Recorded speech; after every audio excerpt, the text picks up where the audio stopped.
Hey everyone, we are here for another year. Welcome to my Extra Life 2021 24-hour fundraising stream. I'm going to be playing video games for you for 24 hours, more or less straight, and it's all in support of the Extra Life event, which is for Children's Miracle Network hospitals around the world. I am personally playing for the SickKids Foundation and the Toronto Hospital for Sick Children. Every penny you donate to me goes right to that charity, unless you choose to check a little box when you donate and give a little bit to Extra Life for administrative fees. It is all tax deductible, and you will get a receipt in the mail after a month or so. It's a really great cause. It's one I really believe in. Hospitals are stretched pretty thin this year again for obvious reasons, so every little bit helps, and every penny goes to help kids with injuries and all sorts of medical difficulties. So I would really appreciate if you click the link up in the chat or down below if you're on my Twitch channel. It's very helpful, and it's a great cause. This is my 5th year doing Extra Life, which is crazy. Uh, yeah, every year I do a game that I really loved as a kid. Not necessarily one that I played recently, but one I wanted to revisit or one I wanted to share with people. Tonight I'm going to do a game called Tex Murphy Under a Killing Moon, which is one of those. I guess I should give some background. So in the 90s, CD-ROMs were the big thing, and everyone was floored by how much storage you could get on a CD-ROM. And a bunch of games started coming out specifically to take advantage of this high capacity versus, the old floppy disks. And one of these sort of genres that came out of this was full motion video games, or some of the companies that were making them were calling them interactive movies. And they involved paying live actors and getting them in costume and filming them. And these would be used in either cutscenes or inserted into the game world. And this game tonight, Under Killing Moon, is a little bit of both. It is set in the 2040s in New San Francisco, I believe. World War III has happened. Obviously, there are mutants. There are not mutants. There's a little bit of prejudice towards mutants, is my understanding. We're probably going to explore that a little bit tonight. And yeah, Tex Murphy. He's a down on his luck private detective, and he's going to stumble into something possibly too big for him to handle, but we're going to try. So with that, we are going to try and get started. People in the chat, please feel free to let me know if the audio is not working or if there are any technical difficulties I'm not noticing. If things are too quiet, too loud, I will monitor the chat, and Mr. Tibbs will also be helping occasionally. And I'll try and fix whatever issues pop up. But, it's a 24-hour stream. Issues may pop up. Bear with me. So, with that said, I am going to get started. This is Tex Murphy, Under a Killing Moon.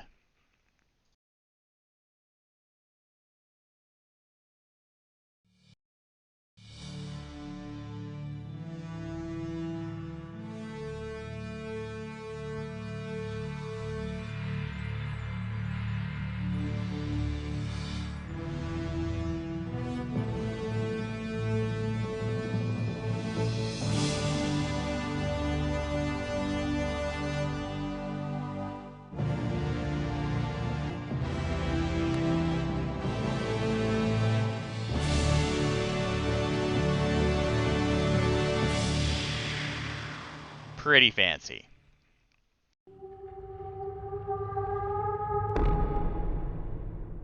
Excellent. Thank you for letting me know. Okay, so this is the main interface of the game. Uh, we'll get into it when we get right into the game. But just off the start, I'm going to make sure. Yeah, so the game has actually a really interesting hint system where the game actually knows all the steps to solving all the puzzles. And you can get hints, so it'll actually show you little checkboxes of what steps you've completed for the puzzle, and you can get little hints for each step you have to complete if you click it and reveal your next clue. But the game actually keeps score. So if every time you use the hint system, you lose points. I've just got it set so that we're not using the hint system. I will re-enable it if I really need to, but for now we're going to try and do the game without revealing any hints. So I've got it completely turned off in the configuration. I can't even access it unless I go back in there and turn it back on. But normally there would be a little hint button that you could click and get help with whatever you're working on. So let's get started. Let's see what the background is for Tex Murphy's latest mystery. Oh, and I guess we've got a...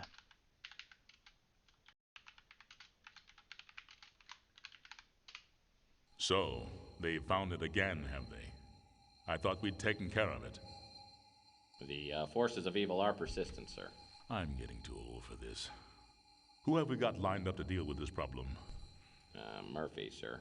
Oh, no, not Murphy. Afraid so, sir. What about Spade or Marlowe? Dead, sir. Isn't there anyone else? Sorry, sir, he's next on the list. Well, I suppose we'll have to make do. Knowing Murphy, he's going to need help. A lot of help. I'll check the archives and get back to you, sir. And yes, you're hearing right. That is James Earl Jones. News of the day. As the Second World War enters its final days, Allied forces are on the march. The troops of the Western Alliance are occupied with the dangerous duty of ferreting out the remaining pockets of Nazi resistance. The storming of Berlin has crushed the heart of German opposition and sent remnants of the Fuhrer's troops scurrying into the dark reaches of the Black Forest. The Germans have vowed to fight to the last man in their quest for world domination. But their days are numbered, with Adolf Hitler dead and the once dreaded SS disbanded. The Allies have exposed the workings of the Nazi war machine and found it festering with ancient blood cults, whose rituals and ceremonies are too astonishing and barbaric to detail. Allied forces will not rest until the last cult member has been revealed and captured. I'm sure they succeeded. No pestilence has ever been so fatal or so hideous. Blood was its avatar and its seal, the redness and horror of blood.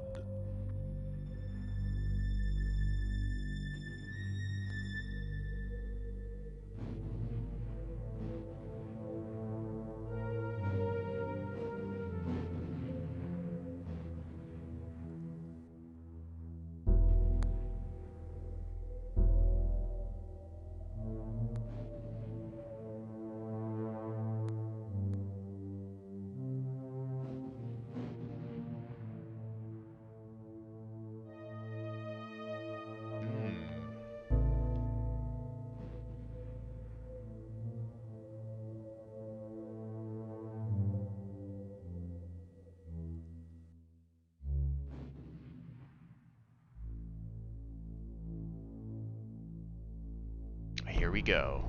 Opening credits.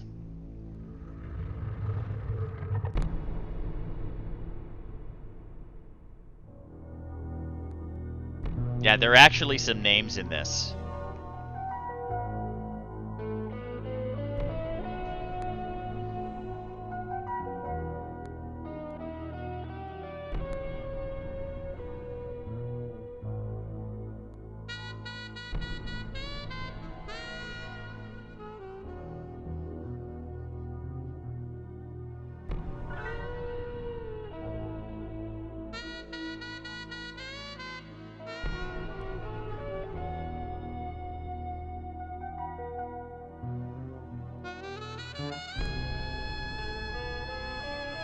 In the moonlight, New San Francisco sparkles like a chunk of cubic zirconium, an island of hollow beauty surrounded by a red sea of radiation.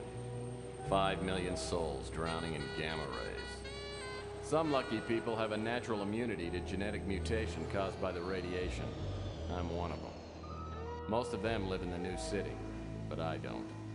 I live among the unlucky souls, the mutants and the destitute, and the wreckage of old San Francisco. My name's Tex Murphy. I'm a private detective. Or at least I used to be. Since my marriage hit the rocks, I haven't done much of anything. I went out tonight for the first time in a week, but all I ended up doing was spending the last of my money on a bottle of cheap bourbon.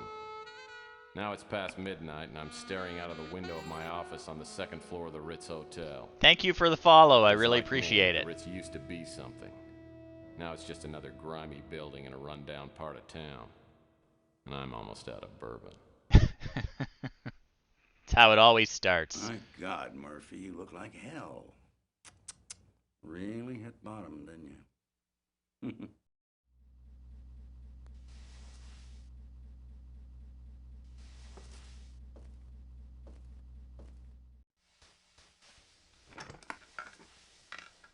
Oh, I usually don't look this bad. I forgot to take my geritol this morning. So, you want a drink? I saved my first one to have with you. No, thanks. I've been dry for 8 years now. Yeah, one morning I just looked in the mirror and decided I needed to make a few lifestyle changes. Quit smoking, quit drinking. Now I'm getting out of the business. Yep, I'm gonna move to the tropics. Nice to see you here. A nice secluded island with a tribe of beautiful young women. You're getting out of the business. I guess that means the end of the world must be around the corner because you are the detective. I can't imagine you doing anything else, especially not running around an island with a bunch of nubile women in a loincloth. Oh, I can imagine it. I've been thinking about it for years now. Yeah. I should start the timer, shouldn't I? Lonely. Underappreciated. Thank you for the Dangerous. reminder. I haven't had a decent night's sleep in 38 years. I tell you, I'm working on a case right now, and that's going to be my last one. Oh. Enough about me. How about you, Tex? How's life treating you? Bad as it looks? Well, it depends. What day is it anyway today? Saturday? Well, Saturdays aren't too bad. It's normally Thursday by the time I get really suicidal. So what is it you wanted? Just come by to sprinkle a little salt into the open wounds of my pathetic life? No, Tex, you got me all wrong. Nah, just because you turned me in and got me suspended and humiliated me in front of my peers. There may be some backstory. But that's all in the past. See, I quit hating you for that weeks ago. Like I said, I'll be leaving soon, and I didn't want to go with any loose ends dangling there to bother me in my golden years. Hey, don't worry about me. When you tossed me out of the agency, it was the best thing that ever happened. Digging through dumpsters and sleeping in abandoned speeders, you helped me learn a great lesson. Because no matter how bad things are, they can always get worse. So what happened to you? I heard you were doing pretty well there for a while. Did a hell of a job on that Martian memorandum case. We'll talk about What's your that in a problem? bit. You one of those people who can't live with success? Huh? Well, I can live with it. I'm just afraid of commitment. Now, you tell me something. Why wouldn't you talk to me 15 years ago? I was a stupid kid back then. Could have tried to understand why I told the ethics board what I did. I mean, I understand now that I was out of line and I made a mistake, but why'd you cut me off like that? Because apparently you never learned the first rule of a PI. And never, ever betray your friends. Now, friendship goes beyond blood and race and politics. You gotta find out who your friends are, then you hold on to them. They're a precious commodity to people like me and you. Now listen, before I go, I came here with a warning. I heard your name mentioned in connection with a case that I'm working on, and you stay out of it. If you don't, somebody's gonna find you floating in the bay with a hole in your head, and I don't need any more strain on my conscience. You know, frankly, I'm pretty insulted. Because I'm a pretty damn good detective. And I can take care of myself, thank you. No! Just remember what I said, Tex. Got no idea what kind of people we're dealing with here. Just keep out of my way. I'll send you a postcard.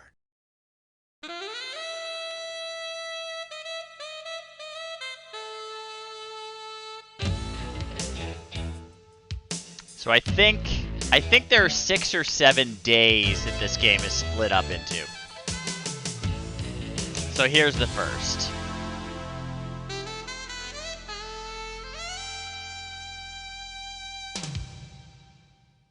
So last night, after 15 years, the Colonel walks into my office.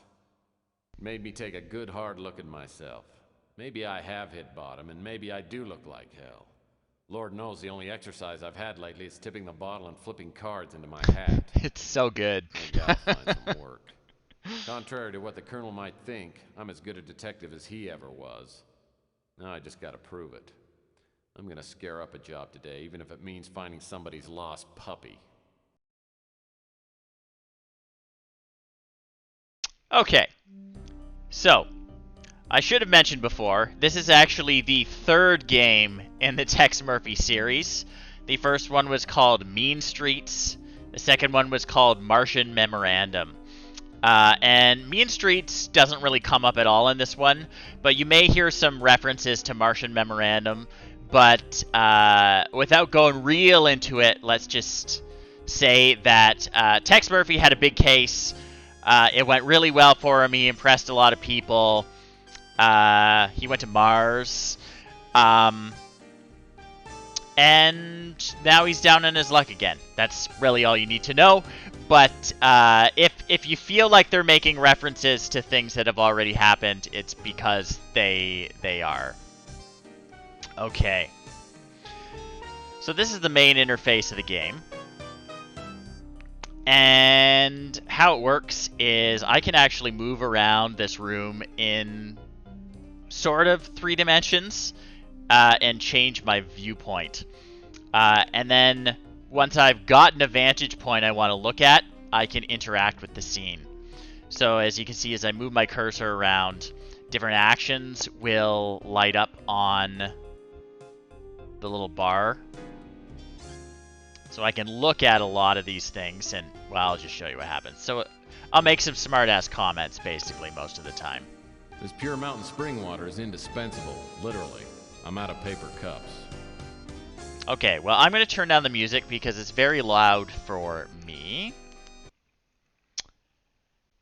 If I can figure out how to turn down the music, there's a lot of things on this page. Maybe I can't turn down the music. Oh, music. Turn the volume down to 50, maybe.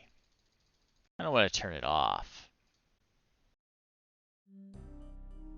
That's a little better. Okay. What else can we see from here? His chairs. The Scotch guard that Rudy's upholstering service put on my office chairs will stand up to anything. And I ought to know.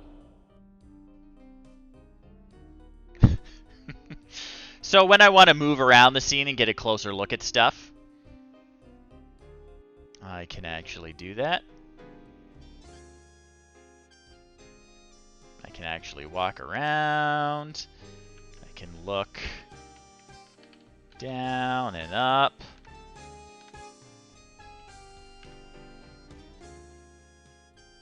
The peanut gallery is here. Hi, Lindsay. How you doing? We are just checking out poor Tex Murphy's office.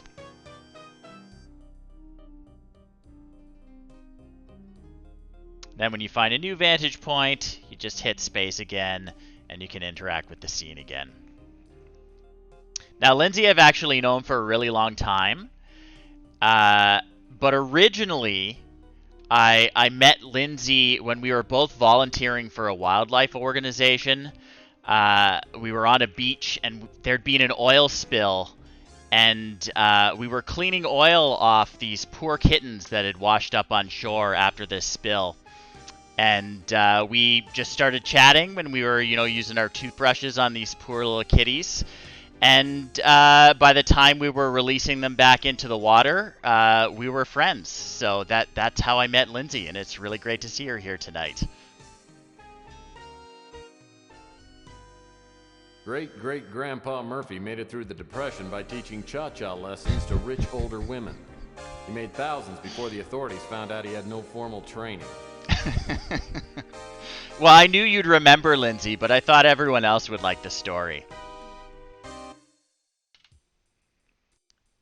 Yeah, so it used to be his great-grandfather's dance studio, this little room. But now it's our detective agency, and we only occasionally give dance lessons. What do we got here? My phonograph's an old family heirloom. I love to play the classics. Kool and the Gang, Peaches and Herb. 100% true story. Oh, we got a gun. Yeah, and he likes classical music like Kool and the Gang. Let's try turning it on, actually. Oh, it's just the dance lesson music, I think. That's definitely cha-cha music.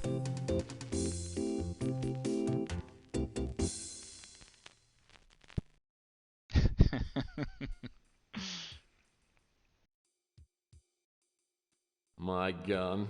I love it so much.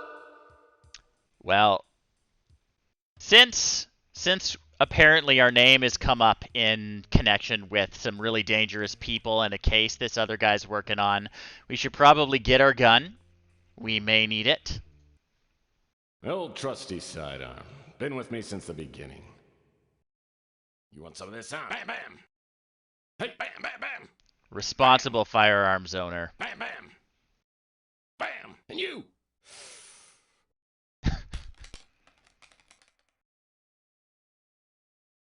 Hey, Sonny, can you help me out? My girlfriend threw my gun out of the window.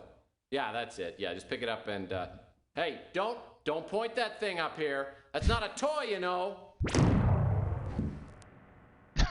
Oh, my hell. No matter how bad things got, I always had my gun. Now I've lost that, too. I have a feeling this is going to be one of those days. Okay, so I guess we don't get to have a gun. Yeah, you know how it is. And if you're a passerby, please be a good Samaritan. If a guy's in an argument with his girlfriend and his girlfriend throws his gun out the window, you should definitely throw it back to him. That just sounds like the good and decent thing to do.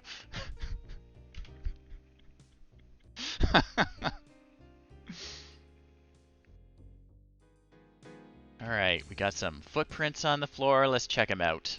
The office was actually a dance studio before I moved in, and Latin dancing is a Murphy family tradition. Alright. Basically, we can look at almost everything noticeable in here. That's a perfect bed for a destitute PI. Small, lightweight, no sheets required. Another pile of garbage. There just aren't enough hours in the day. I don't judge techs. I call this painting The Big Spill. Got a fire extinguisher on the wall here. Well, since the building inspector has only one eye and no depth perception, the hotel manager painted fire extinguishers in all the apartments. It saved him a bundle.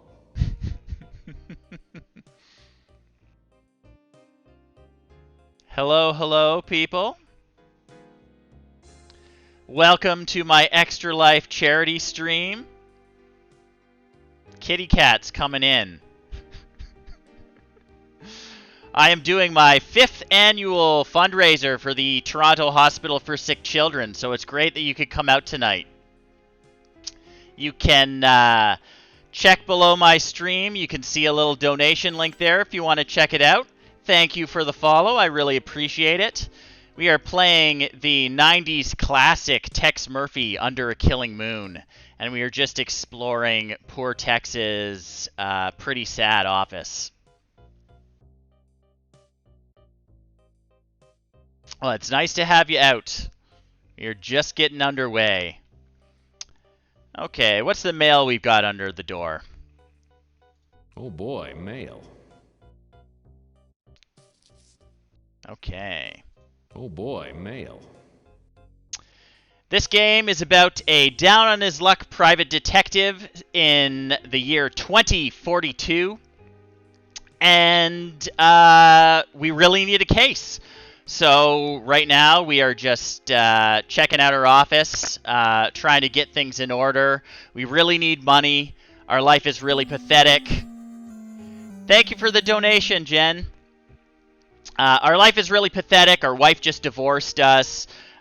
We've been drinking a lot, but we're going to get out of this rut, and we're going to solve some mysteries. So we're going to explore the office first, and then we're going to go try and rustle up a case. Okay, so we got a couple pieces of mail. So I'll show you the inventory. Basically, everything we have will show up here when we click inventory, and we can select all the different items and get text to comment on it. So let's just go one by one through the things we got in the mail. So we got a credit card application. A pre-approved electronic shop credit card application addressed to the previous occupant. Just needs to be signed, stamped, and mailed. Handy. We've got a sales flyer. It says that tomorrow the new electronics shop will open. There will be fax machines. We're using fax machines in 2042. Yeah, we'll have to make sure tomorrow we check out the new electronics shop. We have a surgery gift certificate. Yeah, it's more or less Radio Shack. It's going to be magical. So this gift certificate entitles the holder to one free cosmetic job, nose, boob, etc., courtesy of the Real You Surgical Clinics. 30 minutes to a better you. Manufacturer's coupon, no expiration date, void where prohibited or restricted by law. Cash value 1/20th of 1 cent. All right. So if we decide we don't like our face, we may be able to use that free cosmetic surgery gift certificate. Let's see what else is going on in the office. Got a little curio cabinet here. For boobs. We're going to use it for boobs, obviously. That hutch holds a life's worth of knickknacks, paddywhacks, and the world's largest piece of elbow macaroni. I wonder if he bought it off eBay. That hutch holds a life's worth of knickknacks, paddywhacks, and the world's largest piece of elbow macaroni. So it looks like we can't look at the individual artifacts he's got collected there, which is pretty sad. We can probably look at the art on his wall.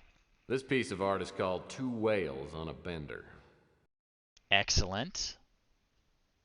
Yeah, I can see it. What's the next one here?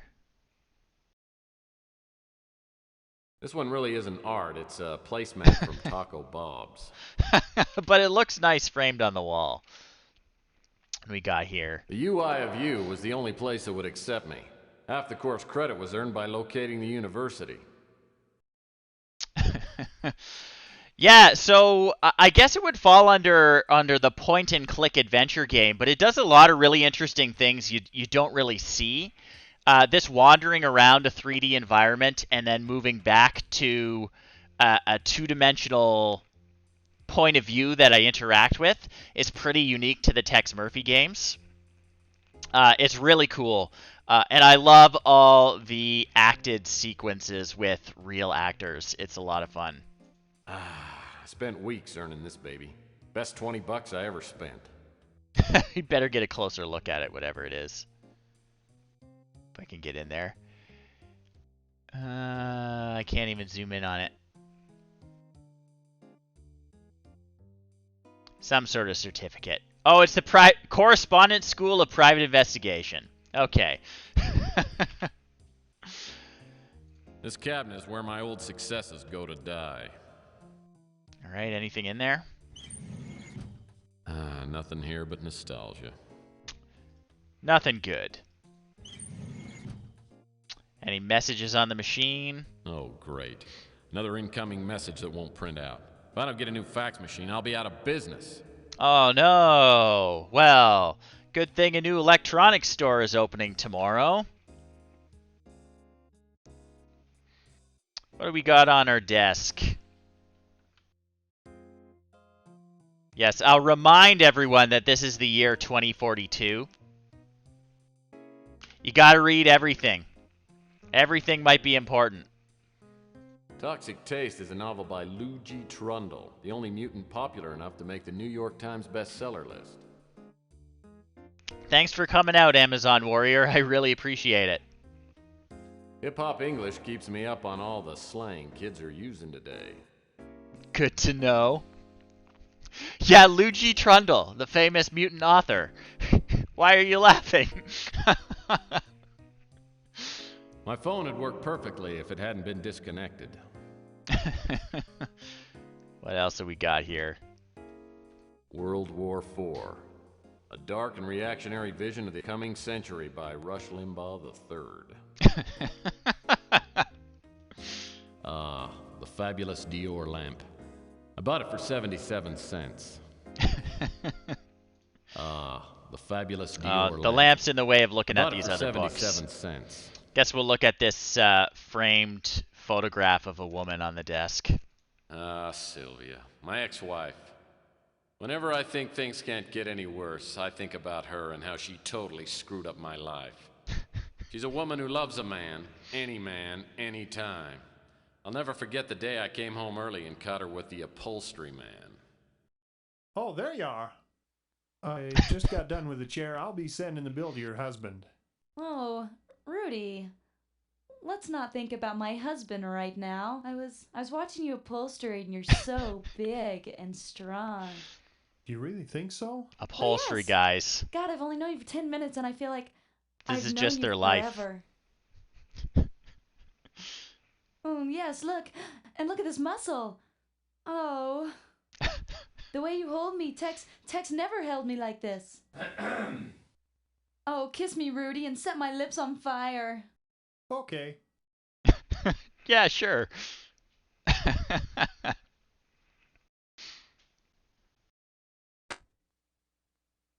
Oh, Tex, honey. I wasn't expecting you home so soon. Well, duh. Obviously. Now I know why the Roto-Rooter man keeps calling and asking whether we need our plumbing checked. Well, I gotta admit, those chairs look pretty good. Thanks. Upholstery Listen, guy knows how about his I don't stuff. charge you on the labor and we call it even. Fair enough. But from here on out, Rudy, customer servicing doesn't include my wife. See, honey? I saved you some money again. Aren't you happy? I married her for better or worse. Unfortunately, it never got any better. Good memories, good memories. All right, let's check out those other books. What do we got here? I love murder mysteries. To be a fictional detective, everything would be so much simpler then. Meta. I love murder mysteries. I guess they're both murder To be a mysteries. fictional detective, everything would be so much simpler then. Let's see if he's got anything in his desk drawers worth taking. If I can swing around. Well, let's look at this beautiful chair for a moment. Let's appreciate this. I love my comfy chair. I just wish it wouldn't be so easy to tip over whenever I got drunk. We should also look at his computer here, because it'll come in handy. CrimeLink computer is the only valuable piece of equipment left in the office. By entering suspect information like height, weight, and hair color, I can access the suspect's personal files. So, we won't use it yet, but basically, I'm going to be making notes when we are looking for suspects. And we're going to plug in all the little identifying details we pick up as we interview people and hopefully be able to ID who we're after. But it's a pretty cool little computer. Okay, anything in these drawers? Nothing in here but a stamp. Oh, a stamp. We might need one of those. One last $10 stamp waits patiently to be flicked in the $10 mail. stamp, of course. Okay, so we've got a stamp.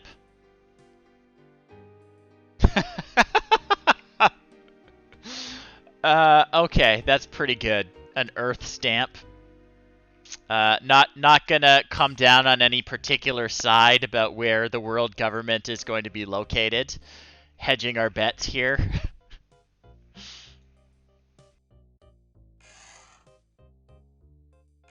What do we got in this one? As usual, it's a mess. This here is my favorite desk drawer. Favorite drawer? What's in it? As usual, it's a mess. Not a thing. Let's look on the other side. Back up so I can actually see. Well, actually, you know, we're gonna see it from space later, and it's not. They gotta know. Nothing in here but a pen. Oh, a pen.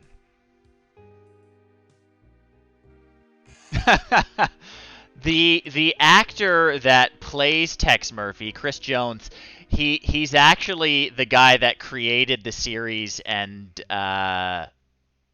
spearheaded the whole project. The first two games he did not play Tex, but in this one he directs and he acts. This is probably the only writing utensil that works in the whole office. All right, we're going to get that pen. We're going to need it. Whoa, look at it spin. State of the art. Most of these desk drawers haven't been used for so long, I'm afraid to open them. Open her up. What's in here? As usual, it's a mess. Nothing useful. As usual, it's a mess. All right, so we got a pen and a stamp.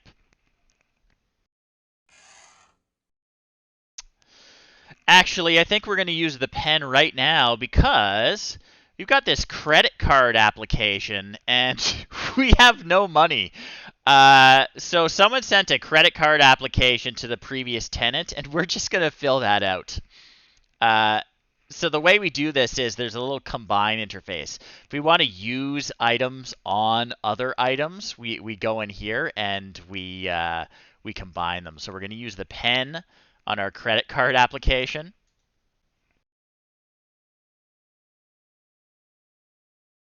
Now we've got a filled out application. Now all this baby needs is a stamp. And we found a stamp. Now So all this baby. you're going to combine it with the stamp.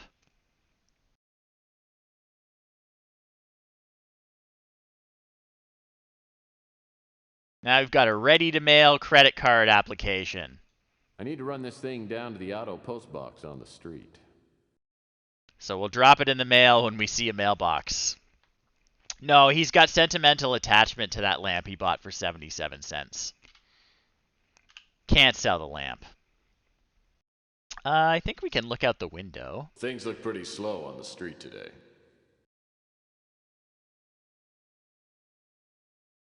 Anything else? Things look pretty slow on the street today. What else? Have we checked out everything in the office, folks? Oh, we haven't checked the closet. Ah, the closet door. What do we got in here? All I've ever needed was a soft felt fedora, a well-tailored overcoat, and a comfy pair of sneakers. Some people know what they like, and they stay with it. That's fair. Yeah, we could look at the fire extinguisher. This suspiciously flat fire extinguisher. Well, since the building inspector has only one eye and no depth perception, the hotel manager painted fire extinguishers in all the apartments. It saved him a bundle. Great. Yes, we actually rent this space in the Ritz Hotel. That's where we are. What's that? Probably just another pile of garbage, but we'll take a look. No, can't even look at that. Just schmutz. Take a look at his door. That's the door to the street. Let's head out, folks. We need a case. Thank you very much for the donation, Aunt Carol and Uncle Dan. I really appreciate it. If anyone is just joining us, I am doing my 5th annual Extra Life fundraiser, and it's a lot of fun. I'm raising money for the Toronto Hospital for Sick Children and the SickKids Foundation. Everything you donate goes directly to that particular hospital, unless you check a little box that indicates you want to cover Extra Life's processing fees. But yes, I really appreciate any amount. And Aunt Carol and Uncle Dan were super generous tonight. I really appreciate it, and I'm glad they're out here watching. That's the door to the street. Yeah. So I guess I can't make a comment on it, but it does say Tex Murphy, PI, and dance instructor. So let's head out to the street. The air outside feels thick, like I'm breathing through a pair of dirty gym socks. It's a high radiation day. Most everyone will be staying inside, but I need to hunt for some work. I always like to start the day with the traditional PI breakfast. That hits the spot. Me too.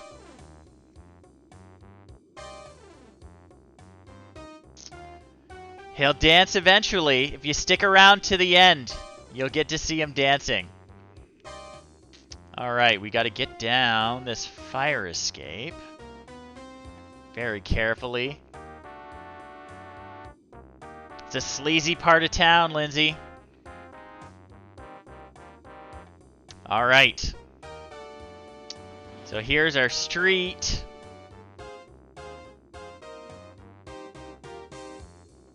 That's where the electronics shop is going to be. Got our speeder here. Take a look at it. My trusty 31 lightning bolt speeder. I still regret not getting the sunroof option. Alright, what else have we got? Some trash cans. I don't know what these garbage cans are used for, but they're the cleanest things on the street. Check out this electronics shop. I know it doesn't open until tomorrow, but... This is the brand new electronics shop outlet. No pun intended. I won't be able to get inside the electronics shop until I get a membership card. We need a membership too. This is the brand new electronics... I won't be able to... Good to know. What else have we got here? We got a newsstand. Chelsea's a hot little number. I hear she's a mutant, but it doesn't show. The only weird thing about her is she won't go out with me. Not so weird, Tex. Let's go talk to Chelsea. Chelsea Bando's the kind that could hold her own with anyone, but she has a way of turning my knees to jelly. She's a mutant just like everyone else in this part of town, but she's a real beauty. Well, hello, stranger. So this is the conversation interface. We don't actually get to choose exactly what we say. We just sort of steer the conversation in the direction we want to take it in. So what do the people in the audience think? What approach should we take with Chelsea here? Should we go for subtle innuendo, lovesick puppy, or charmingly curious?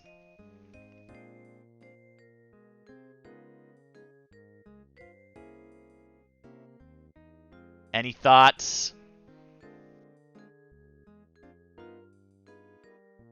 Make him a lovesick puppy, okay. Chelsea, you're breaking my heart. Why? Because I've got a steady job? Ouch.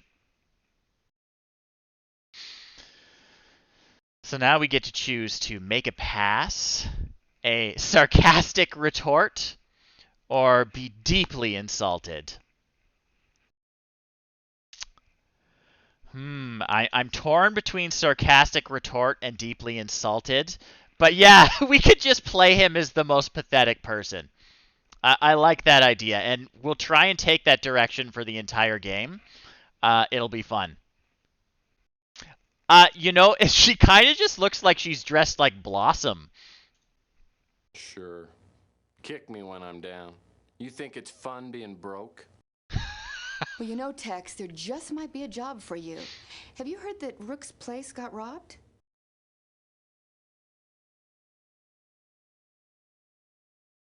I am eager for information. No, I didn't. What do you know about it? Okay. So, occasionally, when you talk to someone, you can just choose a topic. So as we go through the game, there are a bunch of topics that will get added to this. As we learn about different things that might be relevant, we get them added to our list of things we can ask people about. So most of these right now are just people on the street that Tex knows. We'll just go down the list one by one and see what Chelsea has to say about everyone. Rook acts like a tough guy, but he's a softie. Just don't tell him that to his face. Yeah, she's definitely dressed like Blossom. Let's ask about her. Oh, you know me, Tex. I'm just making ends meet. I love Louis, but his friendliness doesn't fool me. He's a sharp one. He knows everything that's going on in this neighborhood. So Louis runs a restaurant down the street, a little diner. Franny's a live wire. Either she or Sal is going to do time for killing the other one. I have never seen a couple fight like they do. The Lucidos run a pizza shop. Very stereotypical. Sal's a handful. He's a nice guy, but I don't know, I feel kind of naked when he gives me the eye. So Sal's a creep, is what you're saying. Who's Ardo? Luckily, Ardo seems to like me. I mean, if I were on his bad side, I'd be tempted to relocate. He could crush a Subaru with one hand. Ardo works at the hotel down the street, I believe. The Colonel was the private detective who came to talk to me at the beginning of the game. Wish I could help you there, Tex. Chelsea doesn't know him. So now let's ask about the burglary. Yeah, you know, I remember Rook told me about the burglary. You know, I remember a stranger hanging around the past couple of days. It might be a dead end, but I seem to remember that the guy had these bright green eyes and a tattoo of an anchor on his arm. So, like I said, I am going to be taking notes as we go when we get information about a suspect, because we are going to plug this info into our crime link computer and see if there are any known criminals who match the description. So right now we know that he had green eyes and a tattoo on his arm. And that's all we can ask her about, so we're going to have to say goodbye to Chelsea for now, till we have more to say. Chelsea runs a first-rate newsstand. See if we can look at any of the... What do we got? We got death. Chelsea keeps a well-stocked selection of magazines. I wish I could afford to buy a couple. Life hasn't been the same since my True Detective subscription ran out. All right. So that's Rook's pawn shop right there. But I see a mailbox over here, so we're going to drop off our credit card application before I forget. Surprisingly, the auto post box has no graffiti on it. Maybe people around here are finally starting to respect our government and its fine agencies. So, we're going to put our credit card application in the mailbox. The Postal Service has gotten much faster since the stamp price went to $10. I should get my credit card back tomorrow morning. Okay. Got an alley there. Who else should we talk to? Let's go right to Rook and we'll talk to him about the robbery. Rook Garner runs this pawn shop. Let's head in there. Rook Garner runs this pawn shop. He's a crusty old World War III vet with a face like a raisin and a tongue like a butcher's cleaver.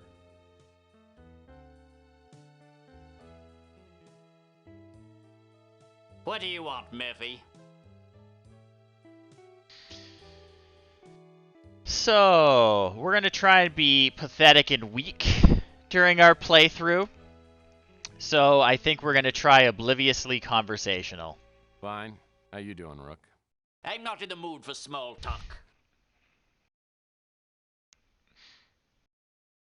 Sarcastically serious. Well, then, by all means, let's discuss a serious topic. Breaking, entering, and robbery serious enough for you, Murphy? Last night, someone broke into my pawn shop.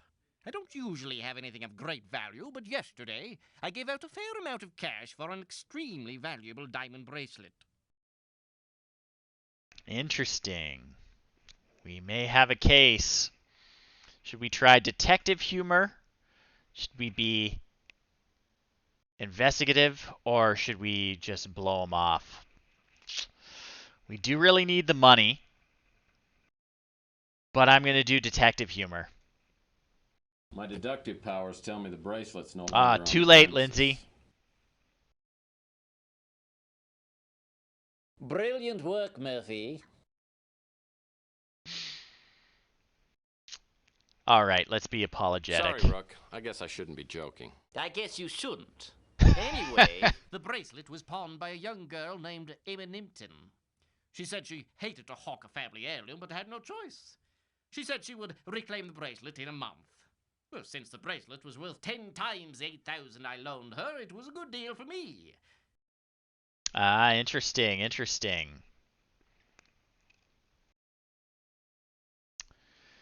Investigate facts, investigate vibes, or keen observation? What do we think, folks?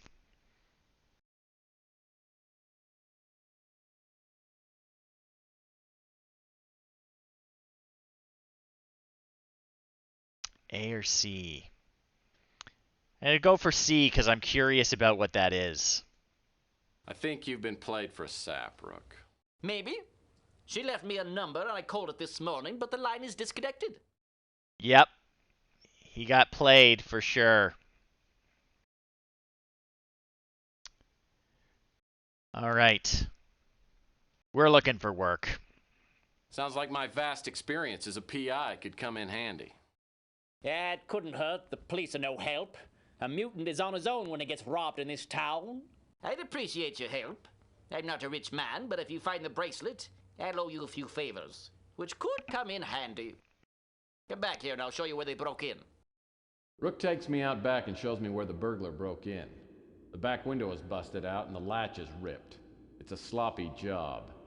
As I start my investigation, I'm looking for information to enter into my crime-link computer back at the office. One thing's for sure, Emma Nimpton won't be one of the suspects' names. Every PI worth of salt knows that's not my name spelled backwards. Okay. So they broke in through this alley here. Well, that's the sturdy, worm-eaten back door to Rook's pawn shop. Well, obviously, the window was broken from the outside.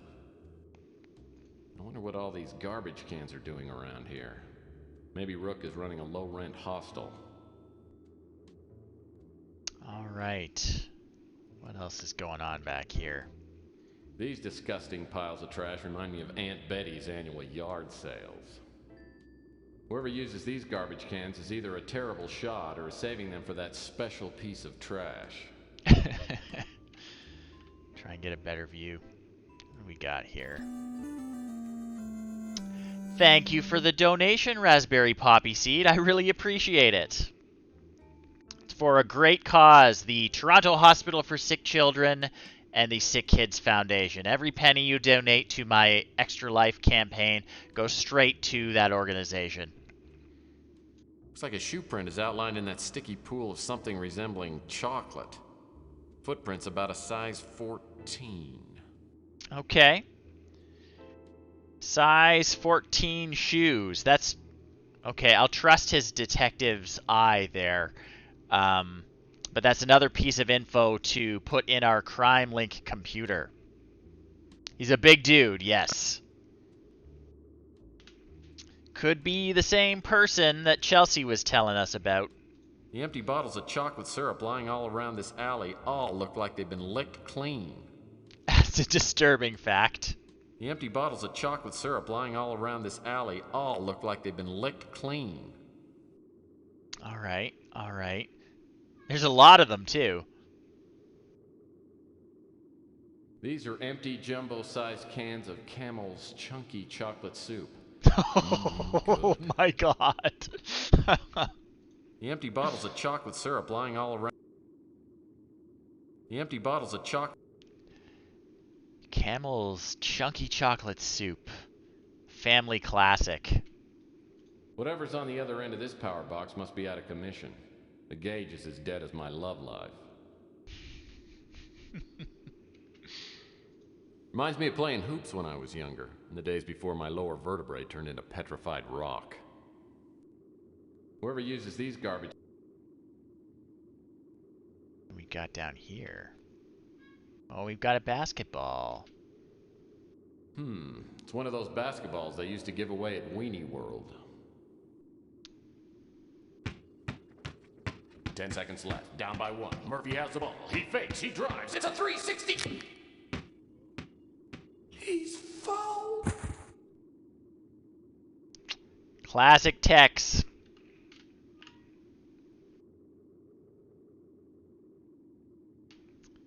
Well, that steep staircase looked really hard to climb. Uh-oh. Okay, it's just squeaking. I thought we set off an alarm or something. Well, that steep staircase looked... This chain link fence doesn't seem to do much, except separate Rook's ugly half of the alley from Franny's ugly half of the alley. I think there's actually a way through, yeah. We don't have to jump it. I'm just being thorough. Trying to be thorough. The baby rum wrapper looks like it was left recently. Yep, still warm. Like Rook always says, you can cut corners here and there, but there's nothing like a quality garbage can. So we can actually move this one. Oh, what's underneath? Looks like a key of some kind. Good to know. Interesting. What else have we got? Looks like there's something down here. Shard of glass must have come from that broken window. Now we're starting to get somewhere. Okay. Looks like whoever broke into Rook's window left one of his hairs behind. Apparently our burglar is a carrot top. Okay, okay. Another fact for our crime database. Red hair.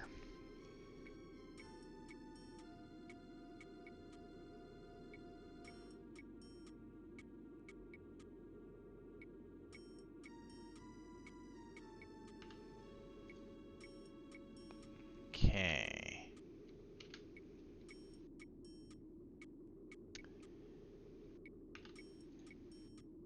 We actually don't need to. We're out back of Rook's. We were talking to Rook earlier. He'll actually let us in if we go in there. So it's just the pawn shop there. No worries. We're going to be using techniques like that later on for sure. What do we got? Carnaby Clinic. Oh, that's what we've got the gift certificate for. Another billboard advertising cosmetic surgery. It's big business these days. Mutants with money will pay anything to look like norms. Interesting.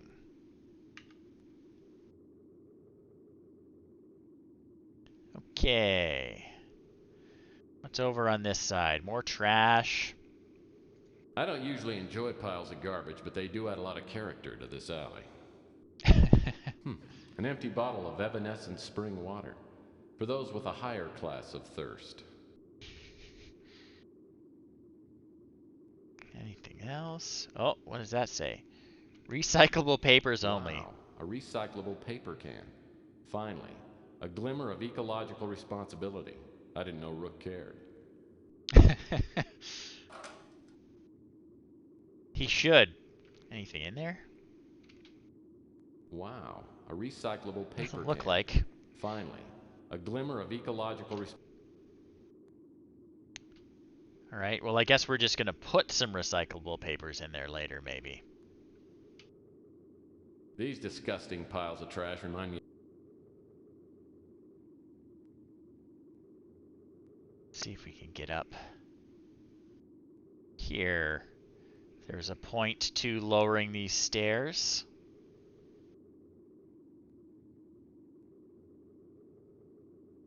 Okay. Looks like someone's back door opens onto the fire escape. Open her up. Hey, this door's just painted on. All right. So that's pointless, I guess. We can try the key on it, yeah. But apparently it's painted on, so... Well, that's not gonna work. No. No, I guess it is genuinely just painted on. Hey, this door's just painted on. Ridiculous. Game designers are just messing with us. It feels like somebody's watching. Someone really weird. Which one of the audience members is it? The electronics shop is right across the street. This building that Rook runs his pawn shop out of is at least 120 years old, making it only slightly younger than Rook. The soft white light from the street light allows you to read graffiti without the unnecessary eye strain caused by other street lights. What else can I see? Every time I see yellow-gray water oozing out of a gutter, I just can't help but thirst for a cup of coffee from the brew and stew. Oh, man! This dumpster smells like 20-year-old mayonnaise, and I ought to know. Oh, we better take a closer look at the dumpster. I think we're winning, Rob. Welcome to the stream. We are trying to solve the mystery of a break-in at Rook's pawn shop. We are just investigating the alley that they broke in through. But it's weird. There's a lot of empty bottles of chocolate syrup and Camel's chunky chocolate soup. There's a giant footprint in chocolate syrup. And we found a key under a garbage can. So we're getting somewhere, I think. What we got here? Whoa! This antique boombox worked. I bet it'd only play the Bee Gees.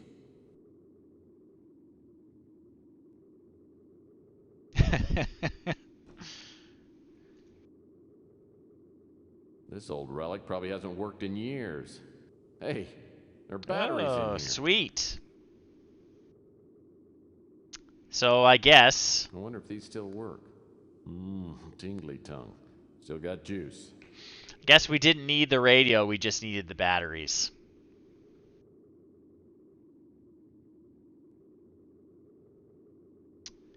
So it's good that you're here, Rob. You've got a mystery-solving history, don't you? Because I remember when we first met, I was at a party, and I just thought you were the most fascinating guy because, and everyone who doesn't know Rob, he's apparently some kind of supernatural, paranormal phenomena investigator. And the first night I met him, he told me a really great story. I guess he got called out to this haunted house, and apparently there was like a dagger in the chapel that had been just floating up of its own accord and murdering people. And he was called in to investigate that. But, you know, he got there and he investigated and he found the dagger. And sure enough, the dagger flew up and it almost killed him. But, you know, using his various ghost hunting equipment, he examined the entire scene. And I guess it turned out that it was some sort of booby trap that had been left there by a rich eccentric that owned the estate and had gone a little senile. and it was really just a spring-loaded thing that was throwing this dagger around. And he'd been resetting it every time and hoping to get more people. So, Rob's got some experience with the paranormal, but he's not afraid to call out a fraud when it's a fraud. So if you ever get a chance to talk to Rob, he's a pretty interesting fellow. Ask him about his electronic pentacle.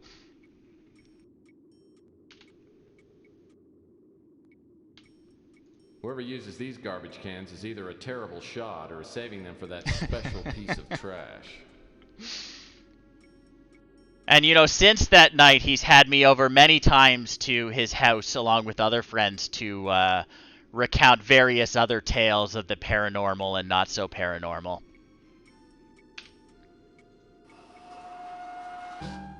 Okay, is there anything in the dumpster? Well, I'll be darned. Except for the filth and stench, the interior isn't much different than the average studio apartment. In fact, it's nicely furnished. Someone's been living here, and I wonder if he saw anything. Interesting. So someone's been living in the dumpster, but they're not here now. Yeah, you never know. Sometimes it's the ghost of a miscarried baby. It can be a lot of things. Rob calls it like he sees it. Is there a way through here? Oh, I would love to see my ex-mother-in-law squeeze through there. I think we can actually. There we go. It's true. Yeah, I forgot about the interdimensional hog, which is also quite the tale. It's just all sorts of supernatural adventures that Rob has been on. So I think we can get out here. All right.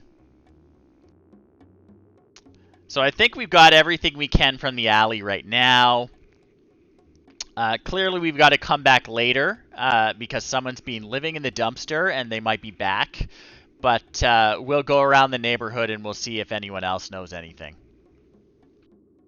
So let's go to the Brew and Stew, the local restaurant. Here's theirs. A little newspaper. Well, this is a section of the Bay City Mirror. It's a weekly newsletter that covers local goings-on written by mutants for mutants. I'd subscribe if they had a comics page. So, it does look like a DeLorean, doesn't it? That is our speeder. It's actually a flying car. I forget. My trusty 31 lightning bolt. Speeder. I still regret not getting the sunroof option. It's quite the ride. We'll climb in it later on. Can we get this newsletter? We can. Okay. So some things you can examine a little closer. Let's just go through the newsletter and see if there's anything relevant that might come up later. Got a story about burglaries. Inner city pawn shops have been burglarized over the past 3 weeks. 9 of them. Interesting, interesting. Only 2 of them haven't been owned by mutants. There's been speculation that the police are not actively investigating the crimes since most of the victims are mutants. Police Lieutenant Mac Malden, who's heading the investigation, denies that the police are dragging their feet. He says, what we're dealing with here is some kind of master criminal. He just hasn't left much of anything to work with. Lieutenant Malden is sure that the burglaries have all been committed by the same person. The MO's, methods of operation, have been almost identical. A girl goes to a pawn shop, hawks a piece of jewelry for a large amount of cash, then the pawn shop is broken into that same night. Malden would not specify, but he said that his team of detectives had some evidence and hoped to have some solid leads within the next few days. Yeah, definitely going to keep an eye out for anything about chocolate sauce because that is pretty suspicious. All right, we got a body found in the bay.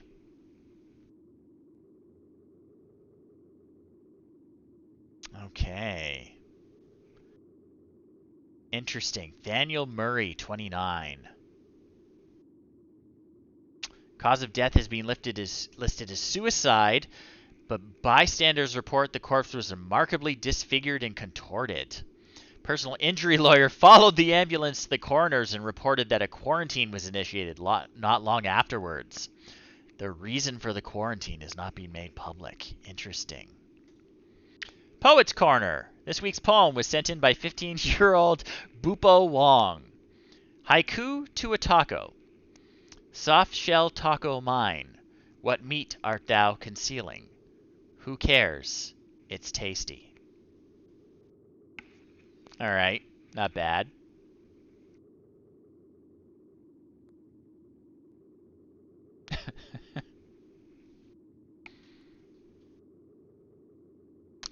Cat's making noises in the other room. Senator committed to asylum. Okay. His press conference hysterics surprised many. So Senator Martin Rees, who called a press conference assumedly to announce his intentions to leave politics to join the PGA, erupted into hysterics today. Witnesses reported the senator to have shouted, "Texas is just too bleeping big. Run for your lives before it eats us all."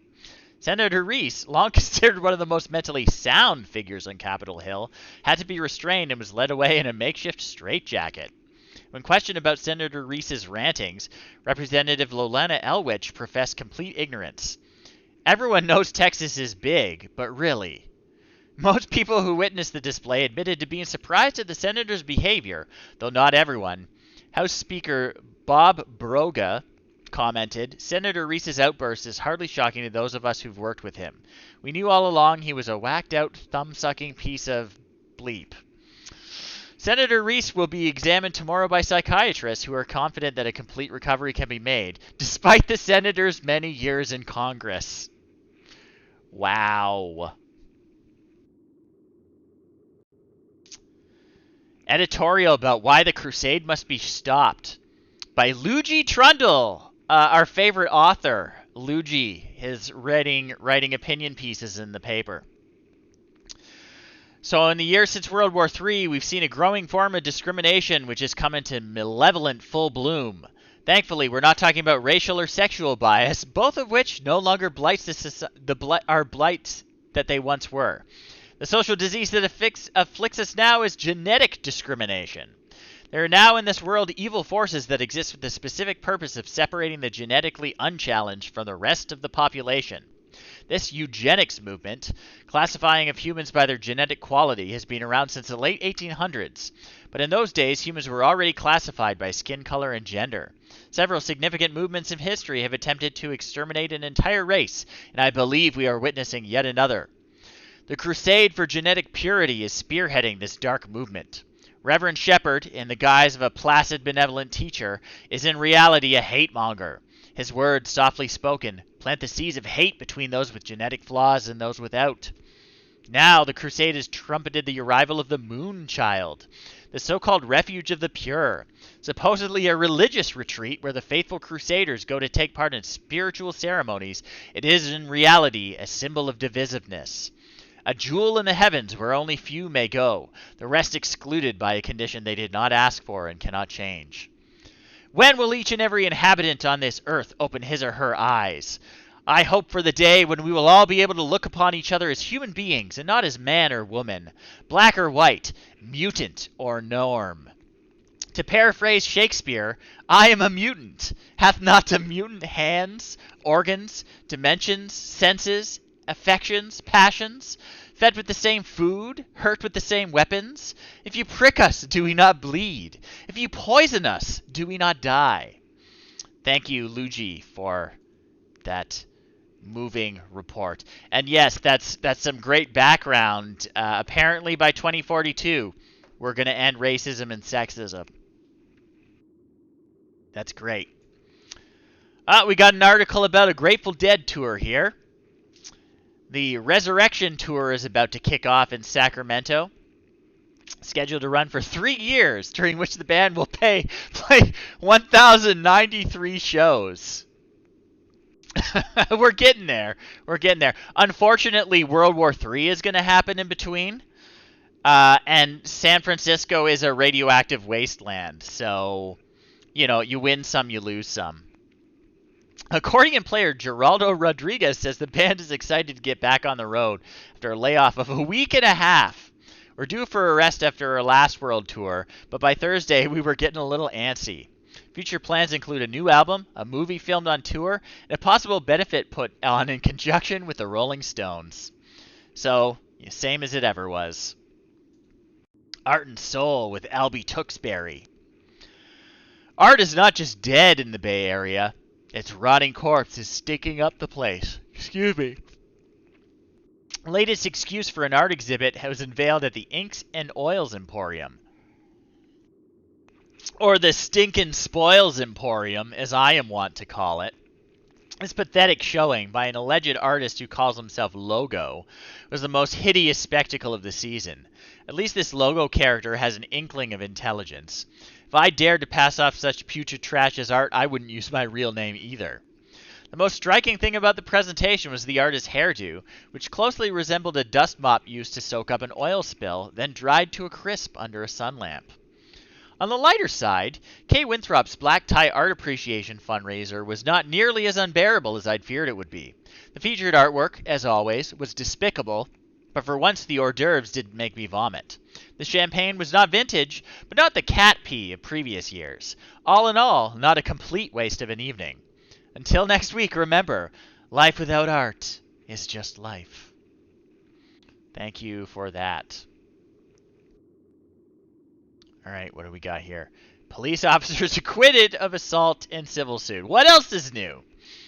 Angry protests were staged today outside the 5th Precinct Courthouse when two Norm police officers, Joey Harris and Dean Adler, both incidentally members of the Crusade for Genetic Purity, were found not guilty of assault and battery on a private citizen. Yeah, Emo Dooley, an unemployed homeless mutant, had brought a civil suit against the officers, saying they'd randomly picked him out of a group of stragglers and beaten him senseless.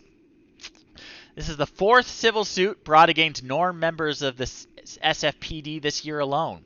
Each trial has ended in an acquittal. Undoubtedly, this has given police an added sense of immunity, leading to more mutant accusations of civil rights violations. The 2-mutant 10-norm jury, what else is new? Deliberated for only 3 minutes, 18 seconds before presenting a not guilty verdict. Juror Laney Fox explained the reason for the quick decision made by the jury. The prosecution never convinced us that Mr. Dooley has not always looked the way he does. The ACLU announced that it is planning to appeal. Jesus. This game was made in 1994. 1994. All right. Let's go in the diner, everyone, after that uplifting news article.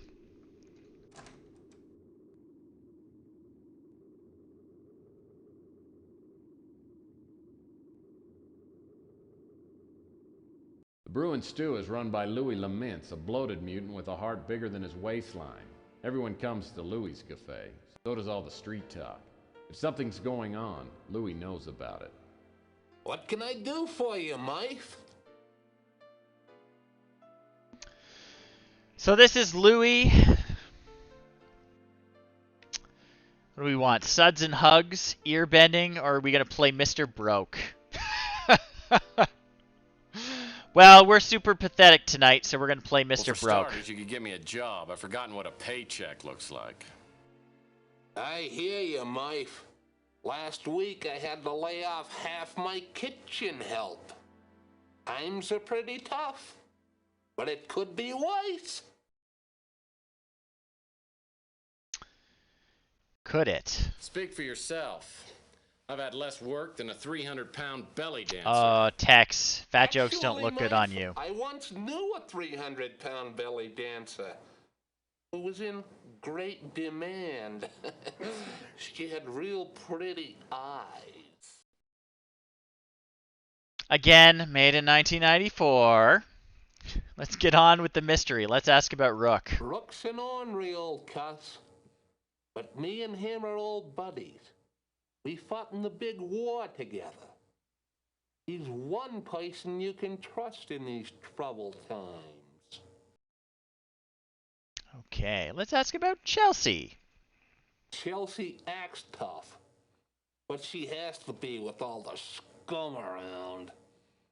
And she's as smart as she is pretty. She knows a lot of what goes on in the shadows of this city. All right, what about you, Louie? Yeah, things are a little slow, but I'm getting by. Having to lay off some of my kitchen help hurt my pride more than anything. All right, let's ask about the Lucidos, who we haven't met yet, but they run the pizza shop across the street. Granny's a fireball. She and Sal opened the pizza place 7 to 8 years ago, and they've been fighting ever since. We know the story. Whoops, not that one. I want to ask about her husband. Sal's a big guy with an appetite for food, wine, and women. He comes by here most every day for lunch. Okay. What about Ardo, who we also haven't met yet? He works down at the hotel. Ardo comes in now and again. Usually orders a couple of steaks and a chocolate milk. His temper's as short as he is tall. And he's only got one oar in the water. A bad combination. Okay. Does he know the Colonel? Sorry, Mife. Can't help you there. No. Let's ask about that. Before we get back to the case, let's ask about all the other stuff. Let's ask about this crusade for genetic purity we were reading about. Ever since the crusade started up, the relations between norms and mutants has gone to pot. I've had rocks thrown through my windows, graffiti sprayed on the bricks outside. There's not much I can do, though. All right, let's ask about Mac Malden. He's one of the few norms besides you who's eaten here. Seems like a typical cop. A little dim, and not too concerned about what happens in the mutant sections of town. So we'll probably go talk to Lieutenant Malden in a bit. See what Louis here knows about the burglary. Rook's been robbed before, but he's never had anything really valuable taken. This is gonna set Rook back for a while. Too bad the cops have turned a blind eye. Does he know anything about the bracelet? Rook told me about the bracelet, but I don't know anything more about it. All right, thanks, Louis. We'll be back to check with him later. Let's go talk to Fran. Francesca Lucido makes the spiciest pizza in the city. The only thing spicier than her cooking is her imagination. And right now she seems to have a thing for me. Oh no. In we go. Well, it's that handsome P.I. Tex Murphy. Have you come to take me away?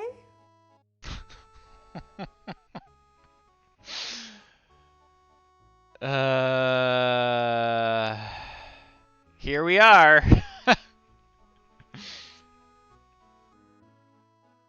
Well, how are we going to respond to this? Cowboy humor it is. How'd you guess? You must have seen my white horse hitched to the railing out front. Oh my, Mr. Murphy, you certainly know how to excite a girl.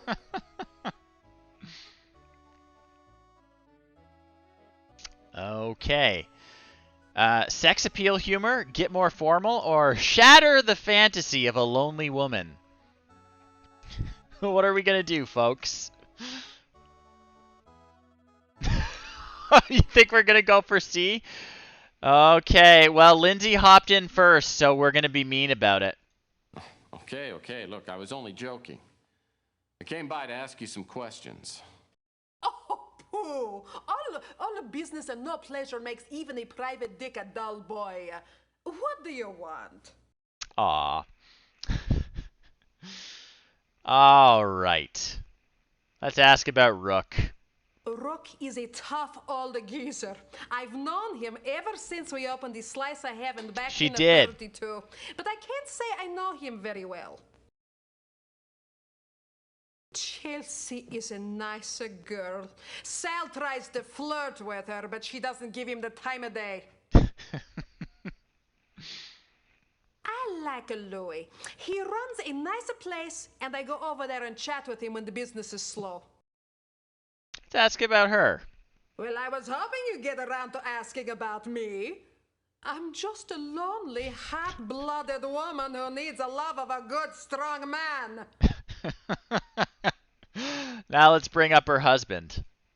Me and Sal got married too young, and it's been up and down ever since. I've had enough of his drinking and the womanizing, and I divorce him in a second, but he's got a couple of buddies who are top lawyers. If I had some hard evidence of his screwing around, I could divorce him and get a decent settlement. Possible lead on another case for a private detective. Ardo is an overgrown kid. He comes in here for the all-you-can-eat buffet, and I've got to kick him out every time. If I didn't, he'd eat everything we got. Does she know the Colonel? Can't help you, Tex. No, she doesn't know the Colonel. Let's ask what she thinks about this crusade. That's that religion for norms only. It makes me sick. Me too, lady. Do you know the police detective? Sorry, I don't know anything about that. She doesn't. Let's ask about the burglary. I heard that Rook's place got robbed. It scares me to death. There's so much crime in this part of the city. Sorry. Ask me about something else. She doesn't know anything about the bracelet. Okay. So not really any leads there, but we're getting some good background info. Maybe we'll help her with her divorce later on. Okay. Did we really grill Rook? We better go talk to him. I think he just led us out back. I gotta get around these stupid parking meters. So, Murphy, have you come up with anything yet? Well, it's hard to say, but I'll get back to you later. Oh, okay. We can't really talk to him yet. I thought we could grill him, but I guess not. Alright, what do we got here? Gags, jokes. We've got Rusty's Fun Masks. Gags, jokes, balloons, games. Rusty the Clown's novelty shop. Closed down a few months ago after Rusty mysteriously disappeared. The police suspect foul play, but I think he probably just choked to death on his own bad jokes. So Rusty was a character in the previous game, Martian Memorandum. Rusty the Clown's not. It's all locked up. The only way I'm gonna get inside is by using my innate cleverness or ingenuity, or maybe a key. Or maybe a key. Looks like a welcome mat, but when it's on the doorstep of a novelty shop, you can never be too careful. And we've got a little move interaction there that we can use. Better take a closer look, because I think there's a spare key under the mat. Whoa, a key. Sweet. What a key, too.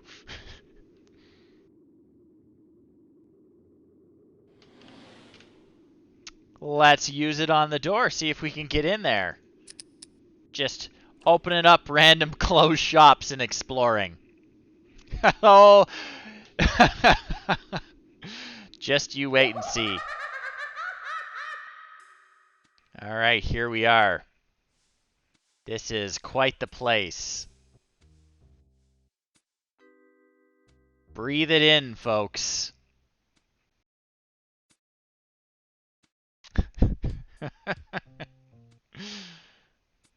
Alright, let's take a look around. Just a couple of empty old packing boxes. It must be.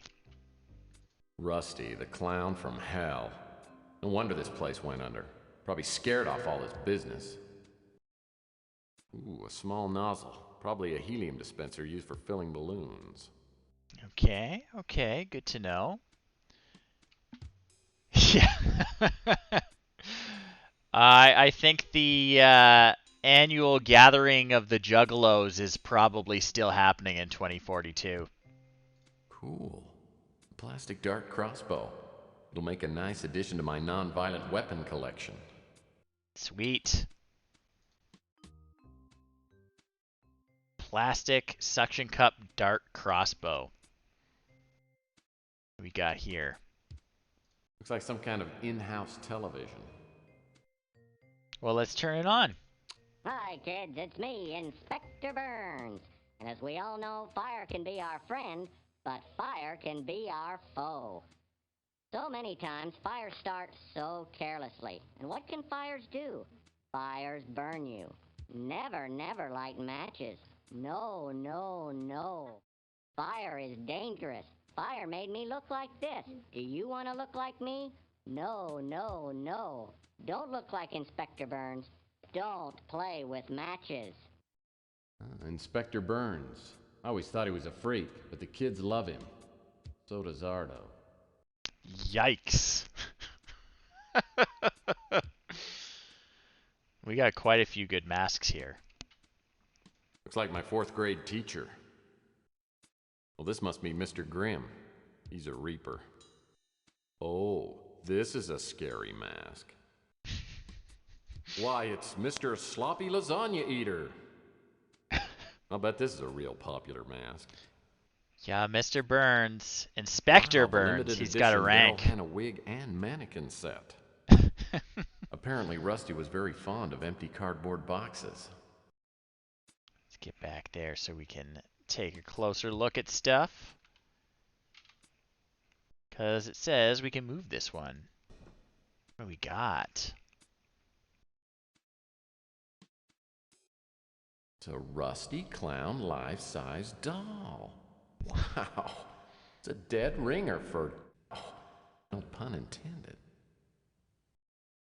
Oh my god. Can't get over how lifelike this doll is. It didn't have a hook on the back and a battery compartment. I'd swear it was Rusty himself. Oh, well, we have batteries. We can put batteries in it. We should put batteries in it.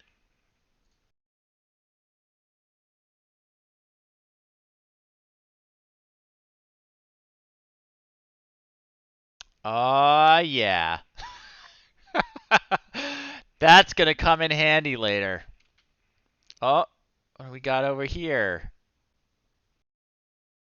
Whoa! For a second there, I thought someone had decapitated Inspector Burns and left his head on the floor. What a great mask. That's a good one. It'll definitely come in handy. Oh, we got some weapons here. These weapons are all made of plastic. All bark and no bite. They're completely useless. Too These bad. weapons are all... Since we accidentally lost our gun at the beginning of the game. This wig probably sells well during the Bay Area Yodeling Festival. A mask of the king? That's blasphemy! This wig must be quite popular with shy people. Whoa, this wig would even make someone like me look glamorous. I guess we don't get to take any of the wigs. What else have we got in here? Let's get out from behind this counter. I'm spinning. Here we go. There's another door over here. If I can unlock this door, I may be able to go where only clowns have gone before. Does it use the same key? Locked. Oh, we used up the key when we got in. So there must be another key around here.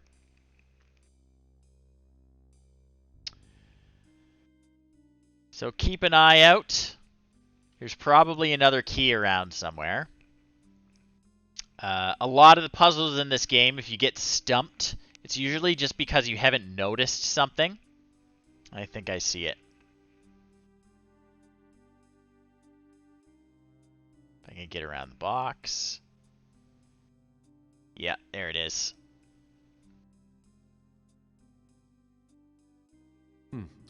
Maybe this key fits in that employees only door.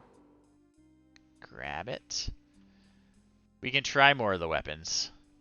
It would be nice to have a scythe or a scimitar or something. These weapons are all made of plastic. These weapons are all made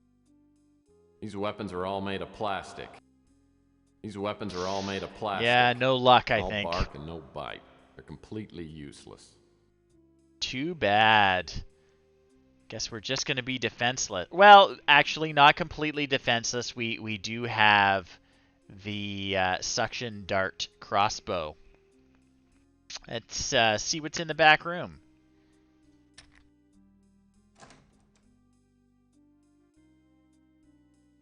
Rusty says, clean up the mess.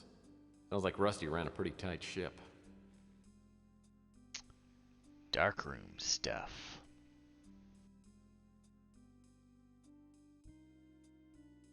What do we got here? A plastic suction dart can be formidable ammo in the hands of an expert like myself. We've got a dart for our crossbow.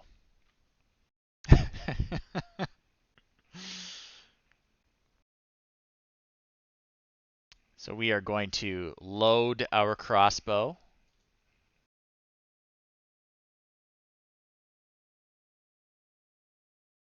Hooray!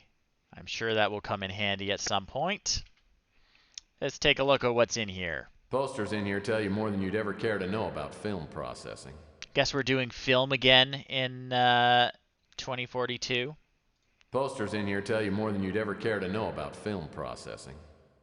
Yeah, maybe we'll do some enlargements. More than you'd ever care to know about film processing. Do some surveillance photos, do a stakeout. We are a PI. What's going on with this sink? The sink must have been used for developing photos. Not much use for it now since all the developing equipment's gone.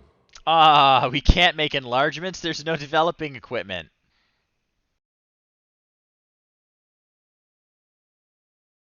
We got Why here. in the world would Rusty keep a barrel of toxic acid? It's a good question.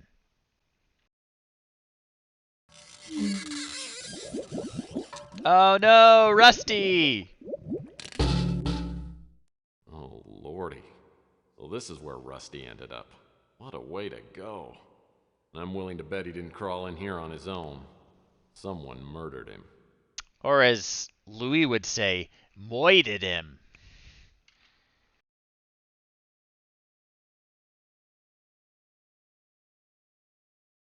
Oh, there's one more thing down there, Lindsay. I have no idea what I'd ever do with a stacking ring, but what the heck. A ring toss ring. I had a set of stacking rings just like this one when I was a little PI. Even has a small hole in it, just like the rings I had. Man, fill one of these with water and you can chuck it a mile. Okay. Can we use the tap? Well, that's not gonna work. Well, that's not gonna work. Guess not. We're gonna have to find another place to fill it. Anything else in here? I mean, this is basically a detour. There's nothing to do with the robbery that I can find in here, but, you know, maybe that stuff will come in handy. That door leads out to the street. Let's go. Let's get a move on. It does that every time you open it, I guess. Yikes. We got a theater here. The Bijou Theater used to be quite a night spot. It was condemned years ago and could collapse any day. There's no way I'm going in there. Thank you for the follow. I appreciate it. And thank you for joining my 5th annual Extra Life fundraising stream. I am gaming for 24 hours to support the Toronto Hospital for Sick Children and the SickKids Foundation. So check out my fundraising page down below and donate if you can. I'd really appreciate it. Check out these movie posters. The most interesting thing about these movie posters is that someone hasn't stolen them yet. All right. The most interesting thing... The Bijou Theater used to be quite a night spot. So it looks like there's nothing we can do with the theater here.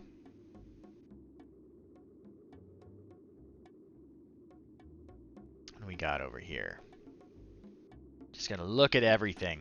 I heard this newspaper box got destroyed right after Chelsea opened her newsstand. Coincidence? Maybe, maybe not. The Golden Gate Hotel was once known as the Waldorf of the Pacific. Its halls are still sturdy, and the walls have worn well. But there's nobody living inside. All right, let's check it out. Ardo Newpop is a gigantic goon who works at the front desk at the Golden Gate Motel. Ardo's no rocket scientist. In fact, he probably doesn't even know what a rocket scientist is. All right, how are we going to talk to Ardo here? Talk about TV? We're going to be super serious with him. What does the audience think?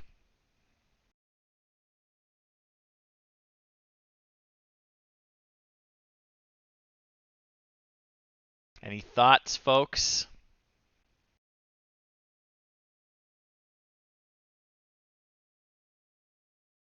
All right, I'm just going to go for it. We're going to talk about TV. Anything good on the tube today? Uh-huh.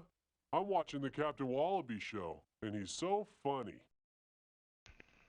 Okay, okay. We're going to play along. Captain Wallaby, your favorite show? It's my third favorite show. My favorite is the Inspector Burns Fire Safety Show. They were saying he was big.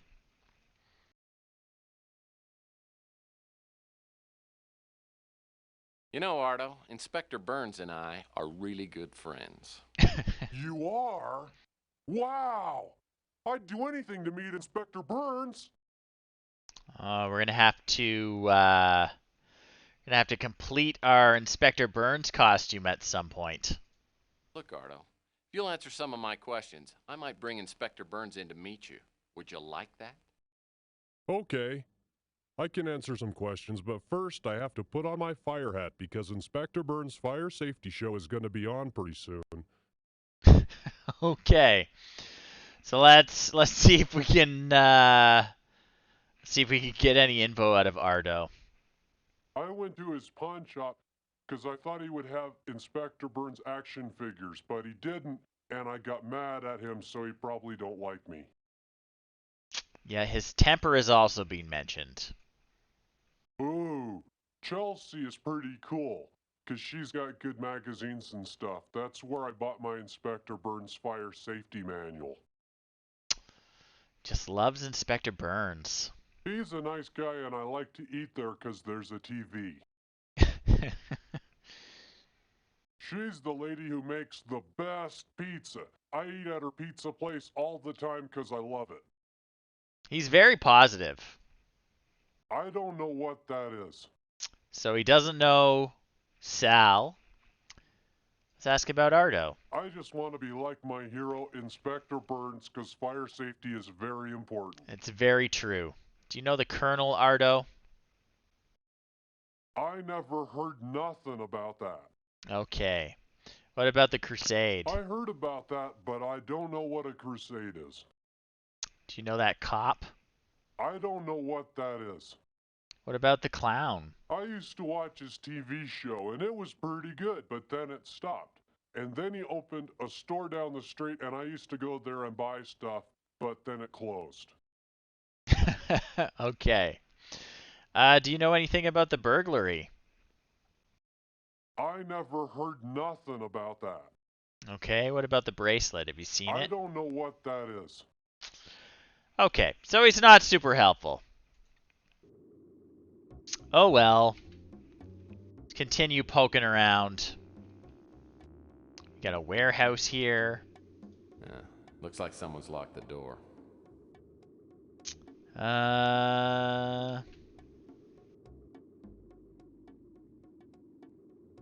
Does our key we got from the alley work in that door? Well, that's not gonna work. Doesn't. We don't have any more keys right now, so we're gonna have to keep looking. We got up here? Another area to Coit explore. Tower was once a majestic landmark. The wiener stand on the patio at the base of Coit Tower made the best chili dog in town. No one's here right now, though, so I better check back later. All right. We'll check back later then.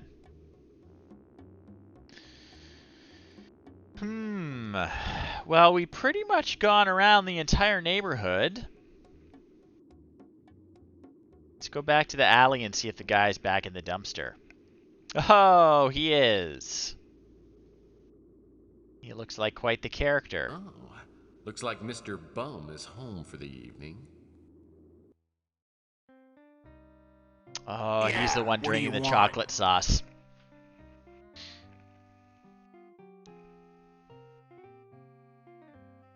Looks like you're busy drowning your troubles, my good man.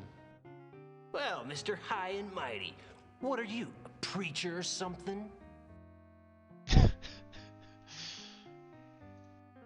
No, I'm just a man like you, who's been down on his luck. Look at patronizing. Me. I'm crying. Now, what is it you want? I just want to ask a few questions. First, did you see anything strange last night? The strangest thing I've seen recently is you trying to get information from me for free, you schmuck. All right. So, we're going to have to find some chocolate for this guy, I think.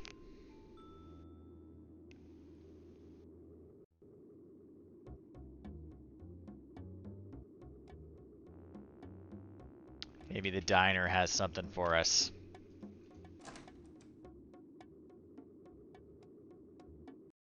What can I get you? Louis. What are we even going to ask him? Do we have any? Oh, we do have some. He was a strange one. He had a show on TV for a while. Got pretty popular. Then he quit the show and went into business. He opened up a shop right up the street from here. I guess he wasn't a very good businessman. The shop went out of business within a couple of months. Then Rusty just disappeared. I heard he'd made some enemies in the novelty trade.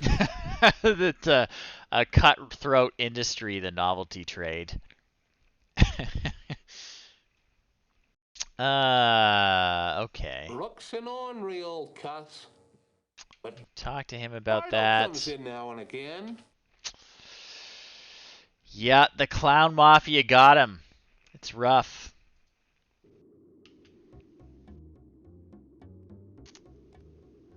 Maybe there's something in the trash.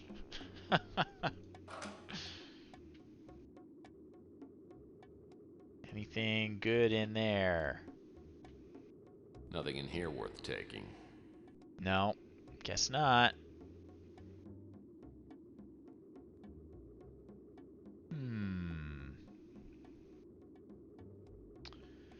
So we've got a few more topics. Yep. Then they'll sink it in the river.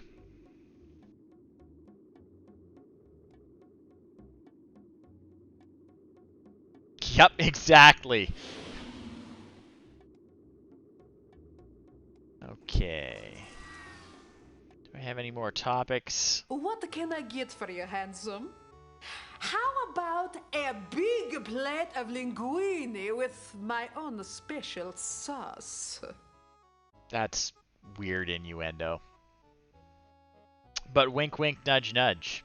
I think your sauce might be a little too rich for me. I just want to ask a couple of questions.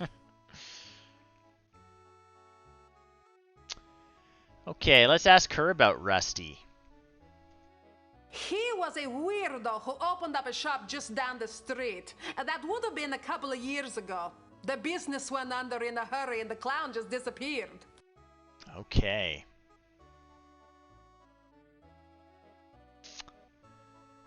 All right, that's the only new topic we have to discuss with her. Hey, thanks for dropping by. I really appreciate it, Rob. I'll be here until 9:30 p.m. tomorrow.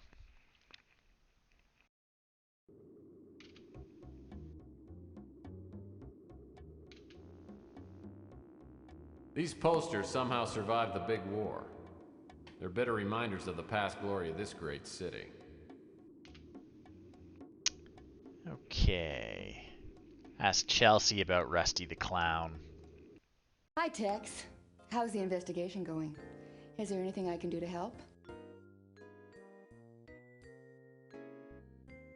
I remember Rusty. He had a kid show on TV when I was young. I hated the show. That clown makeup always scared me. That's fair. What else? The crusade is big. I mean, much bigger than most people know. They have operatives all over, and then these huge sections of the norm population are joining. Well, they say it's a religion, but then they encourage the members to be violent and prejudiced towards others. Gross.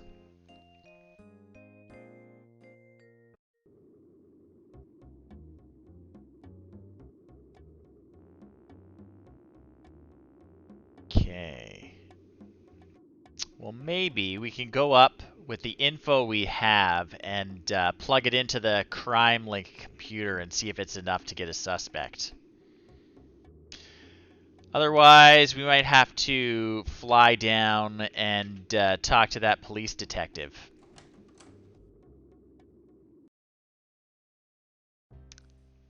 So let's get through here.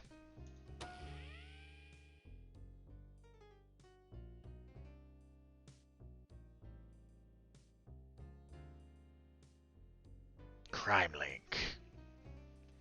All right. So we don't know ethnicity. We do know male. We don't know height. We don't know weight. Yeah, we don't have even close to enough. So let's go talk to Detective Malden. Take the flying car down. Here we go.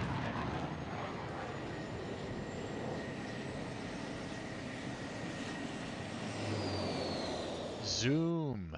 I haven't seen Mac Malden since the Martian Memorandum case. I remember him as a surly, incompetent, fat-nosed cop. As I step into his office, I can see he's changed. His nose is even bigger. Well, if it isn't Tex Murphy.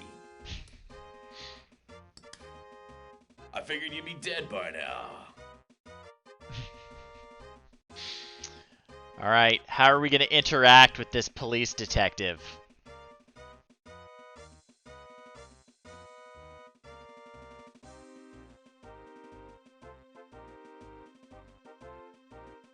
A. Pixelface says A. Lindsay says B, but she's too slow. I could say the same about you. When's the last time you had your cholesterol checked? A might be the wrong choice. Still the wise guy, eh, Murphy? It was great to see you. Now get lost! All right, all right. What are we gonna do this time to try and rescue this? We do need info from him. Thanks a lot. B, just get right down to business. Let's do it. I'm working on a burglary case, and I'm looking for a lead. You and me both, Seamus. The mayor's office is all over me again. You heard about the string of pawn shop robberies? We have no suspects, and I'm catching the heat for it.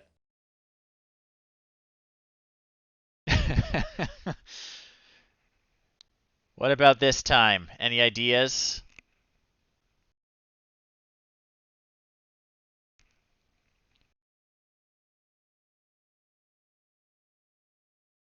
What do you think, Pixelface? Player's choice. All right. I'm going to be a big ol' suck up. Sounds like we might be looking for the same burglar. Let's compare notes, old buddy. No chance, Murphy. I don't need you getting in my way. Wrong choice. Go play detective somewhere else.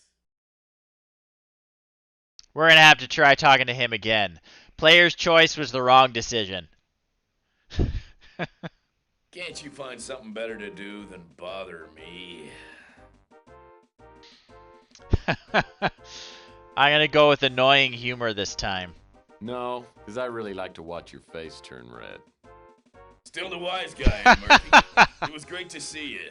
Now get lost. All right. What should we try this time? I'm clearly screwing this up.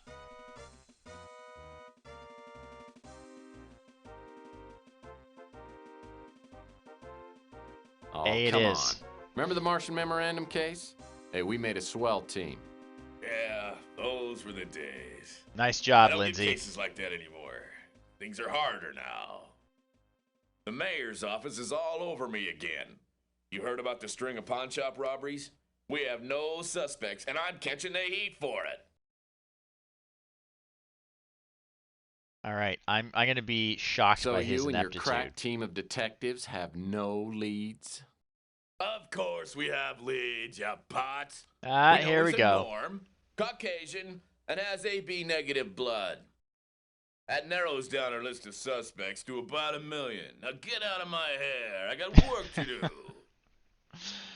All right, I don't know how they got a blood sample, but so he's not a mutant. He's Caucasian. He has AB blood. That's all good stuff. All right. Head back down to the street.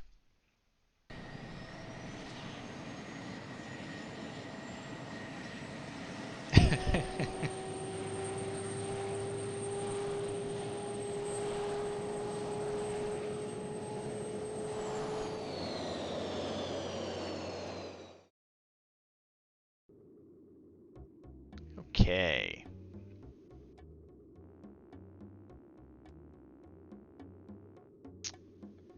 So we need something to bribe this chocolate-loving guy.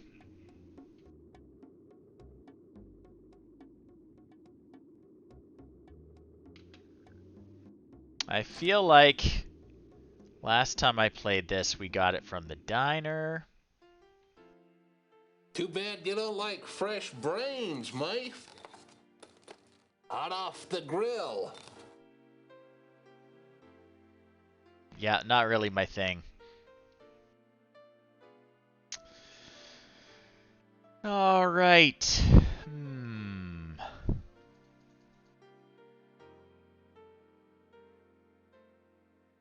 No, we don't have any new topics with him. So there's something I'm missing. It's got to be, you know, in a trash can or something nearby. This guy won't talk to us unless we give him something. Oh. Oh, no.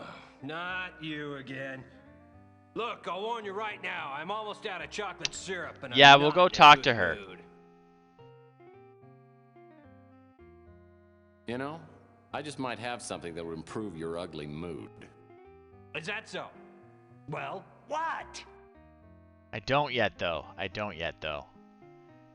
Okay, sorry. Yeah, let's ask at the other restaurant.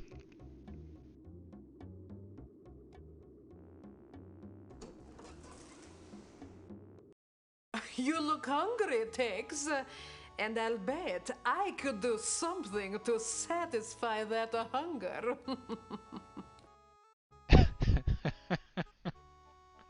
I prefer to stay hungry. I've got an image to maintain, you know. Oh, looks like we do have, yes. Can't help you, Tex. So we do have chocolate as a topic now. So we can ask for some, and I guess we do get it from Louis.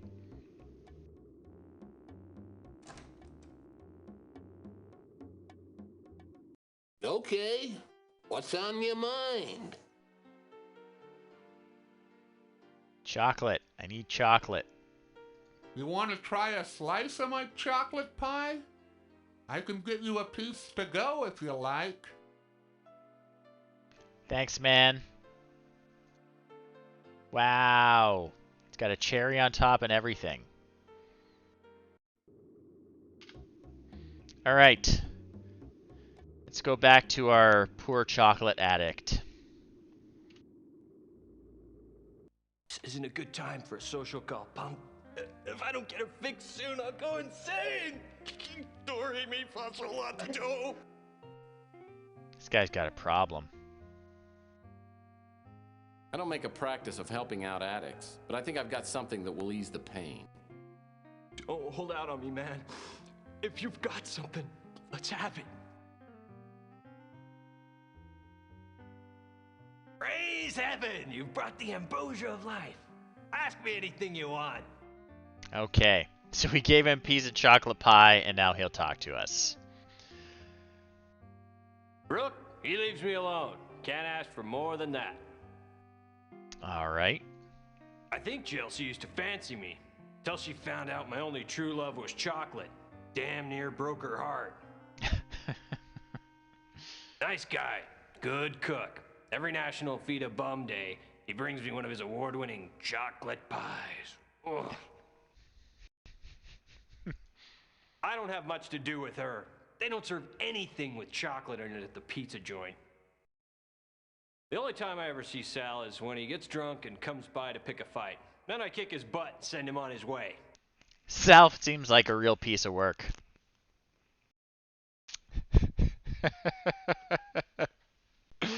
Yes, it is. Okay, I'm getting cold. I'm putting on the shirt. All right. Let's ask about Ardo. That big goon. He used to hassle me until I shared a quart of chocolate syrup with him.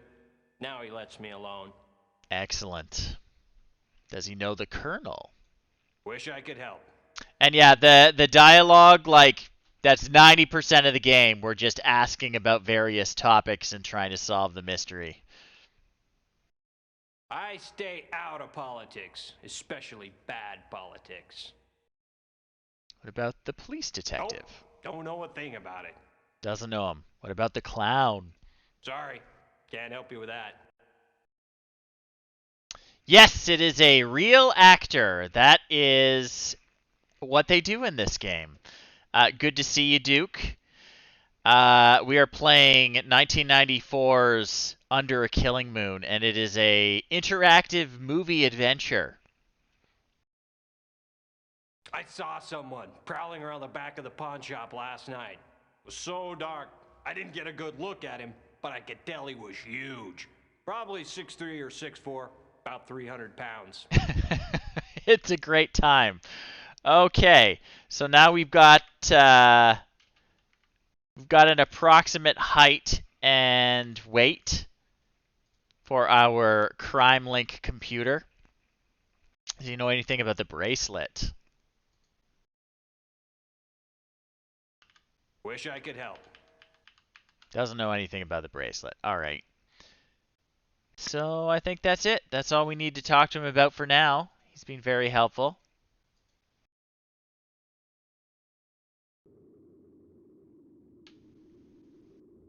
Okay.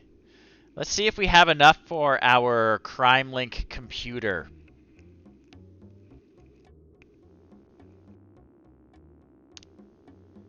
Actually, we haven't looked at the hotel yet, have we? On the top floor of this place is where I hang my hat. It's not much, but it's better than... well, it's not much. Okay.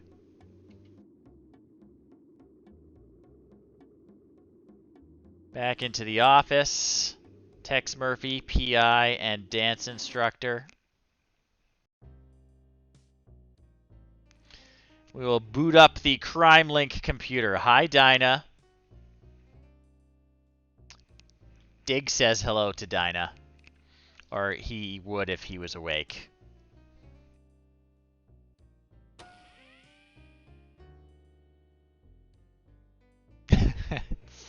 San Francisco, 2042. Okay, so we know our suspect is Caucasian. They are a male. They are 6'3" to 6'4".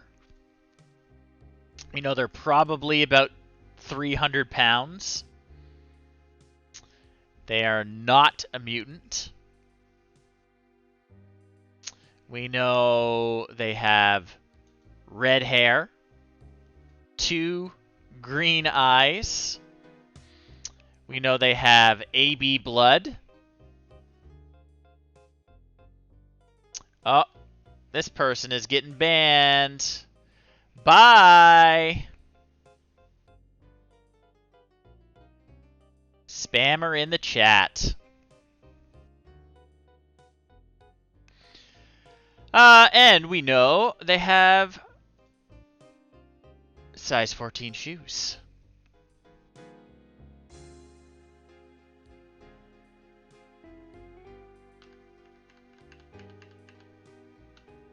Yep. So it's still...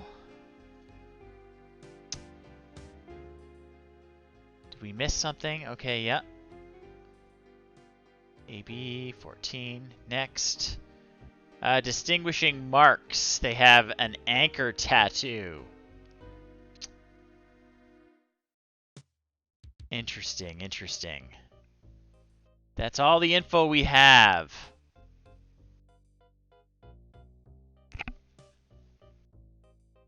Yeah, I don't know. So, you're going to have to find some more info.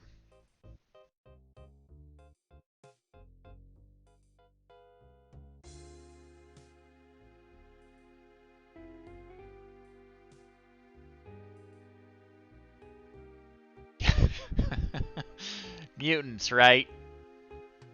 Okay. Let me see. We gotta find a couple more pieces of information about this guy. Who haven't we talked to?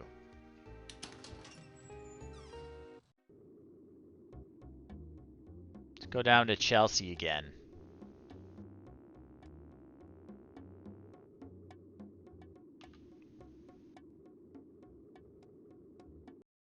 What can I do for you, Tex? I want to ask about this guy again. Yeah, I remember Rook told me about the burglary. I remember a stranger hanging around the past couple of days. It might be a dead end, but I seem to remember that the guy had these bright green eyes and a tattoo of an anchor on his arm.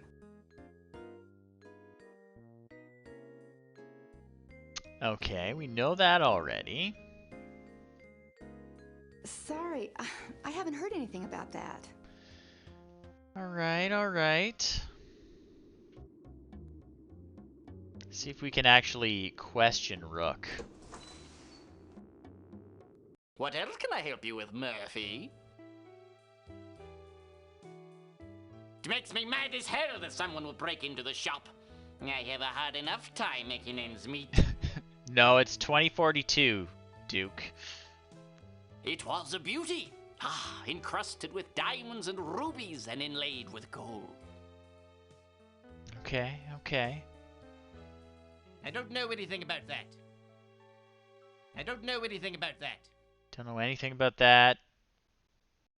Louis and I go way back. We ran guns to Ethiopia before World War III. Oh they my fought God. in the same regiment during the war. After the war, Louis opened the brew and stew and told me about this shop, which I bought for a song, and then I started my own pawn business. Okay. That depends on whether you're here to help me or to irritate me. Okay, that's all he's going to tell me about himself. What about Chelsea? She's a honey, ain't she? Makes me wish I was 30 years younger. She knows the black market and has helped me make some connections. Interesting. That's good info. What about the lady that runs the pizza joint? Franny's a hot-blooded gal. She and her husband Sal wake up the neighborhood sometimes with their rows. Sal's a brute. Funny as hell, but he can get pretty bad after a couple of drinks. He and his wife Franny have a real love-hate thing. Makes me glad I never tied the knot. Sal leaves running the pizza joint up to Franny. What do you know about Ardo, the guy that works at the hotel? Strikes me as a village idiot. He came by one time to see if I had any Inspector Burns action figures. I told him I'd never heard of these Burns characters and thought the kid was gonna tear my damn head off. Ardo told us about that, actually. Don't get me started. That movement is nothing but a hate machine. The Civil War's on the horizon because we mutants can't sit around and take the discrimination anymore. Those crusading fools have started something too big to control. I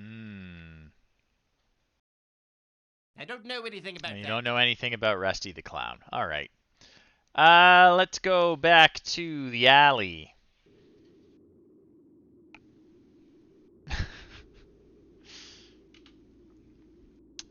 See if we missed anything.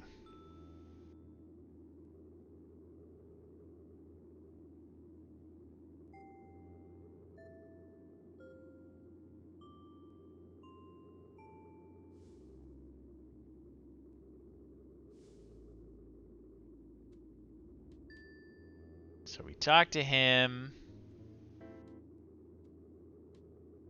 Check out all the trash cans. Whoever uses these garbage cans is either a terrible shot or is saving them for that special piece of trash. Yep.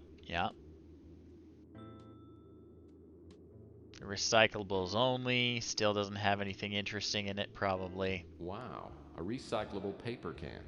Finally, a glimmer of ecological responsibility. I didn't know. That's the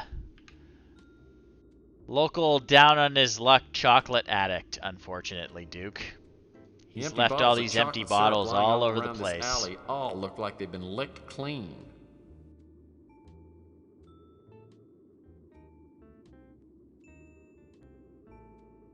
Ask away. Tell me about that burglary I saw again. someone prowling around the back of the pawn shop last night. It was so dark, I didn't get a good look at him, but I could tell he was huge. Probably 6'3" or 6'4", about 300 pounds. All right. Maybe there's something more in the joke shop I can take a look at.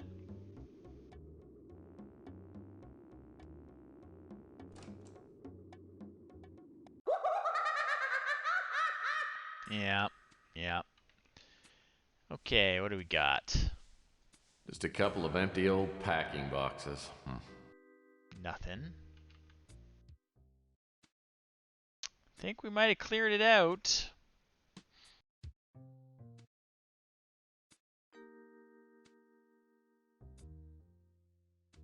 Not sure.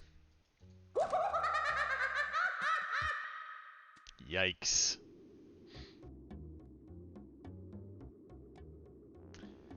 Talk to Arlo again. I heard that Ardo shuts the place down every once in a while to do fire safety upgrades.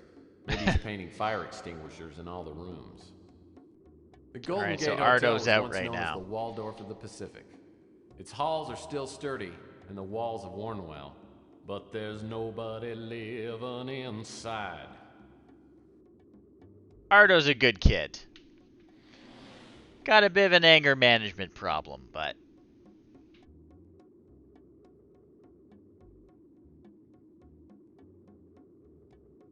Let's see if there's anyone at the tower right now. Yeah, Mr. Tibbs is begging for attention. Tower was once a majestic landmark. The wiener stand on the patio at the Basicoy Tower made the best chili dog in town. No one's here right now, though, so I better check back later. Okay, no one's there yet. Check through my inventory, see if there's anything I'm missing. Yeah, he is quite needy.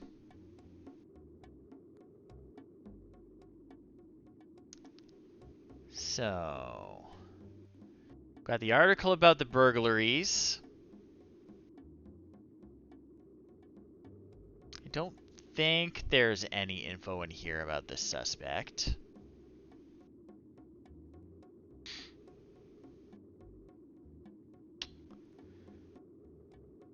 Nope, nothing in there.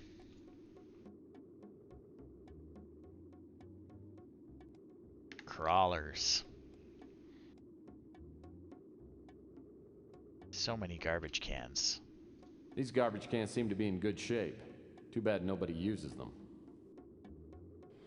These garbage cans seem to be in good...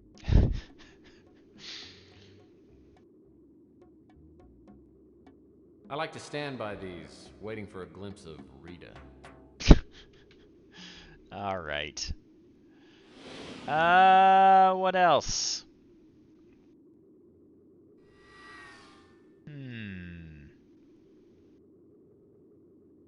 Oh God, it really was. Man, there are signs of radioactivity everywhere. Think it's a Streetcar Named Desire reference. Could be wrong.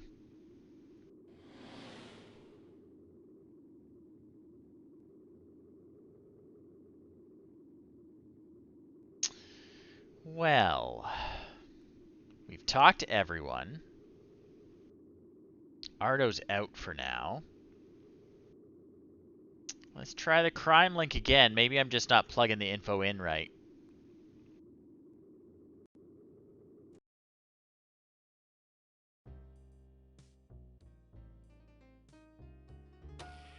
Give it a shot.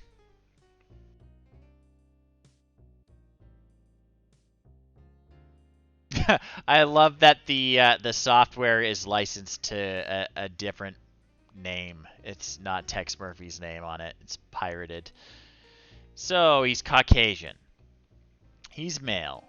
Yeah. We know all that.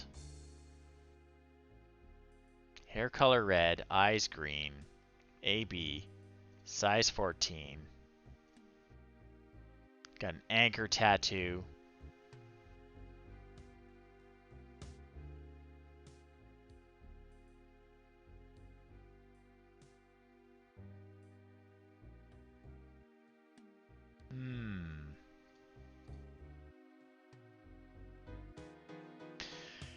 That's all the info I have.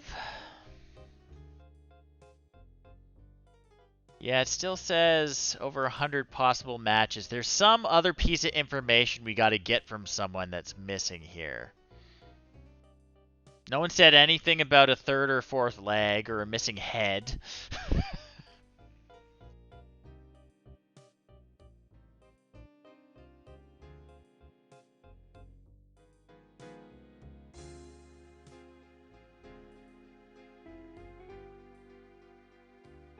Oh. It's AB negative blood is what he had. We do have all the facts. I didn't write down the complete information. Okay. Let's view the suspect's file. I thought we talked to everyone, so... Here we go. Who we got? Mickey Flem. Let's see his rap sheet. We got burglary, mail fraud, attempted extortion, petty theft, burglary, arson, attempted fraud, grand theft speeder, importing illegal novelty items. The whereabouts of Mick Flem are unknown at this time. The SFPD are interested in questioning him about the recent disappearance and suspected murder of Rusty Clown. It is likely that Flem and Rusty were working together when Flem was arrested for illegally importing Asian novelty items. Flem may have murdered Rusty to get revenge for letting him take the fall. This theory has been supported by a street informant, Beek Naritz, who claims to have seen Flem within the last few weeks. Naritz reports seeing Flem in an extremely intoxicated state, apparently hallucinating, saying that Rusty the Clown's ghost was out to get him. Hey, Arc Knight, thanks for coming out. Hi, Mr. Tibbs. Oh, there he is. That's quite the guy. So, we definitely haven't spotted him yet.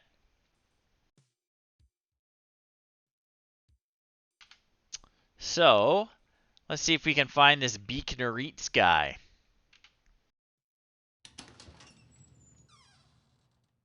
And before I forget, what I really should do, because I haven't done it at all yet, is save my game.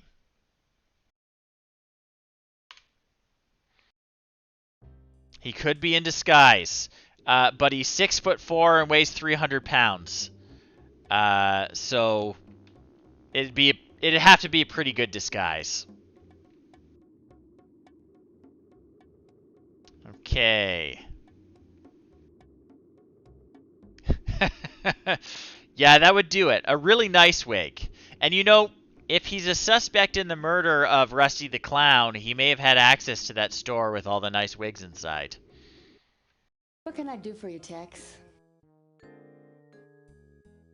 Do you know where Beak is around? Oh, yeah, I know Beak. If you want to talk to him, you might try hanging out around Coit Tower. Okay. Good guess to talk to Chelsea. Rook did mention she had black market connections. There's some sort of illegal novelty items scandal happening here. I don't know. But Rusty the Clown is being murdered over it. I walk up the steps to Coit Tower and spot a small figure lurking in the shadows. In the half-light, I can see only the person's profile, but it's definitely Beak. As I walk towards him, he glances around, then approaches me warily, like a vegetarian sizing up a pot pie. Mr. Nerys. Well, are we getting down to business? Figuring out if it's actually him? Or are we admiring his prominent feature?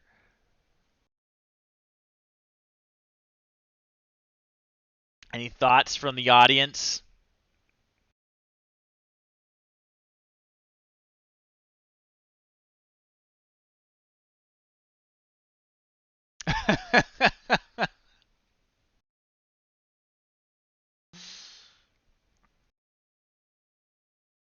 Admiration it is. Pardon my staring, but that is a truly impressive schnoz you've got. Come on, don't make fun, huh? What do you want? Who are you? All right. So he didn't like us pointing out his giant nose. It's just, we'll mention Chelsea. I'm a friend of Chelsea Bando. You told me I could probably find you nosing around up here. Yeah, Chelsea. Good egg. Nice looker. So, what do you want?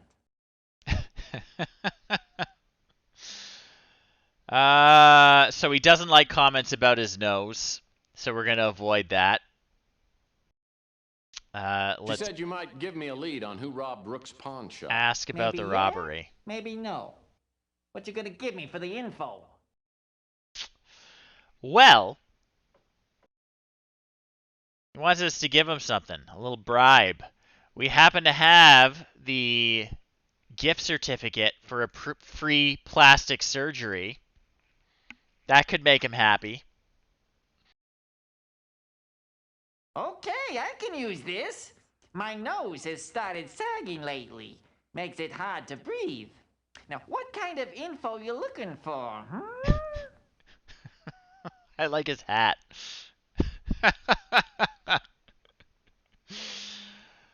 Okay. So let's run down the list. I can't help you there. So he doesn't know Rook. He knows Chelsea, so we'll ask about her. Chelsea.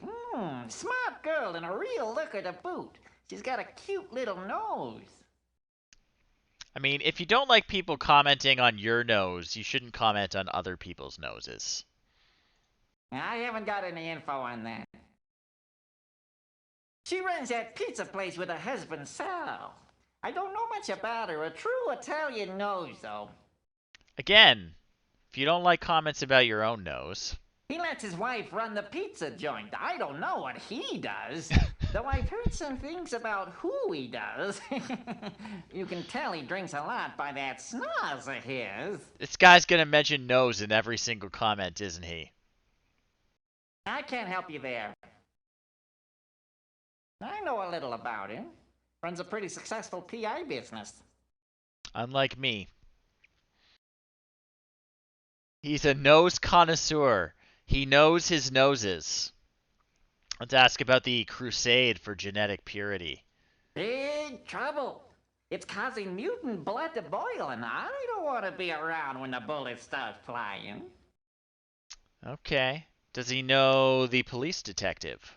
Anyone with a hunker like that can't be all bad. Malden's no rocket scientist, but I hear that he's not on the take. I've helped him out a couple of times, so he leaves me alone. All right. Tell me about Rusty the Clown, who has been murdered. I think he's dead, and I'll bet Mick Flam had something to do with it.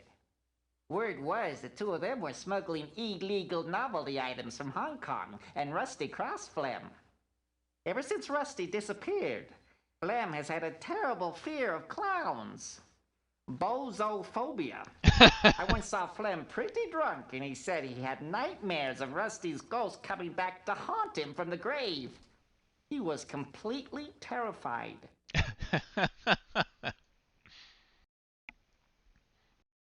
Oh, I'm nobody. I just try to keep my nose clean and my ear to the ground. Oh, wait a minute. Or was that vice versa? Oh, that clown's dead. We found his remains. You missed that part, Arknight. Killed for double-crossing someone in the illegal novelty trade. Rook's pawn shop was robbed by a two-bit crook named Mick Flam. He and his girlfriend have knocked off half a dozen pawn shops over the past month. The girl goes to a pawn shop and hawks a bracelet for a decent amount of cash. Then Flam breaks into the pawn shop and steals the bracelet, along with anything else he finds. Classic. The bracelet is the bait Mick Flam uses for the pawn shop robberies. Okay. Well, you know anything about where I might find Mick Flem? I don't believe we ever meet the girlfriend. But Rook didn't know her, so it can't be Chelsea because he knows Chelsea. Mick Flam's rap sheet would take a day to read.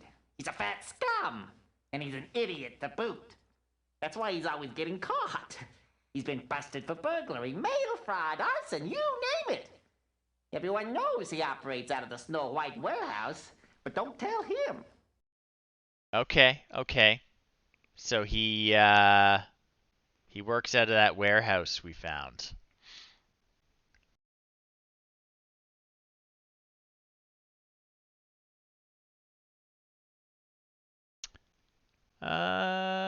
Yeah, I think we've talked to Beak about everything we can talk to him about right now. We'll just save our game.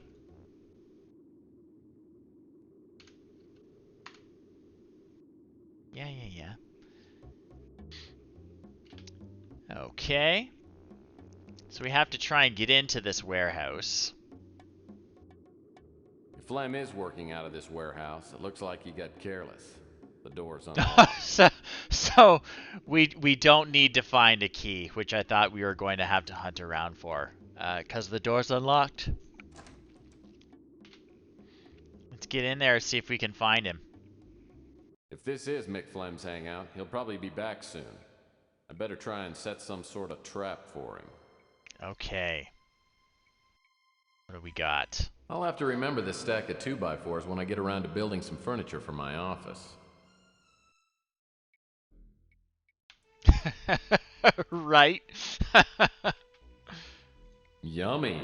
A bottle of turnip schnapps. I'll bet it's got a real kick. Turnip I don't think I'll schnapps. move any of these pallets because they look like big slivers waiting to happen. Well, this is actually a storage compartment. Looks like it requires a special combination key. Alright, we'll deal with that later. What do we got here? Ooh. This barrel smells like it shouldn't be opened. Yikes. Crate smells like laundry soap. Crate in front on the floor seems to be partially opened. Anything in it? Oh, we're gonna have to go around. Apparently some fireman dropped off his uniform to be cleaned and forgot to pick it up. I'll take a fireman's uniform. This must be the power box for the warehouse, and it's locked. Does the key we had from before that we found in the alley fit that? Well, that's not gonna work. Nope, wrong key. Maybe there's something on the table.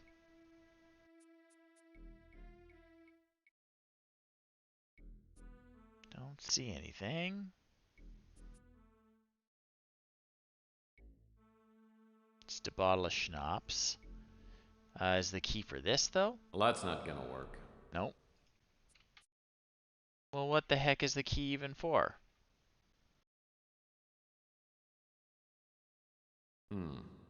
Locked. Okay. So we're sure it's not that key. Well, that's not gonna work. Well, that's not... Alright. See what's up top.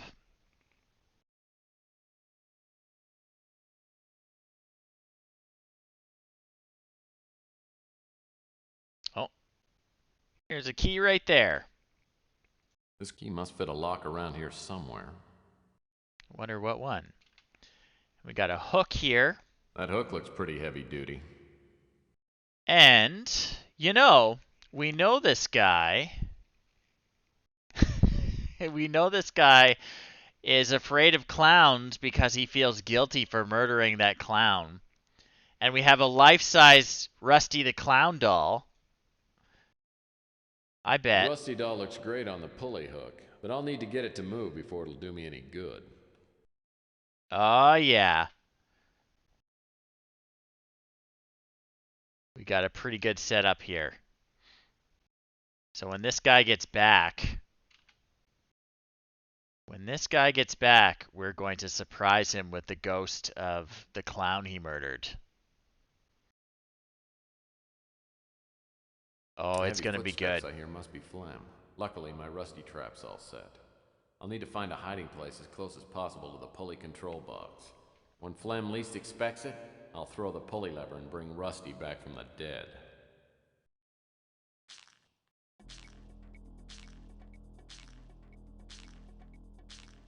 So I need to... How do I do that? There we go.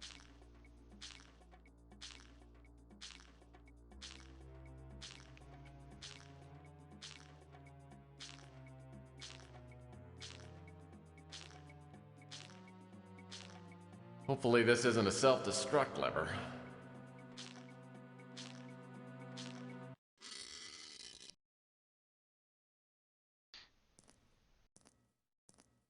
See if it worked.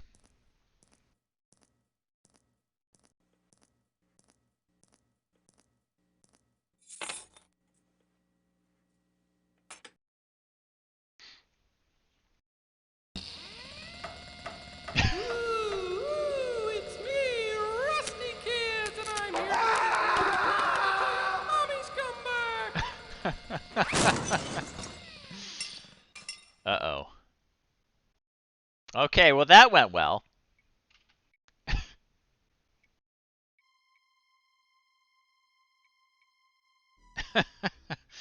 Well, what did he leave on the table? This table and the bottle on it aren't dusty like everything else here. Someone's used this recently. Mick ran off without his keys. I'll bet at least one of these will come in handy. Okay. Damn, I'm good. This has to be Rook's We got bracelet. the bracelet. There it is. It's what we've been looking for. And I wonder if one of those keys will open this up. Yep. A locked box within a locked box. It must contain something worth having. The strong box is too sturdy to break open. I'll need the key. Maybe this is what that key from the alley is for.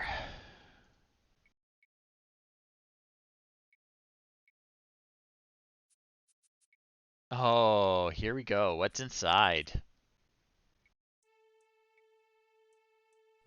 What do we have here?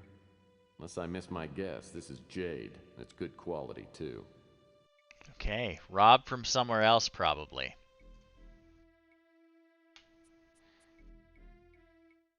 Not bad. Well, I don't think he's coming back.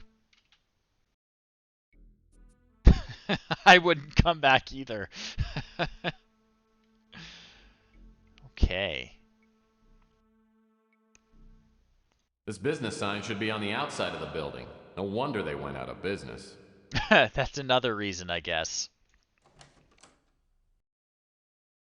I'm telling you, oh, it's impossible. We got a It cutscene. can't be done. I've tried everything. The prophecy is very clear. We can't go on until this step is completed. Surely your unique skills give you opportunity? My ability has gotten us nowhere. Capricorn got there before me. They're always one step ahead of me. It's like they can read my mind. We can't let them stop us. Maybe we can use your skills on someone else. I've made inquiries. And if he hasn't gotten himself killed, maybe he's just what we need. Murphy. Tex Murphy. Uh-oh. So that was day one.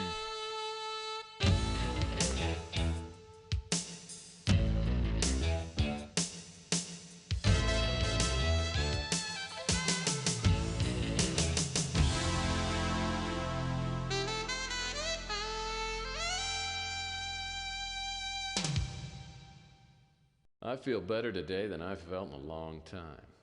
Boy, did I stun Rook when I walked in and handed him that bracelet. Okay, so getting the bracelet back doesn't make me Detective of the Year, but it does stimulate the confidence glands. Maybe I can succeed at this business and turn my career around. But if I'm going to do that, I better do something about my fax machine. Who knows how many new opportunities I've missed to show the world my greatness. All right. Save my game here.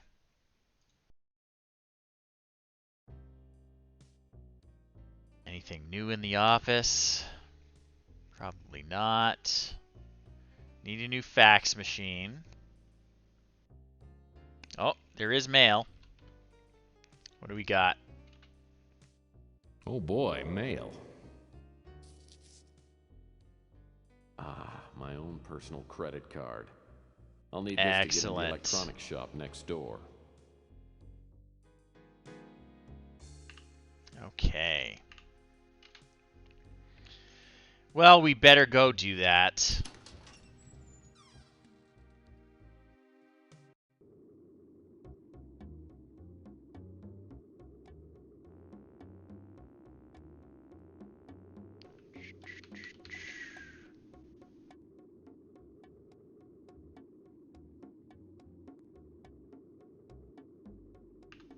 Okay. See if we can buy a new fax machine at the electronics shop. I think we have to use the credit card on the door to open it. That's not gonna work. Maybe? Ah, there we go. What do we got in future Radio This electronic Shack? shop outlet has just moved into the neighborhood. I've heard that the manager's name is Ham Underwood. Everyone knows they sell overpriced junk, but it is conveniently located. Ham Underwood. That's a great name. Wow, look at all this stuff. Various connectors, accessories, and doodads. Probably there for decoration. Got Now this that's thing. interesting. Looks like an alien pineapple. Okay. Got some UFOs back there. Ooh, Plan 9 flying saucers. Very cool. Got some cylinder thing here. Looks like a core sample from an old sofa. Tex is just as mystified as I am. What do we got? What's this? Yum, an imitation chocolate keyboard. The perfect Valentine gift for that special computer nerd. All right.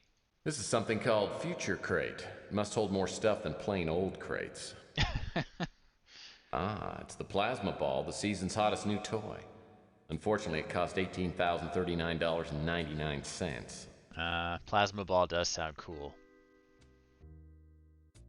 What do we got here?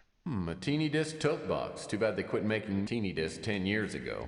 What about Looks this? like some kind of space chicken. All right, all right.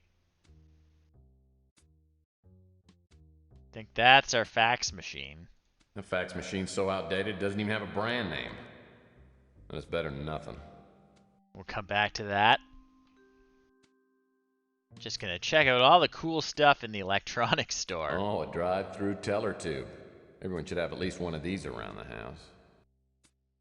The Rodent Tracker 8000, just like on TV. Because household pests never build up an immunity to bullets. Okay. A teeny disc tote. Seen that. Yum. Seen that. Now that's interesting. Looks like an alien pineapple. What else have we got?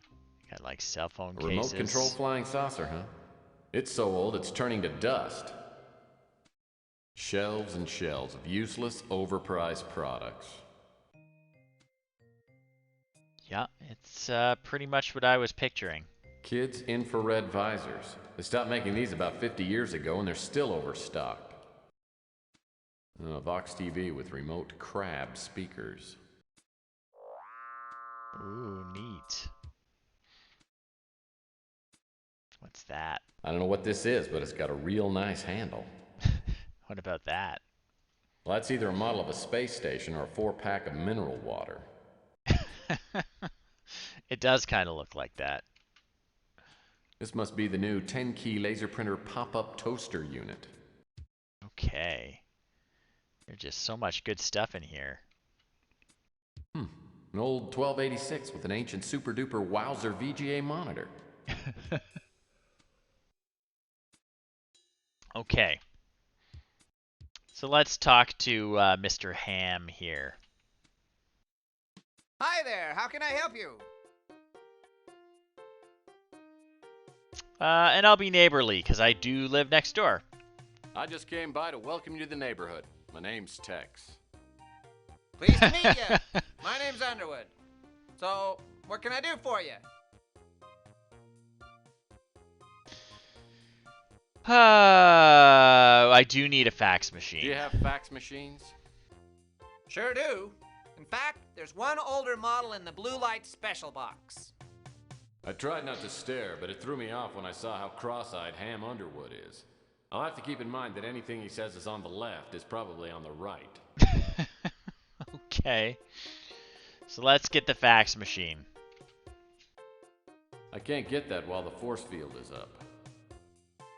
The fax machine's so outdated it doesn't even have a brand name.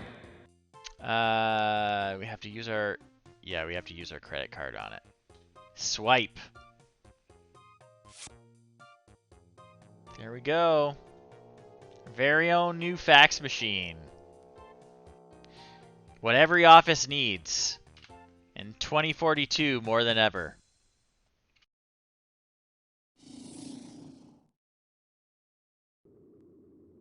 Okay, let's get it hooked up. Maybe we've got another case waiting.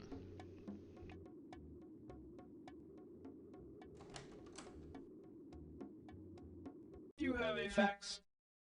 As soon as I hook up the new fax machine, a fax prints out. Oh, finally. Maybe this is a real case. The kind you get paid for. Let's go check it out.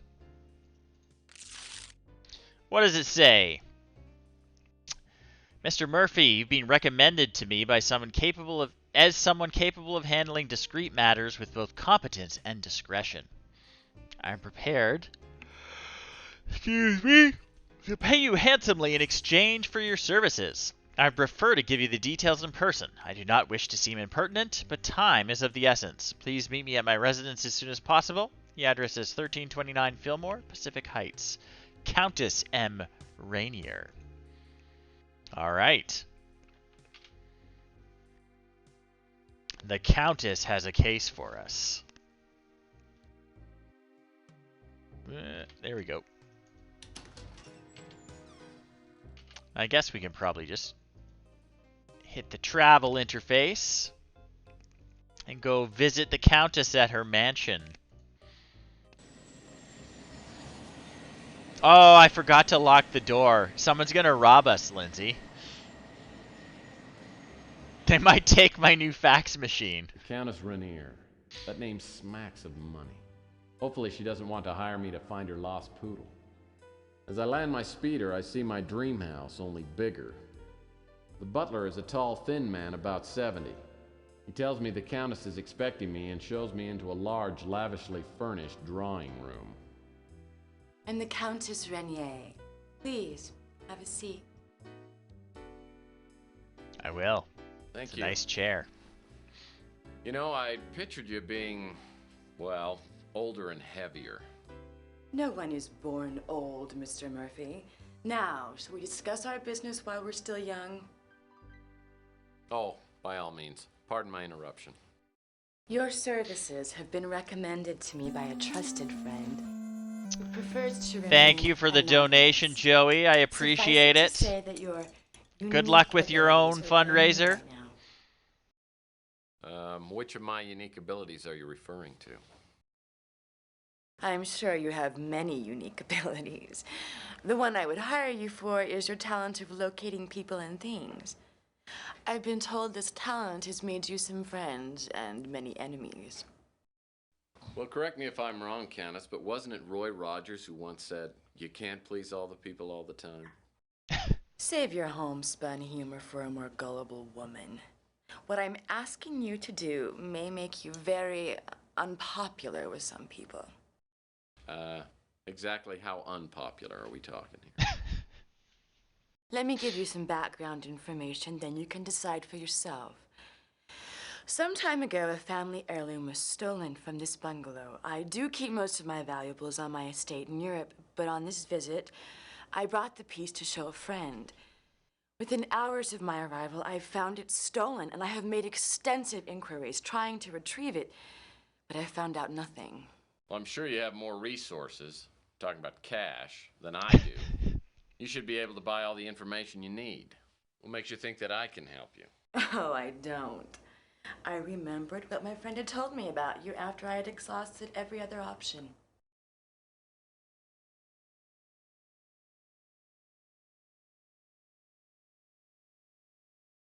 You know, referring to me as your last option could automatically double my fee.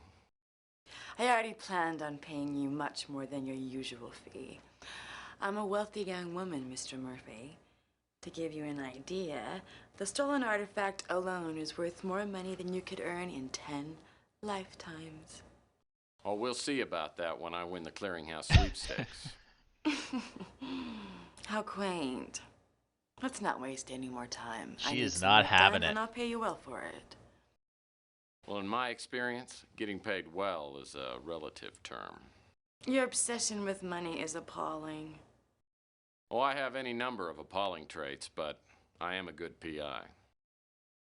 Well, if you prove to be as good as you think you are, I'll pay you a $30,000 finder's fee. Well, let me think about it. Okay, I'll do it. In fact, I'll even mow your lawn at no charge. Try to control yourself, Mr. Murphy. I'll expect you to focus all of your energies on this job, and the methods you use to retrieve the artifact are of no interest to me. But as more time elapses, the less likely it is that the item will be found, and for that reason, I must require you to find it and to return it to me within 1 week. And after that, there will be no finder's fee available to you. Do you pay time and a half after 40 hours? That's a joke. I have stated my conditions. As to the artifact itself, it is a beautiful statuette made of crystal and shaped in the form of a bird. It has been in my family for countless generations, and as I said, it is extremely valuable. There are many collectors who would stop at nothing to own it. Whoever stole the statuette would undoubtedly have gone to the black market and offered it to the highest bidder. I think I saw that statuette you're talking about. Someone was selling it on the Home Shopping Network. Boy, I had no idea it was so expensive. You make jokes, but you cannot possibly know how rare and valuable the statuette is. And now that you have all the necessary information, we'll end this charming visit. Don't bother contacting me until you have the statuette in your possession. And If you are successful in your search, it could change my opinion of you considerably. My valet will give you a retainer of $1,000 on your way out. Goodbye, Mr. Murphy. I didn't tell the Countess, but I would have done damn near anything for $30,000. Now I've got to find a link to the black market. How hard can it be? Easy peasy. All right, back home, I think. Why? Do you feel like there was something suspicious about that interaction? 30,000 bucks for a week of work is pretty good.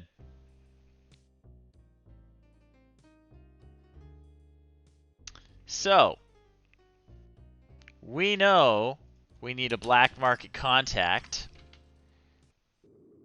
And we know that Chelsea has black market contacts. So let's go talk to Chelsea again.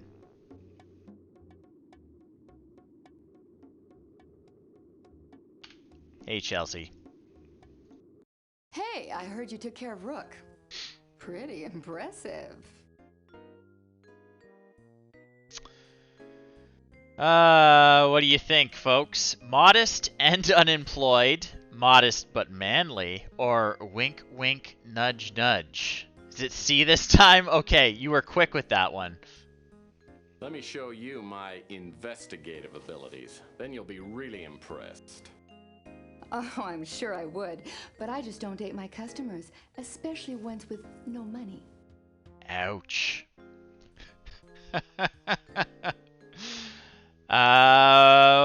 Where are we going with this, Lindsay?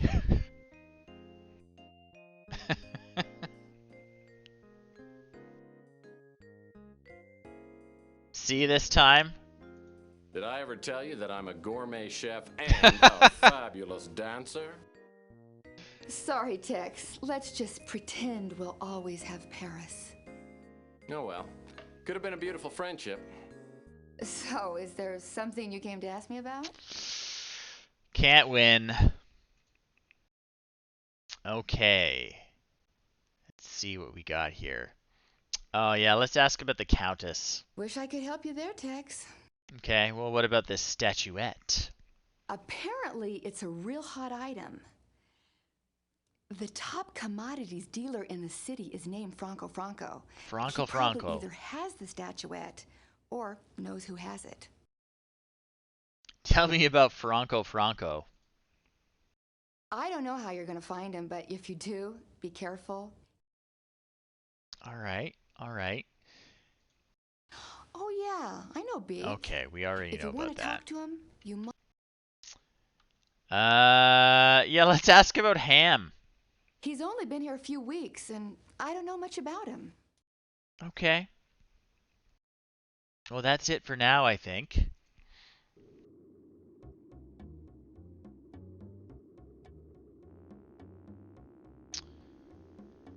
So, let's go talk to Beak again. See if he knows any more black Hey, market Murphy. stuff. Well, you see my new nose. I'm so excited. I'm gonna look and feel like a new man. I love this little guy. We're going to exploit his gratitude. Yeah, we're gonna kiss up to him. I think Congratulations. we're Now you'll gonna have to tell him carry his a nose stick looked around to good. keep the women off you. Oh, come on, Murphy. Quit funning me. What do you need?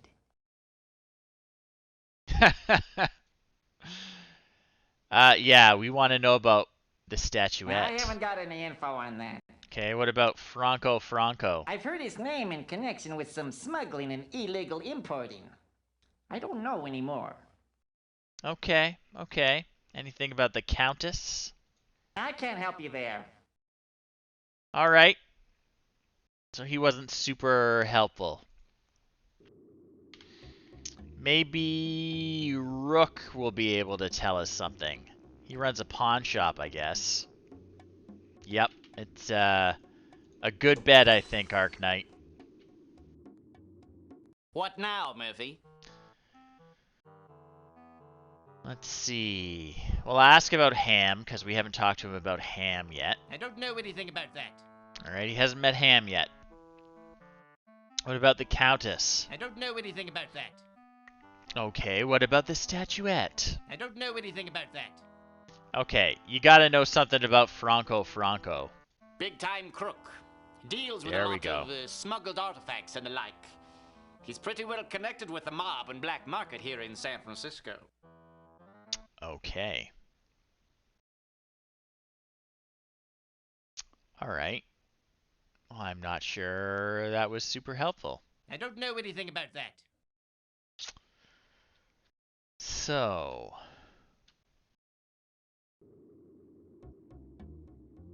let's keep asking around. Everyone's useless. Why don't my neighbors know about the black market? Yeah, let's go to the hotel. We're gonna talk to everyone eventually. I heard that Ardo shuts the place down. The every once in a hotel's while still to do fire closed. safety upgrades. Maybe he's painting fire extinguishers in all the rooms. Speaking of Ardo, I better check out. Try and complete my Inspector Burns outfit. So I've got. There we go. Looks pretty good. So I got the mask and now I've got the fireman's outfit. Have a feeling I'm gonna need the helium dispenser so that I can do the voice. Alright. Pizza lady, what do you got for me? What can I do for you? Do you know anything about a statuette? Sorry, I don't know anything about that. Have a feeling she's not gonna know anything about anything. Sorry. Ask me about something else. Can't help you, Tex. Too bad. Do you know Ham? He opened that radioactive shack across to the street. I haven't spoken with him yet. Yes, the radioactive shack. Louie! What do you got for us, Louie? What can I get you? You know Ham? Ham just opened the electronics place a while ago. He's come by for lunch a couple of times. Usually orders the brains and eggs platter. Good choice. Do you know Beak? Sorry, Mife. Doesn't know Can't Beak. help you there. While. I love Louie. Sorry, Mife. Can't help you there. Sorry, Mife. Alright. Sorry, Mife. You don't know anything. I think who we gotta go talk to is, that detective. So we're gonna go hassle him again.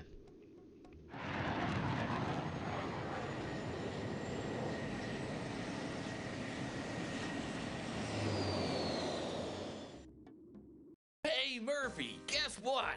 We got the guy who robbed those pawn shops. Turned himself in. Can you believe it? Kept babbling something about a clown coming back from the dead to haunt him. Nice work. Nice work. How are we gonna do this? Excuse me.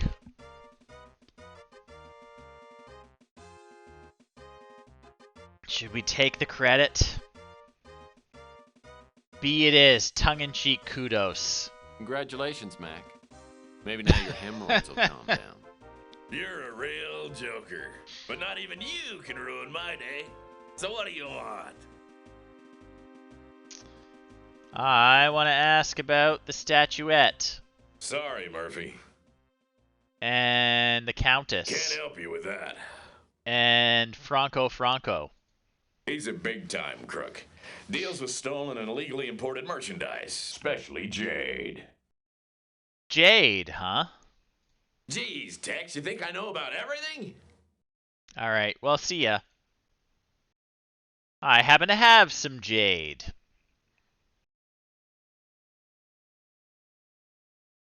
I bet if I asked Rook about it, he could tell me something.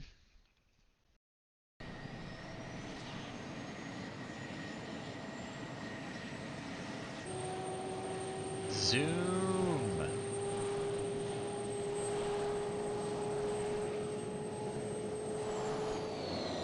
Off we go. Judas, Murphy, can't you find something else to do besides bothering me? Nope. They're so good. You know, I subscribe to a trade paper called Jewelry Weekly. In the last issue, it seems to me I saw an advertisement by someone named Franco, who was looking to buy jade. There wasn't anything of interest in the trade paper, so I threw it out. It's probably still in the trash can out back. All right. We might have a lead. Hey, man.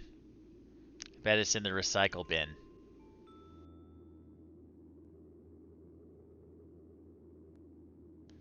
Dumpster diving with chocolate sauce. This must be the trade paper Rook mentioned. Check her out. Private collector interested in acquiring pieces of jade. We'll pay top dollar or trade. Contact Franco at the Alhambra Theater, 808 Paloma Lane. Yeah. Save our game.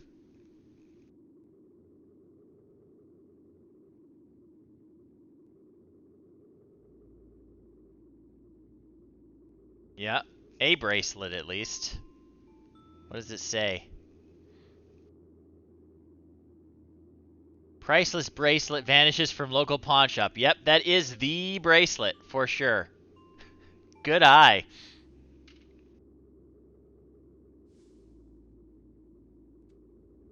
Okay. So, I guess we're just going to take the car.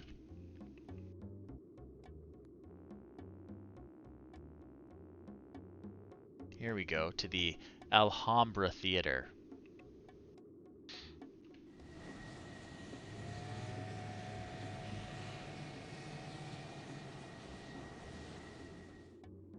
Being a movie buff, I've heard of the Alhambra Theater, though I heard it was closed down years ago. Sure enough, it's boarded up, but one of the back doors is unlocked. As soon as I step inside, two lugs the size of refrigerators grab me. I tell them that I have something for Mr. Franco, and one of them walks off. He comes back a minute later and escorts me into the main theater. A Buster Keaton flick is playing. The place is empty except for a man sitting by himself near the front of the theater.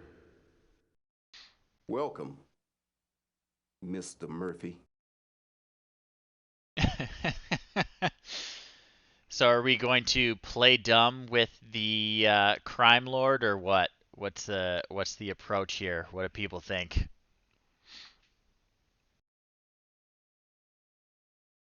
B? B it is. Hey, how do you know my name? I have my ways. I've been told you're a private eye. As I'm sure you know, I'm strictly a legitimate businessman.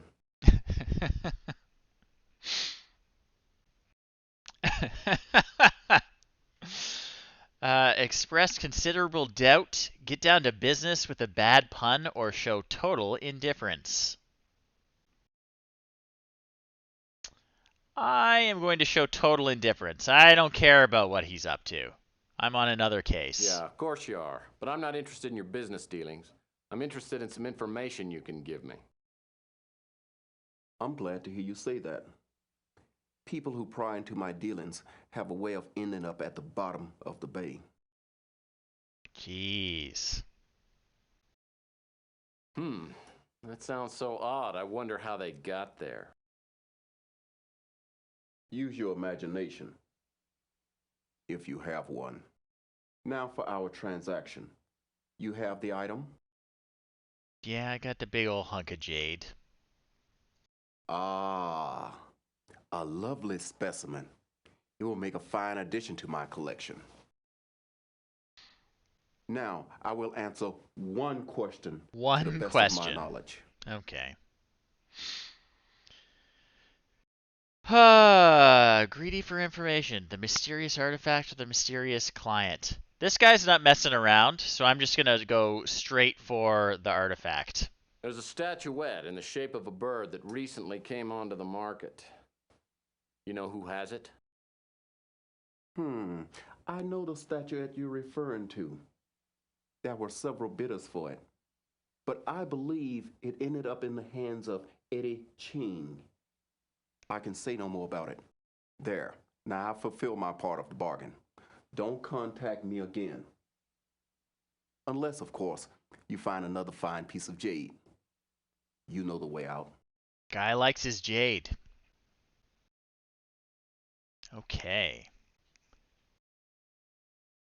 Back to the street.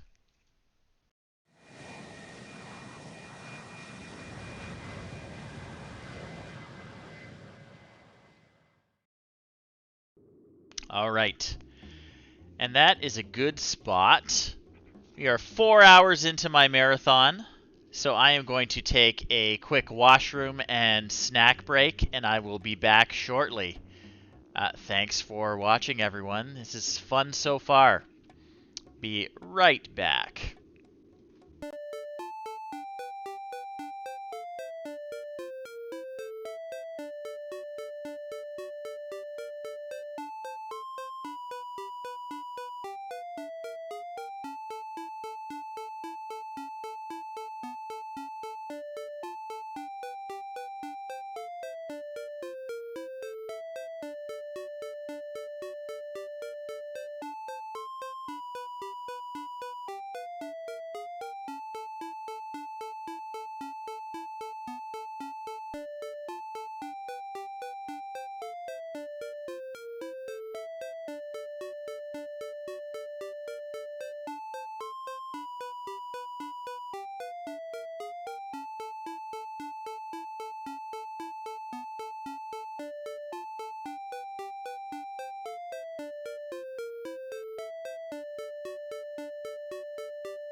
And we're back.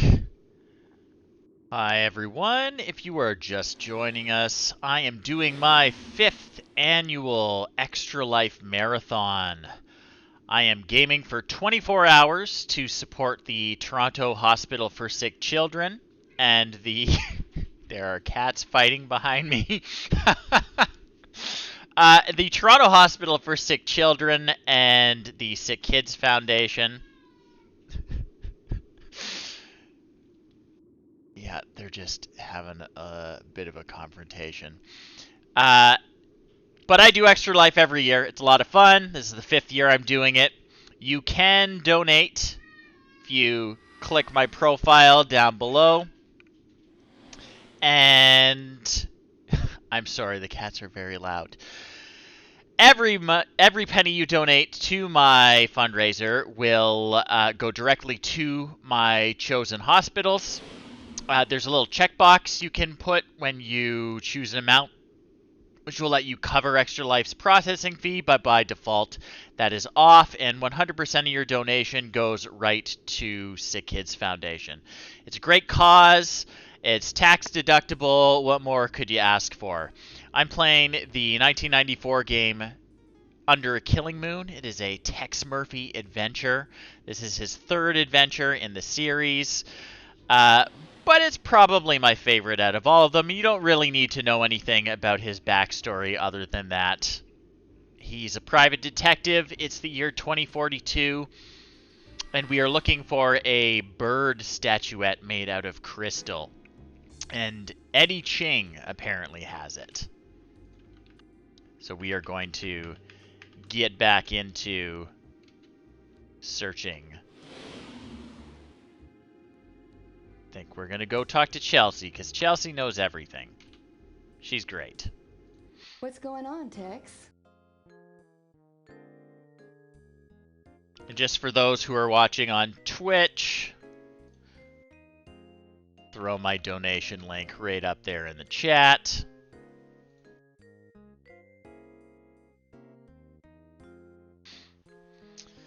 Let's see.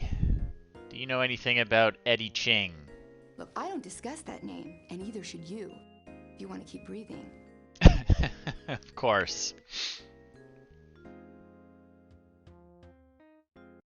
All right. Let's see if Rook knows about Eddie Ching. Have a feeling this is going to be another one to ask the police detective What about. else can I help you with, Murphy?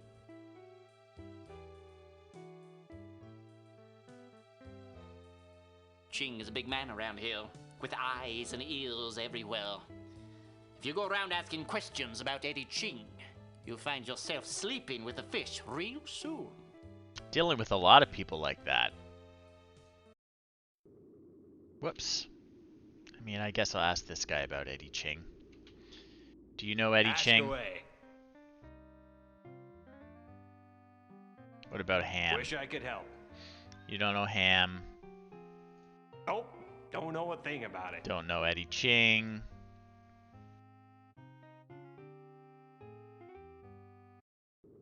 Alright, moving on. I think I am going to go talk to the police detective.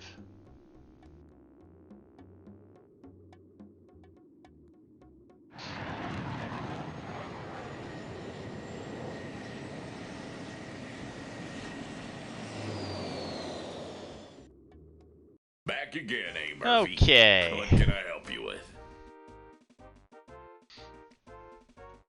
I want to know about Eddie Ching now. Ching's a dangerous customer. He's responsible for half the crime in the city. Pretty sure he owns the police commissioner. We've been told to lay off him. Okay. That's all you can tell me? Alright. Guess we're gonna go back. Just skip the little animation. Okay, okay. Maybe the electronics shop guy knows Eddie. This is the brand. Oh, I think we gotta use our membership card, don't we?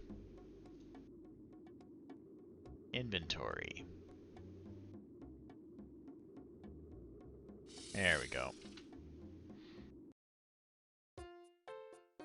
What's in the box now? Nothing. Hey, guy. How's it going? You here to do more shopping? I don't know yet. Maybe. I'll have to see what you've got that I can waste my money on. Well, go ahead and look around. If you see something you like in the blue light special box, just insert your card.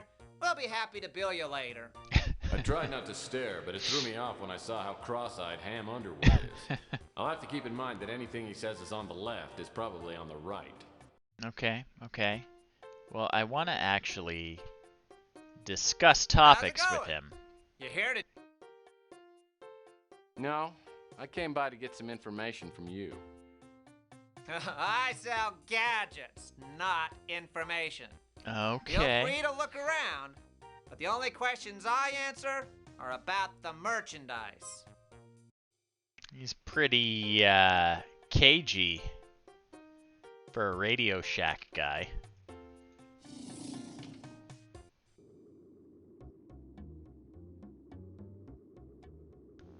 Let's ask everyone about Eddie.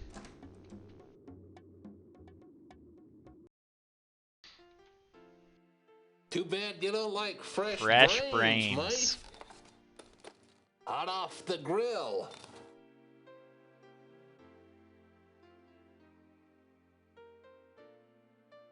Okay. Eddie Ching. I've heard his name, but I don't know anything about him. Of course. All right. What about Pizza Lady? What can I do for you? I want to know about Eddie Ching. Sorry, I don't know anything about that. All right. Nice chatting.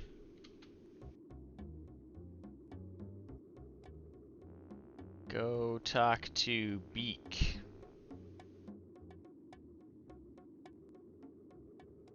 Hey, matey. Hey, man. You know anything about You Eddie didn't Ching? hear me say this, but Eddie Ching owns this whole section of the city. Okay. I've heard his name in connection with some smuggling. Not very helpful.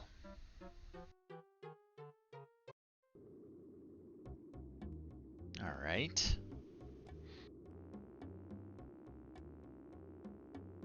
I heard that Ardo shuts the place. Ardo's still out. Or in, I guess. It's locked up.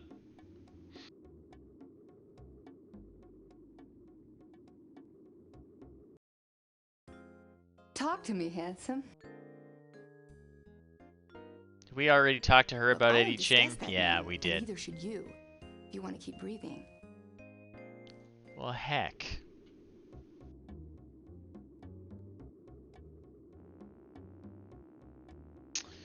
Talk to everyone about Eddie Ching. I think. Can we travel anywhere new? No, we can't. Is there a newspaper or something we're missing?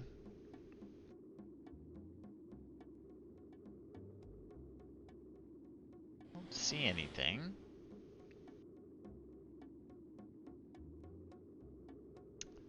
Let's check the office.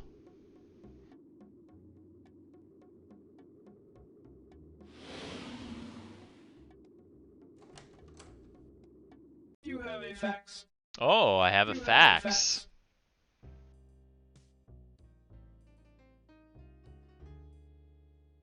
Let's get her. What does it say? It's from Franco Franco. Mr. Murphy, concerning our recent discussion, I have some information you may find helpful. While it won't profit me to tell you this, I would not be entirely unhappy to see Eddie Ching come out on the short end for once. Like most everyone else in the city, I know very little about Ching, but I have been told that he lives in a luxurious, high-security apartment building called the Knickerbocker. A number of powerful underworld figures live there. I don't know which apartment Ching lives in, but if you have connections with the police, they may be able to help you. Okay. go back to the police. See if we can get an exact office, or not an office address, a home address for Eddie Ching, the mysterious crime lord who may have this statuette we're looking for. What now, Seamus?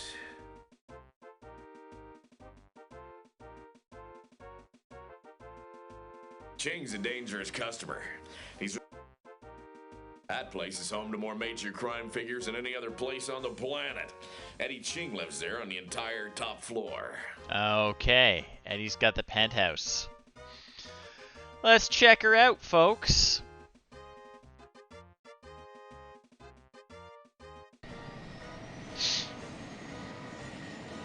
See if we can just knock on the door.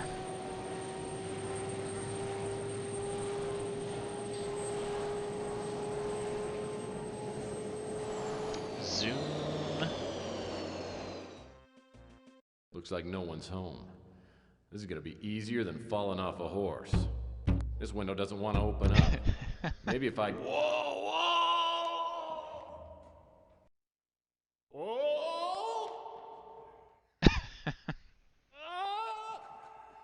When I stop bouncing off the awning 2 floors below Ching's place, I realize it'll take more than sheer strength to get into the apartment.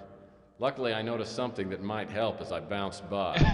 The sticker on Ching's window said, "Security system installed by Underwood Incorporated." I have a feeling I know who did that then.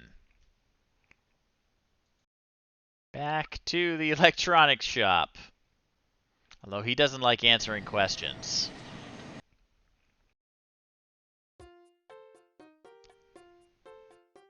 Just save the game quickly.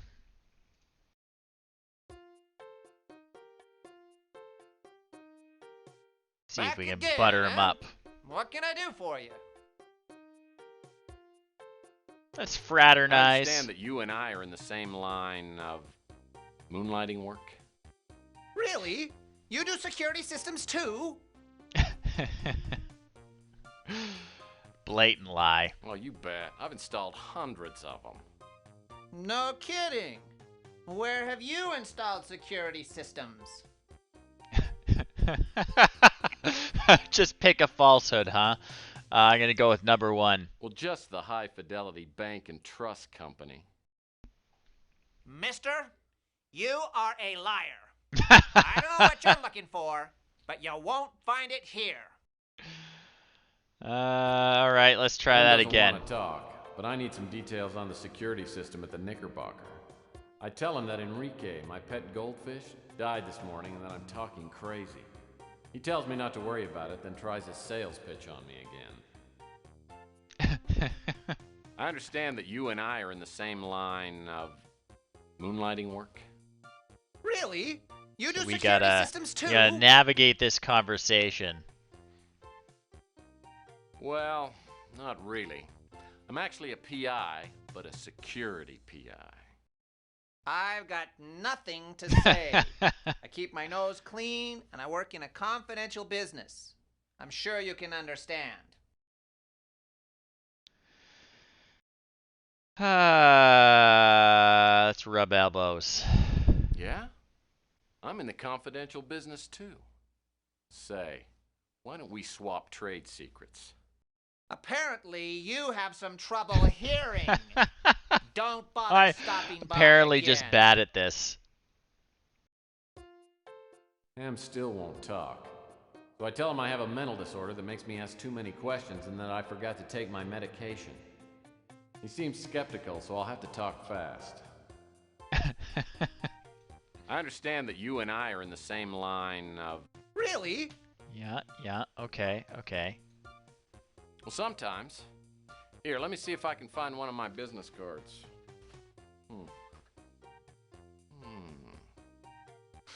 Don't worry about it.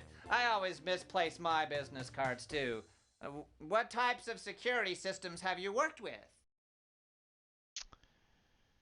Well, we have worked with the casino on Mars. That was in the Martian Memorandum. Let's see. The last job I had was the laser security system at Big Dick's Casino on Mars. I've heard that's a neat system. But it's nothing compared to the one I just put in. Oh yeah, we're going to be slightly skeptical, so he brags about it. Well, sorry, but I'm not easily impressed. Just ask my ex-wife. Well, this security system would impress you. I'd tell you about it, but it's top secret stuff. Maybe in a couple of years. I tried. I apologize to Ham for prying into his business and tell him that I'm really just a lonely guy looking for some pleasant conversation. He senses a kindred spirit, and I start my subtle interrogation all over again. I love that I it gives me understand as that many you and chances I are in the as I same need. line of moonlighting work. Really? You do security systems too? Don't worry. Okay. Let's see. I've heard that's a... You don't mean the one at the Knickerbocker.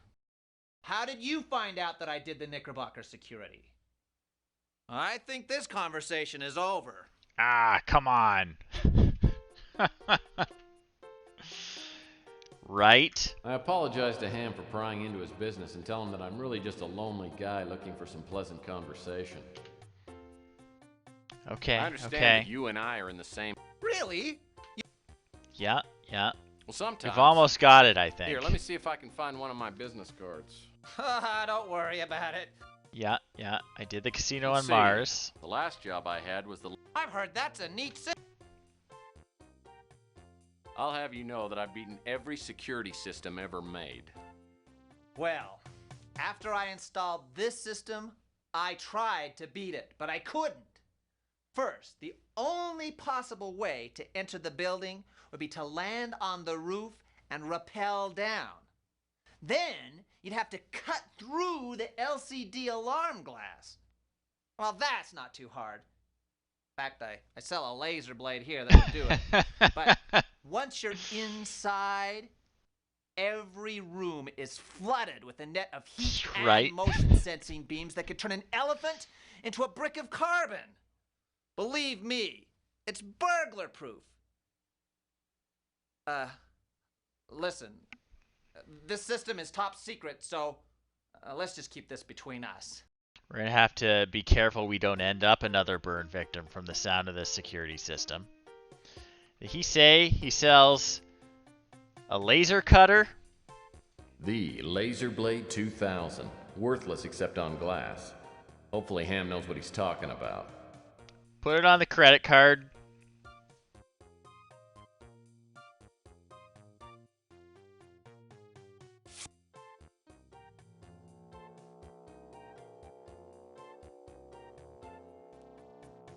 Well, that's not... Yeah, just a useless thing to cut through. I certainly don't want to cut through glass, Mr. Underwood. Don't worry about it. Well, this is just a glorified glass cutter. All right. Back to Eddie Ching's place.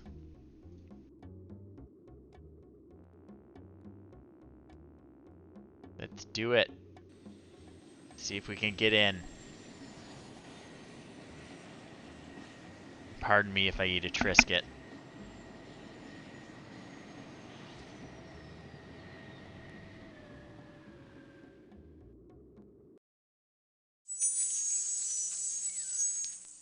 Armed with a chintzy electronic shop laser blade, I land my speeder on the roof of the Knickerbocker.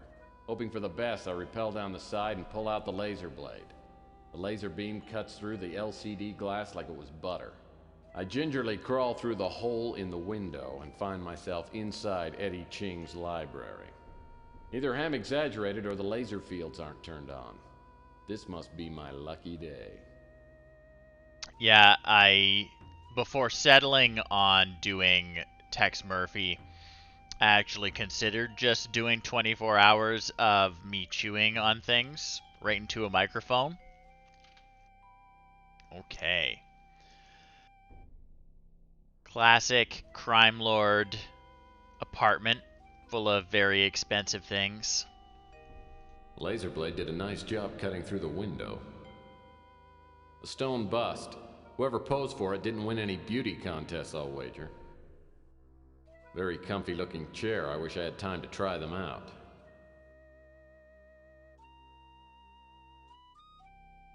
Alright. An extremely handsome mahogany table. What about the lamp? How's the lamp? Well, this lamp proves that art can be both beautiful and functional. Very suspicious. It's like, no matter what angle I look at it from, it's staring at me. What's in here? Stuff. Got fish food. Fish flakes. Okay, okay. A heavy-duty metal Geiger trap. Looks like it might be sturdy enough to use on the roaches at my office. Okay. Anything else in here?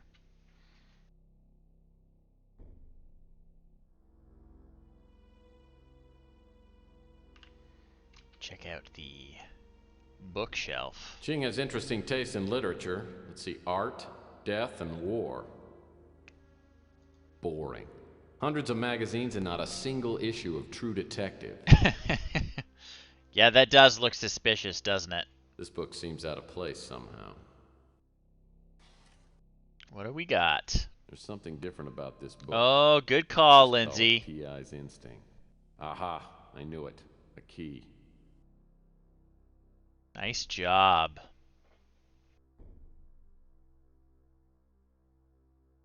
Ching has interesting taste in literature. Boring. Handsome dish. I wonder if it's dishwasher safe. What else do we got on here? Handsome dish. I wonder if... Well, looky there. It's Samurai Ken and Geisha Barbie. Oh, there's no mistaking these. They're lathe projects. Maybe candlesticks. Unless I miss my guess, these are Ching vases. Har har. Oh, wow. If I'd only known that the Wally Frog waffle iron was going to become a collector's item, I wouldn't have given mine to Goodwill. Alright. Let's look at the vases. Wow, these plants aren't plastic, they're real. Ching must have paid a fortune for these. Got a painting on the wall. Wow, these plants are... Oh, the plant's in the way. Oh, this painting's one of my favorite subjects. Languid women. We can move it. Wow, these... Okay. Move the painting, but it doesn't look like there's anything going on behind it. Hey, I think this is the statue that was stolen from the JBs out in Chinatown.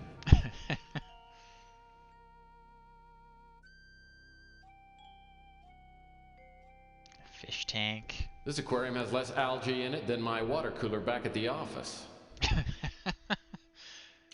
Oh, we can open it up. Yeah, we're gonna check those out for sure. But I'm messing with the fish tank. Whoa, these clownfish are really valuable, especially the red one. He's got a cute purple growth on his forehead. It's very rare. Okay, okay.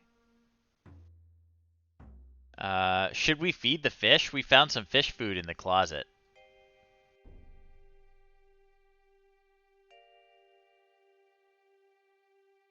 Yeah, let's feed the fish.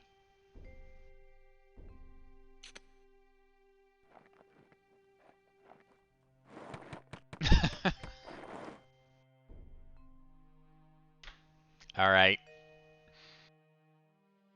Starving detective. Can I get water for my ring toss ring from the tank, though? I can. Excellent. Now this ring should be heavy enough to be useful.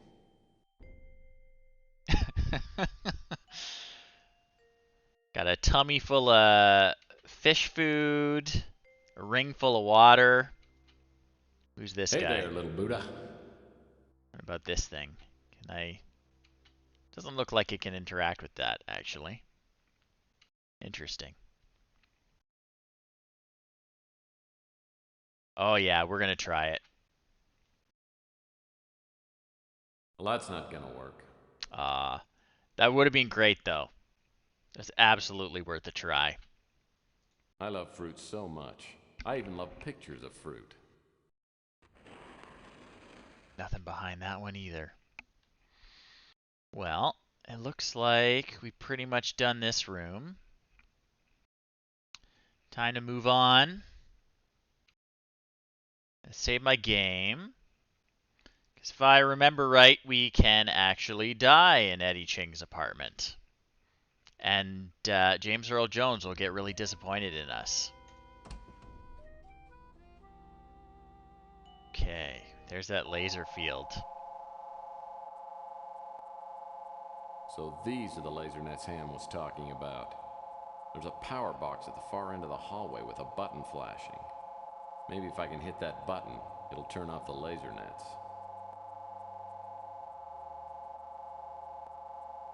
So these are... Okay. Oh, Lord, I hate wedding pictures. They give me terrifying flashbacks. Okay. I think I've got to use my dart gun here. So these are the laser nets Ham... Yep, this is it. Here we go.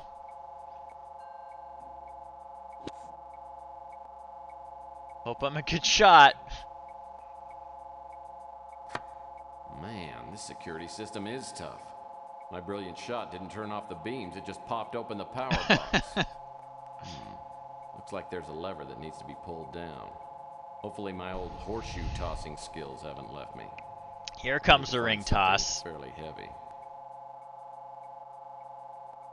Here we go. Man, this security system... Oh, I have to click use first. Let's do it. Here comes the ring.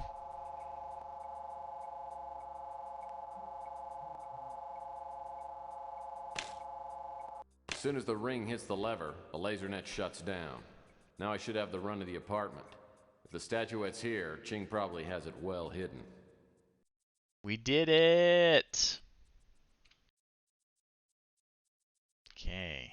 Well, even Ching's plants look expensive.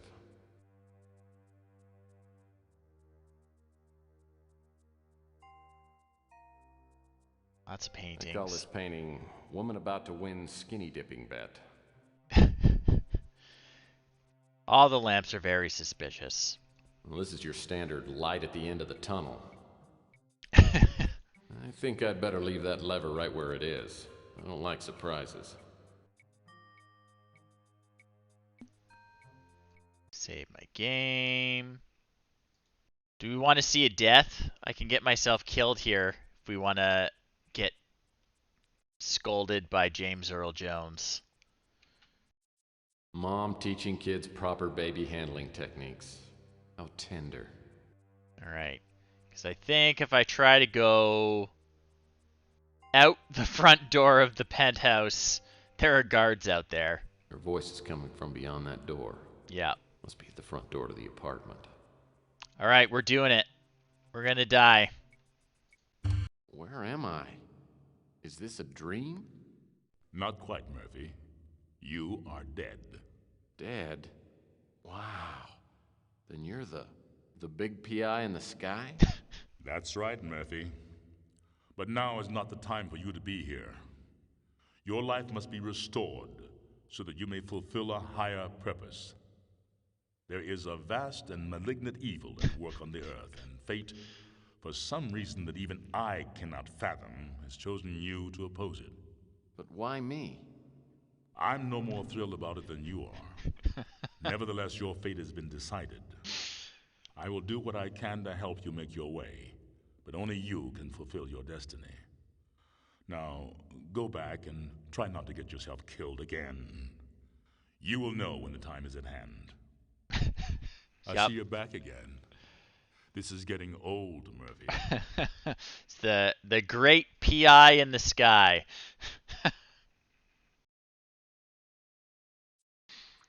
All right. So we won't do that this time.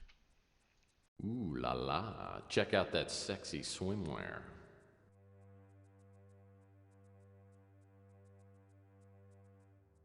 Looks like some kind of goose party. Goose party? Oh, it does look like a goose party.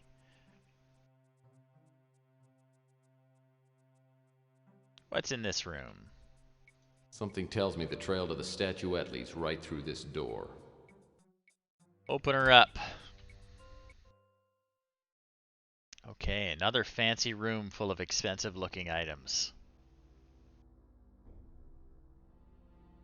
Real nice door as bathrooms go.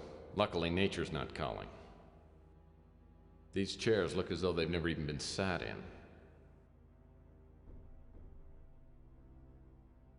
Okay, what do we got on the table? Let's check out the table.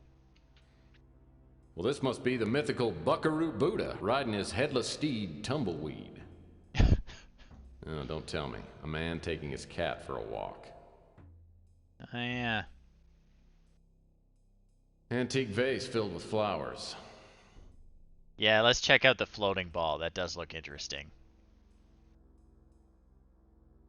There's a little cat up here. Cool tiger. Looks real enough to nip my finger. What's this thing? An extremely dense and heavy Saturnium ball suspended over a gravity pad. Oh, one of those. Is that all?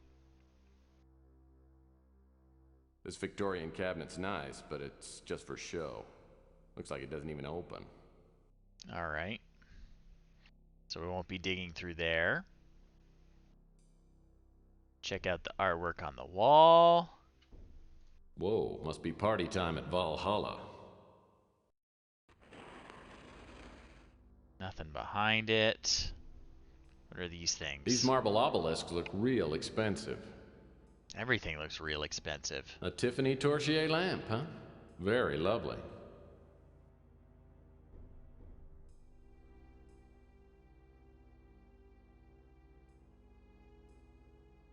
What do we got here? Why, these paintings are great. Just look at the nudity. I need to visit more museums. Oh! We got a safe here. An Ultra Safe 8000, huh? Top of the line. An Ultra Safe 8000. Oh, yeah. Well, I'm not going to mess around with it until I have some clues as to the combination. Tell me about these birds. Well, that's a handsome oriental dressing screen. I'll tell you what, this guy's got style. Oh, and he's got a little guy. A little guy in there. Isn't he cute?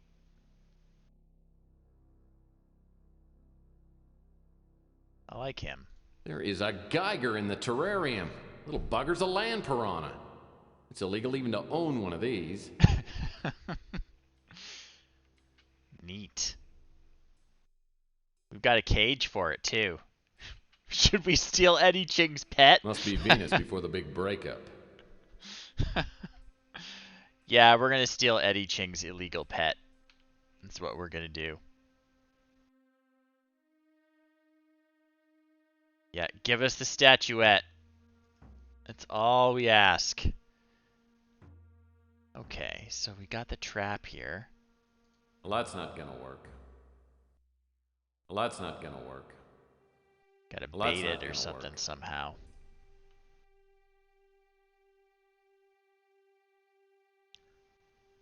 Open that door. There is a guy.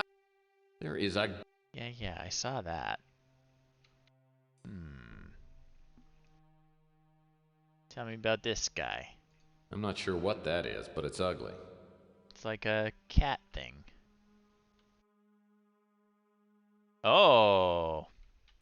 That's what I need. Whoa, a 6-foot-long pole with a leather noose. This must be great fun at parties. Yeah, we're gonna get this thing. It's gonna happen.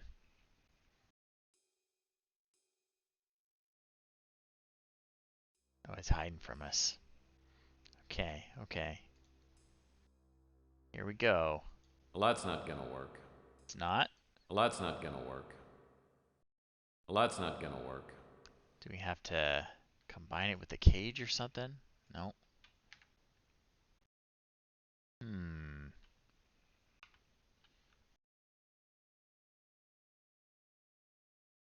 Oh, what's that? Small mirror provides the opportunity to touch up the old hairdo. Okay, what's behind it though? Oh, we got... I don't know what that is. The solid steel switch lock requires a key. Okay, okay. Well, we have a key.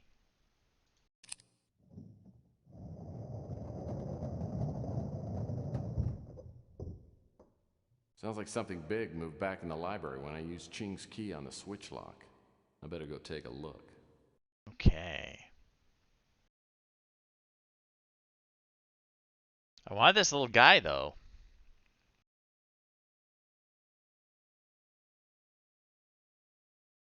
Is there any way to open it up? Well, that's not gonna work. Must need something extra to like lure it out or something. Not quite sure how to open it. There is a guy. There is a... I don't know. We'll come back for it. We gotta open that safe too somehow.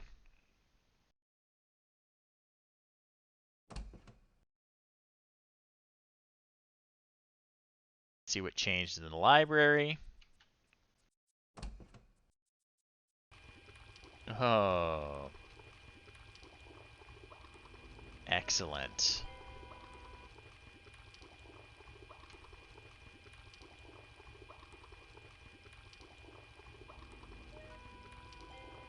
Well, look what's behind the bookcase. A secret room. I love secret rooms. Who doesn't love a secret room? All sorts of stuff in here.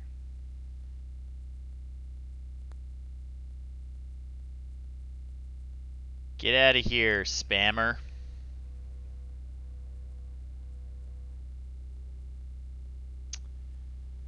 Well, thanks for coming out tonight, Lindsay. It was awesome having you. And I will be here tomorrow.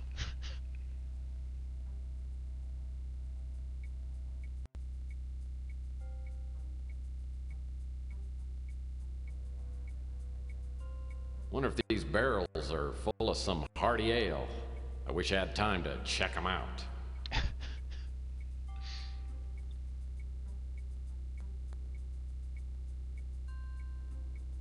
So there's This the must be the statuette. Count's statuette. I guess she wasn't exaggerating when she said how valuable it was. Take a look at it. Oh yeah. This crate feels empty. It's light, but it's sturdy. We move it. We can. Moved over there. I assume we'll need it there for some reason. Oh, what's this guy doing? Well, I'm glad someone had the decency to clean up the smut some people call art.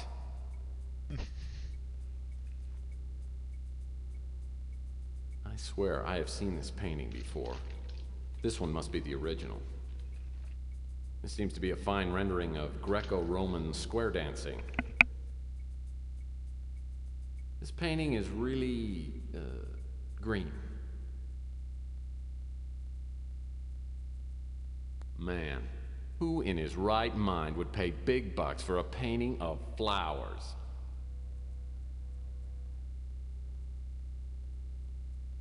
I assume these are all famous paintings that I'm too uneducated to recognize. This painting sticks out from the wall more than the others do. Oh, what do we got here? Aha! A security card slot.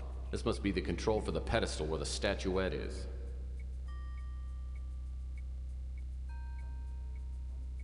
I'd call this painting Young Boy with Fiddle Asking for Allowance. So that's what the ocean used to look like.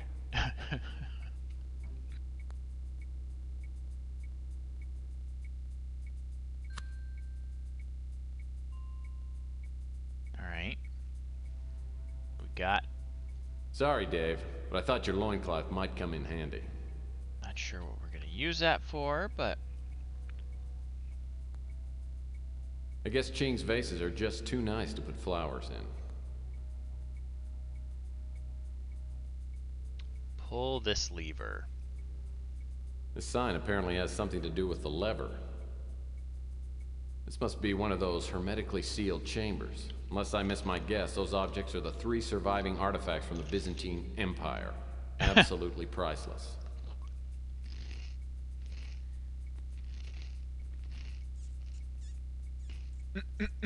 Sign was certainly dusty. All right.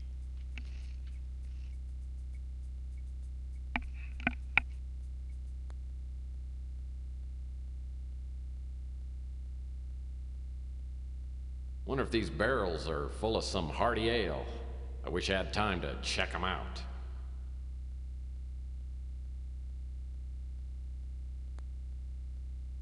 This must be the Countess' statuette. I guess she wasn't exaggerating when she said how valuable it was. If I try to reach the statuette with those laser beams on, they'll light me up like a Duralog.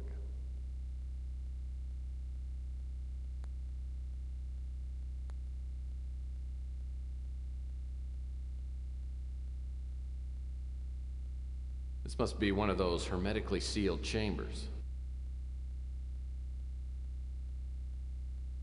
I'm gonna figure a way. There's a card I need. I don't know where it is. I think I'm gonna have to go back to the rest of the apartment and poke around some more.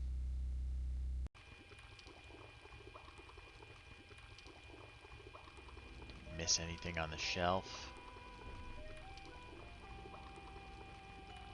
The best of Reader's Digest drama in real life. What I wouldn't give to have all of these in my bathroom.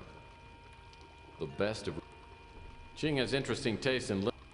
Ching has interesting Oh, there's no mistaking these. I haven't seen an actual set of encyclopedias since I was a kid.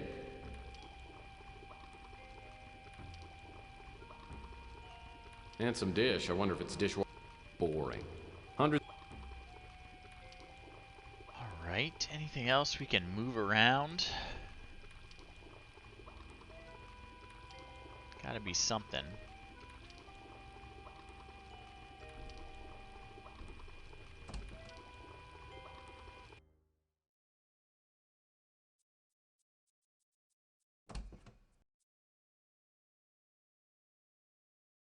What we got?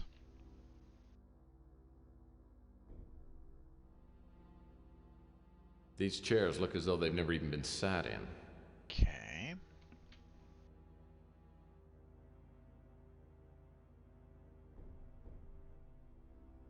An extremely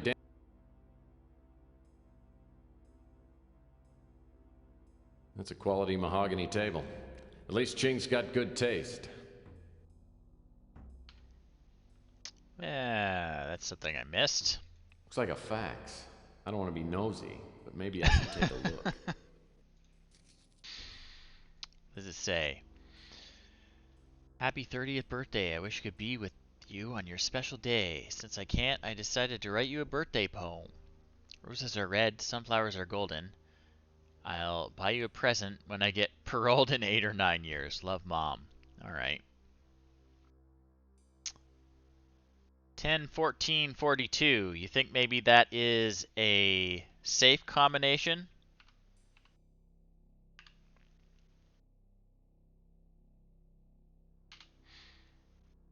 You recheck it. 10, 14, 42. Save my game in case I'm wrong.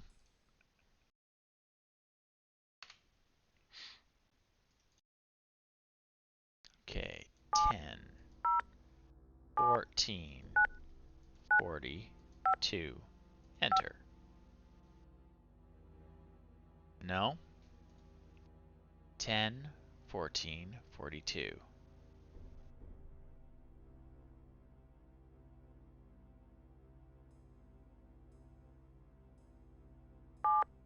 Ten, 14, 42. What does start do? 10, 14, 42. Enter. Huh. Well, that was a wrong hunch. Oh, I'm dumb. She wasn't born on her 30th birthday. Okay. So it's 10, 14, 12. Let's try this again.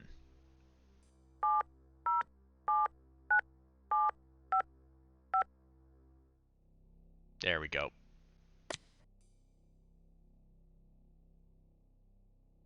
Of course. And it's what? Looks like some sort of document. Must be important if it's in the safe. Okay, we'll get that. And it is. All right. Potential buyers.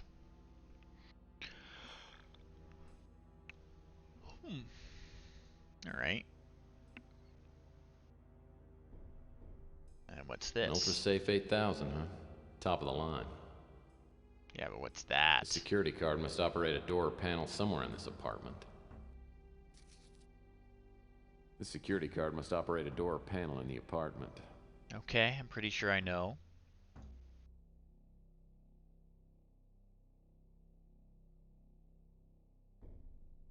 But we're looking for a way to let this little guy out. Anything else I'm missing on the floor?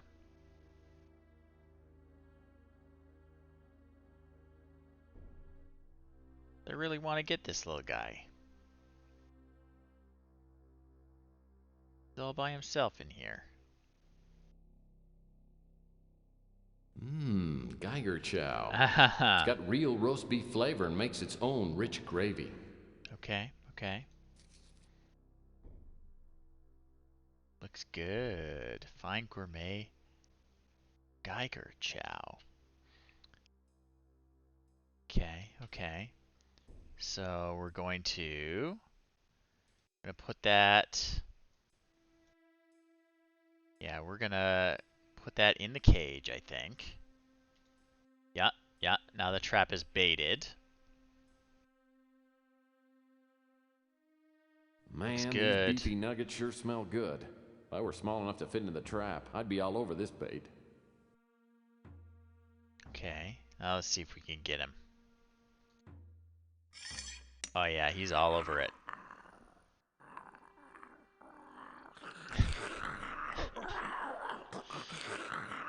Yeah, I like him. He's our pet now. I don't know what I'll do with a small, ravenous Geiger. Oh well, everybody needs a pet.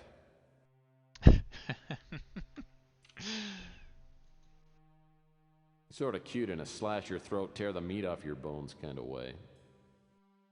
Oh, I like him. Save the game.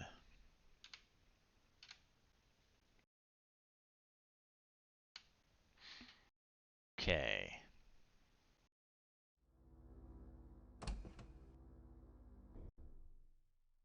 Let's go in here.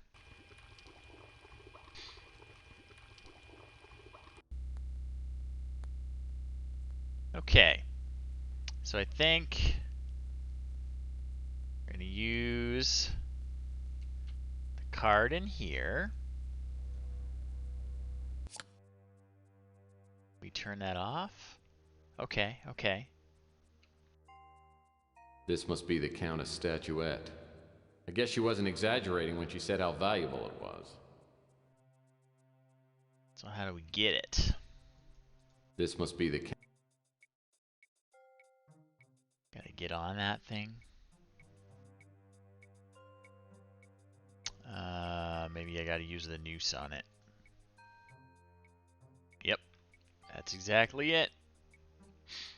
Don't break it.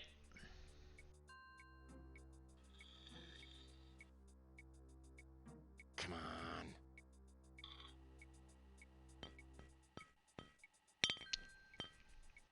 on. Really feel like I'm gonna break it. Looks like Ching needs to install a better security system. Countess will be glad to get this statuette back, almost as glad as I'll be to take her money. I'll return the statuette to her first thing in the morning. Okay. Now we gotta find a key for that other switch.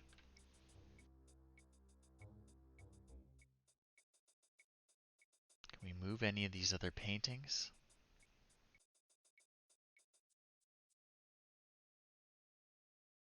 Oh, I'm sorry, folks. Looks like the game just crashed. No big deal. We saved our game right before this. I do wish to continue a game that was in progress.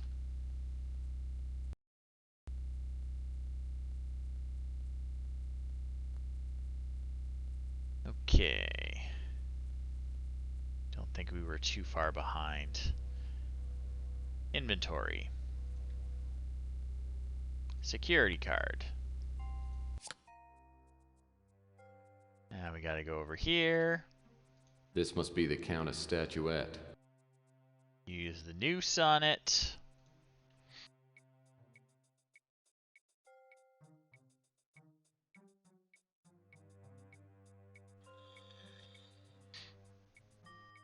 Come on.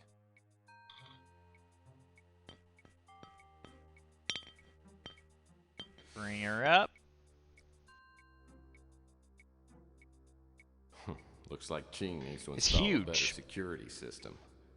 Countess will be glad to get this statuette back, almost as glad as I'll be to take her money. I'll return the statuette to her first thing in the morning. Okay.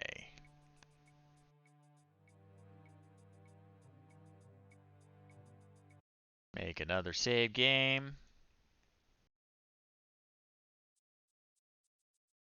Do not pull that lever, it says.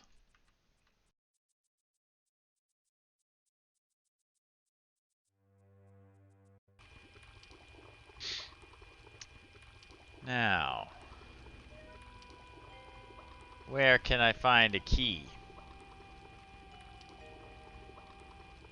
Look close on every surface. Ooh, that's doing weird stuff.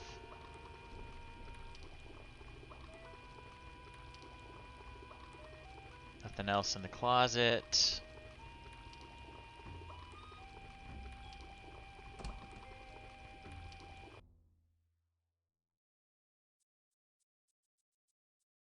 Vase is not exactly centered on the table. Can I move any of these other paintings? No.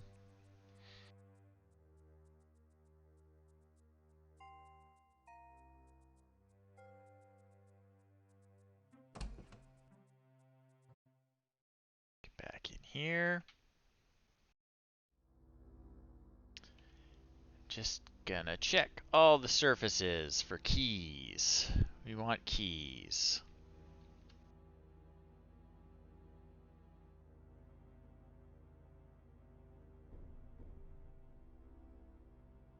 So I want to figure out what that does. Nothing else in the safe. Nope. Check in behind the furniture. On the furniture. It's gonna be really thorough here.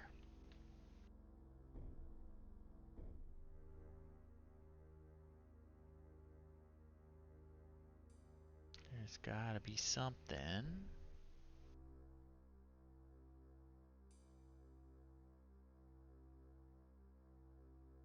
Nothing else in there. Nice terrarium.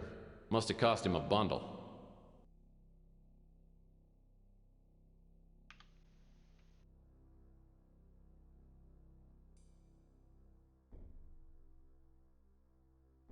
Okay.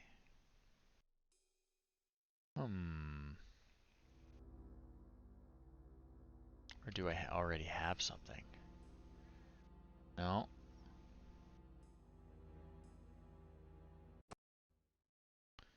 Must be in the library.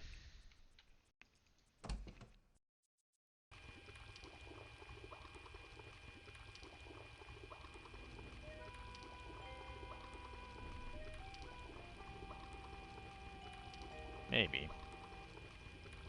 We already got a key from the library. Can I move any of these vases or statues? Nope. What about that one? Nope. Maybe in the secret room. Anything else?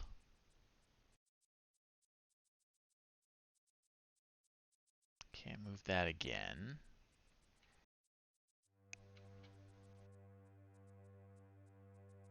Wonder if these barrels are... Don't care about the barrels. Can I move any of them is the thing. Anything that I can move.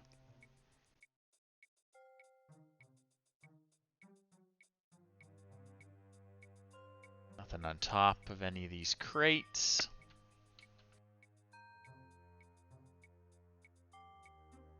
Maybe behind.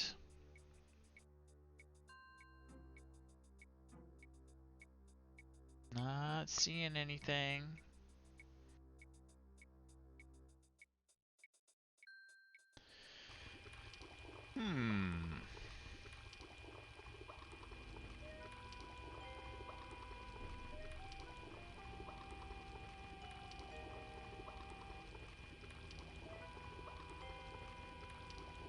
About this guy, can I move him?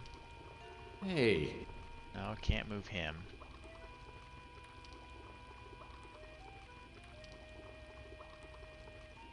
Alright, I am going to take a quick washroom break, and I will be right back, folks.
Okay, I am back.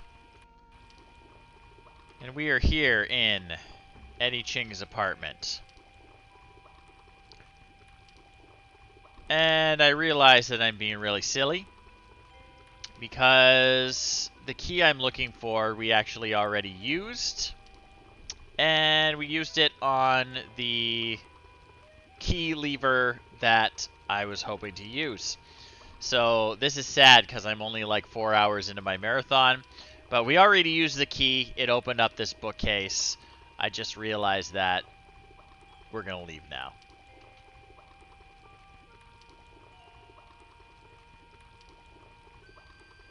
We're going to go back to the office with our statuette. We're going to get her $30,000.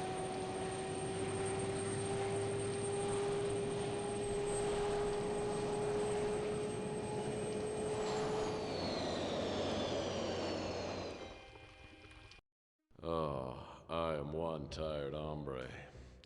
I can't wait to... Oh, shoot.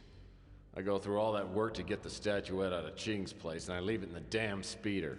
And I didn't even roll up the windows. I am such Hey, an Duke. idiot. Just in time to see our hard-earned statuette get stolen.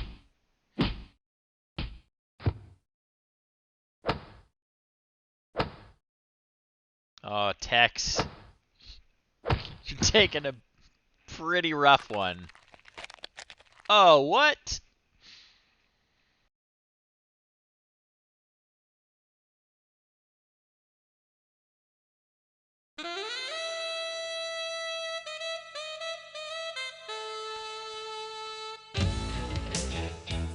How are we going to get our $30,000 now?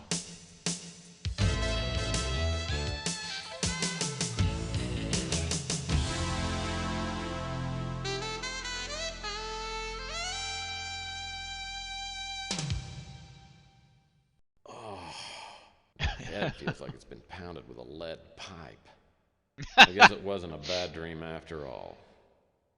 I wonder how I got here to my office. All I remember is flying pipe and stars.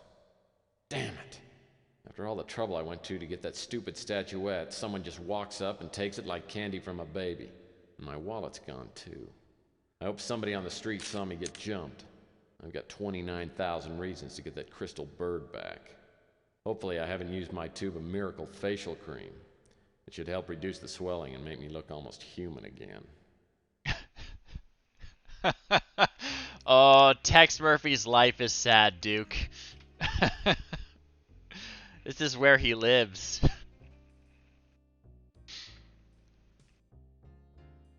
Alright. So we're gonna go ask people if they saw me get beat up.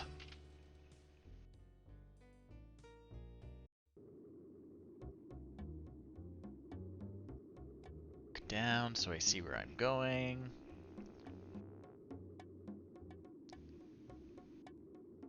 Okay. Talk to Chelsea. She probably saw me get beat up. How can I help you, Tex?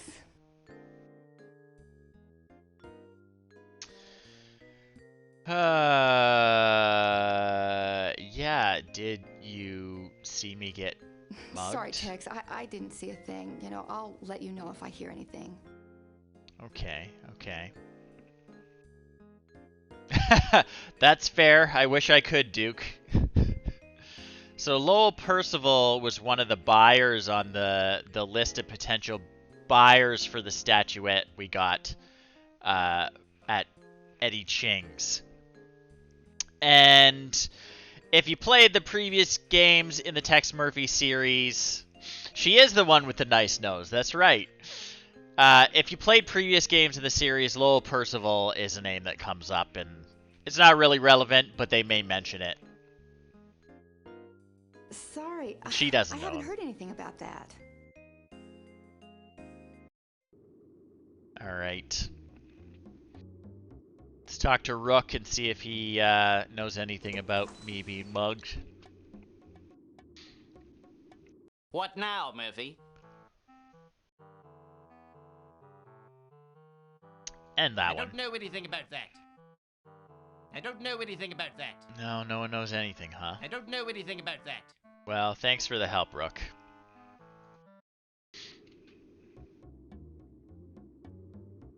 What about electronics shop guy? Use my card to open the door. Hey, man. You see me get Well, mogged? What are you looking for?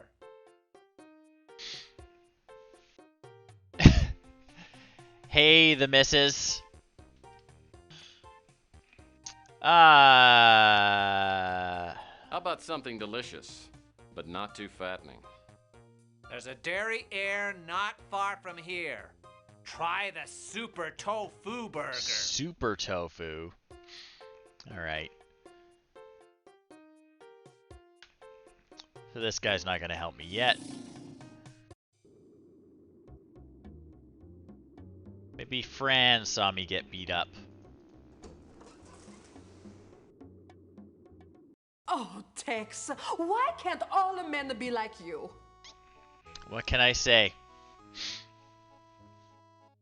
What do you mean, broke, stubbly, and undependable? Listen, Tex, you are a dream compared to that pig husband of mine.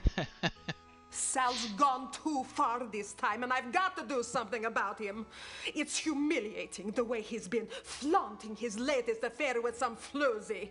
If I had some hard proof he's been sleeping around, I could finally divorce him and get some money from him. Okay. Well, she did hint at this being some work for us earlier. You know, Fran, a good PI like myself can come up with hard proof in his sleep. I bet you can, mister. And that's why I'd like to make a deal with you. I saw you get jumped last night. Sal told me to keep quiet and that telling you would put my life in danger. But I'm willing to talk if you'll get me some proof that Sal is having an affair. Then I could divorce him and get some of the money he's been hiding away all these years. Yeah, I think it's more that she wants to get more money out of him.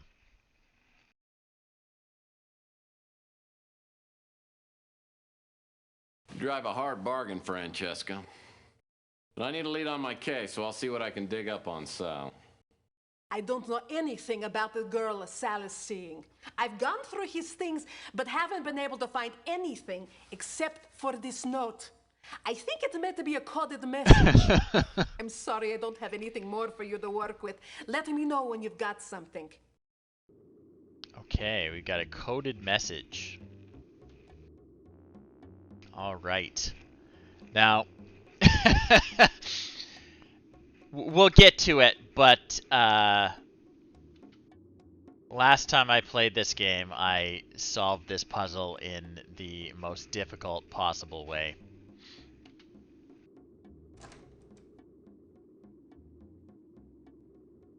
Okay, what's on your mind? Louis, did you see me get mugged? Franny told me you got whacked. I haven't heard any word on the street about who would have done it. Whacked. He heard I got whacked.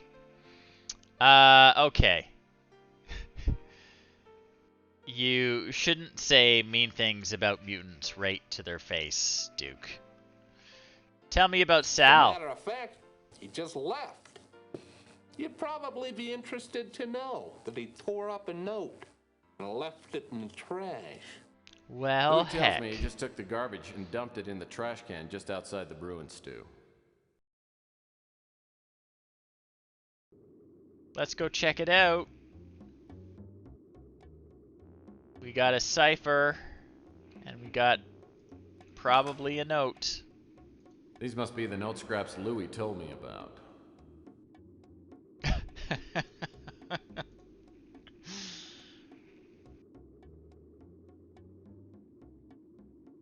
Hey, Louis is a good guy, Duke.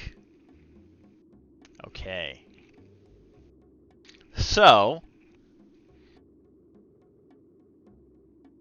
You have to assemble this note.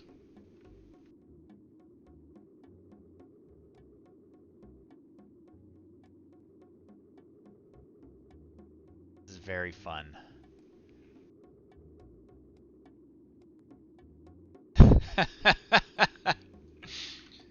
And he seems very happy in his life and his semi-successful business. Ah, yeah, we got a code.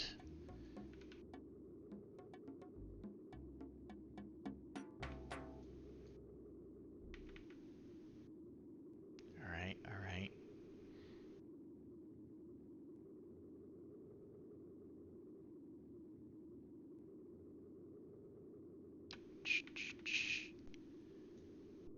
This is the good stuff. This is what I live for. Reassembling ripped up notes. It's the dream. Adventure game's not an adventure game unless you're reassembling a ripped up note.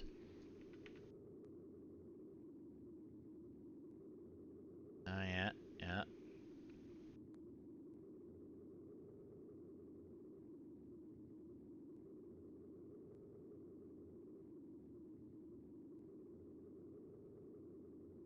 Okay.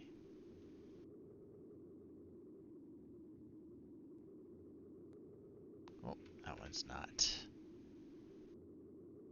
right direction.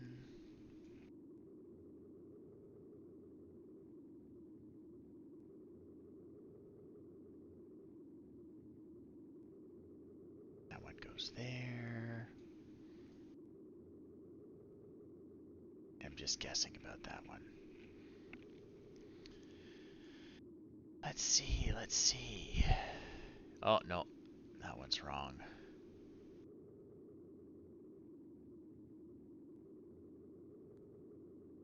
Just lost it. Where'd it go? I just lost the one I was looking for.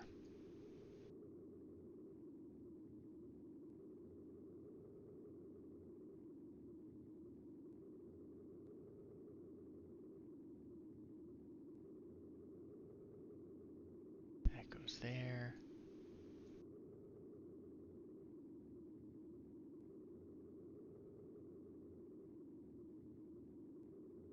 Under WSIA. I probably moved it by now.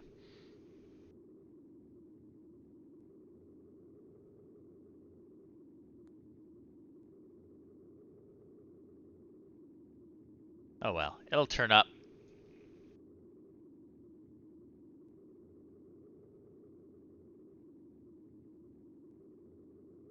Think that goes there?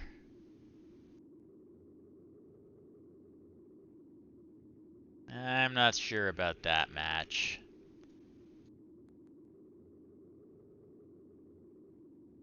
That doesn't really go anywhere. Zolov.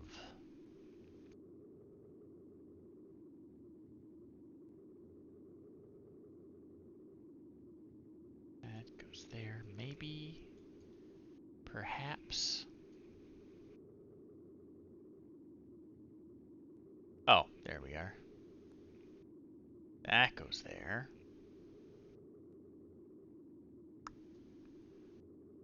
God, what do we got?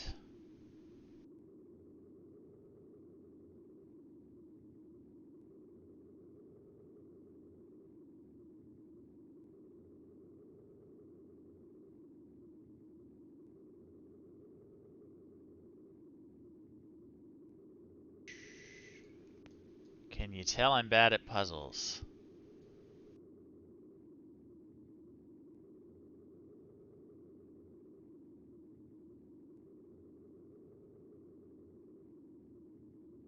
Yeah, that's got to go on that side somewhere. So does that.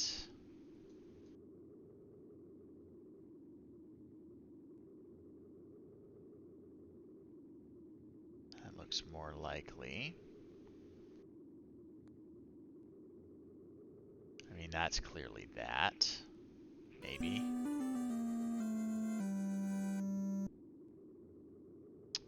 Hey, thank you very much, Jeremy.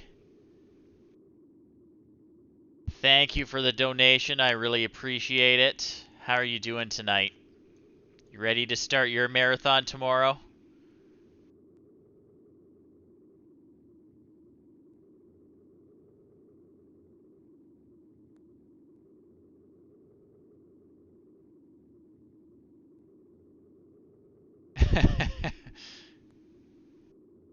I am not too bad, but I'm a very slow puzzle solver.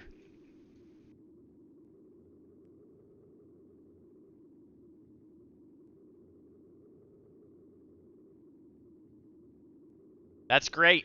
It's nice to get it out of the way the day before and not the day of. I speak from experience.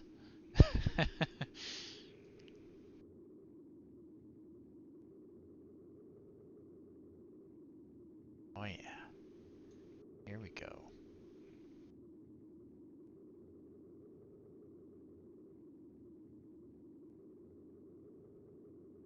I will. As I take my next water break, I will check it for sure. Oh yeah, that goes there.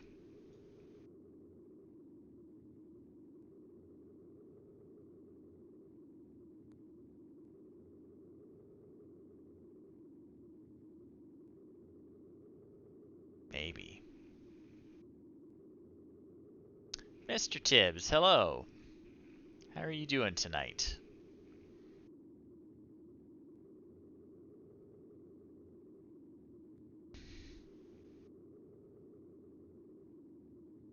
He wants to know what I'm looking at.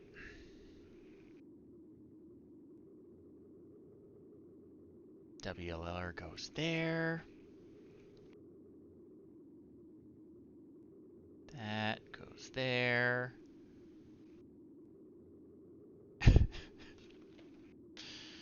He's upset because I'm not going to bed. Bedtime's very important to Mr. Tibbs.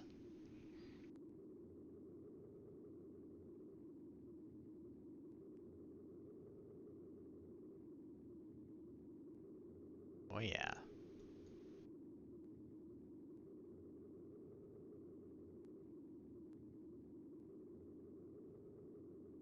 We're getting there. We're getting there, I think.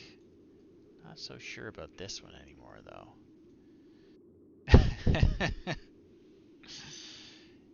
Yeah. Yeah, he's just staring at me.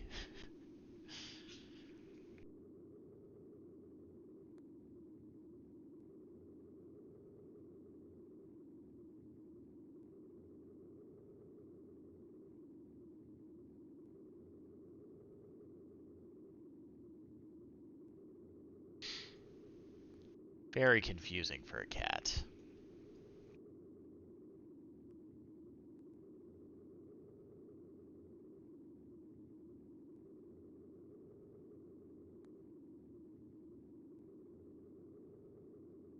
Got here. Alright, I'm gonna go try and figure out. Oh, maybe. Maybe. Yeah, that looks about right.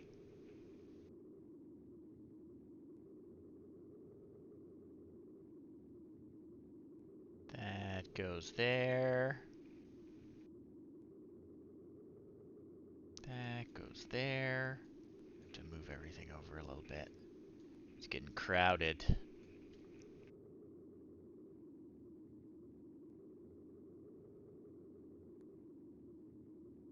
Maybe that's not right.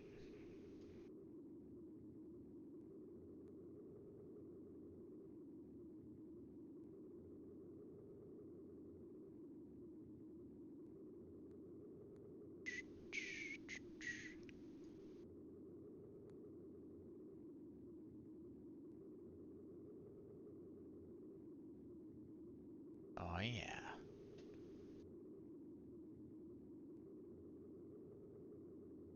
Yep.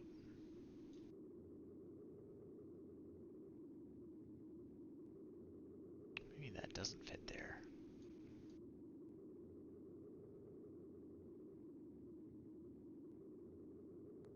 That must be higher.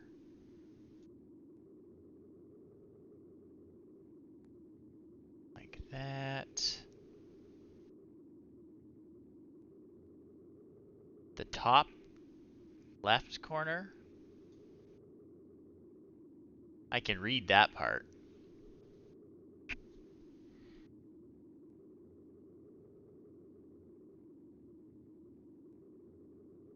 Top right, this one.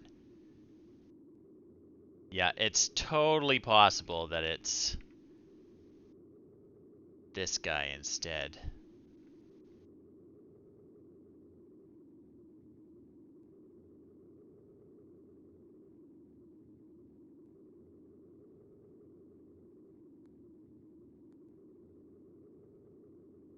We're getting there though. We're getting there though.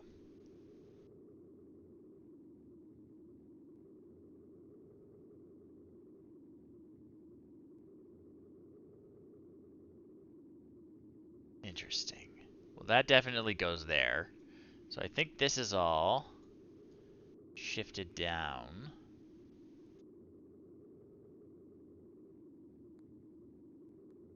Thanks, man. Yeah, I've been working at it, browbeating all my family and friends. You know how it is.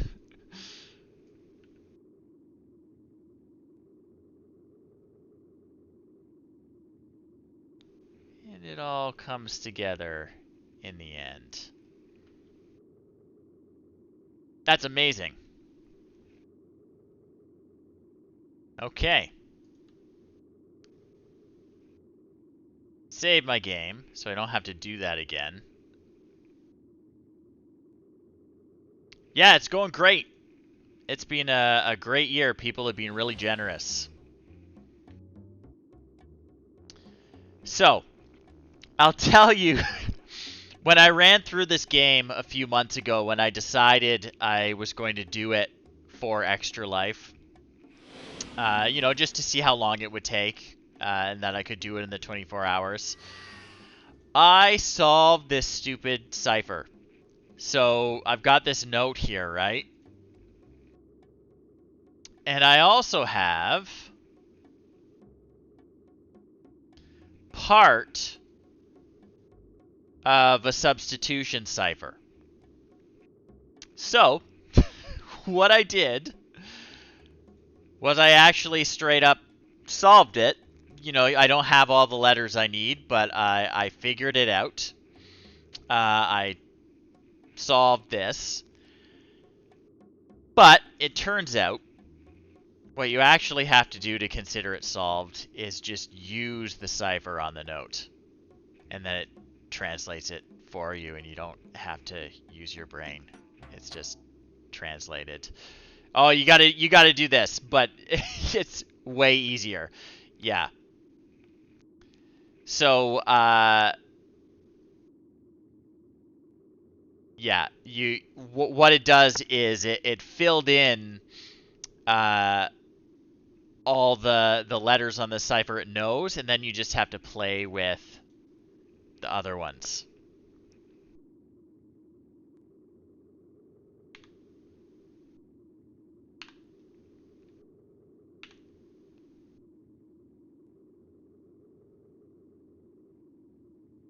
I know, it was dumb. See, lead hacksters are lazy. That's the thing, right? I'm gonna say that's probably the.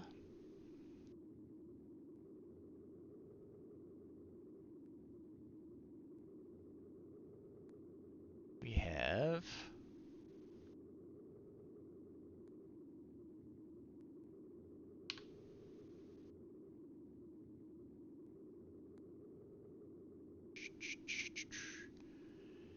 Yep.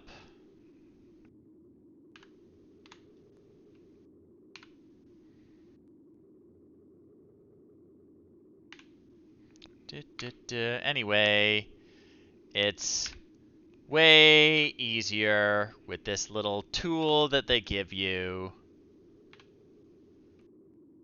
Ta-da! We have confirmed your appointment with Chastity at the suite in the Golden Gate Hotel at the usual time. The password today is silicon.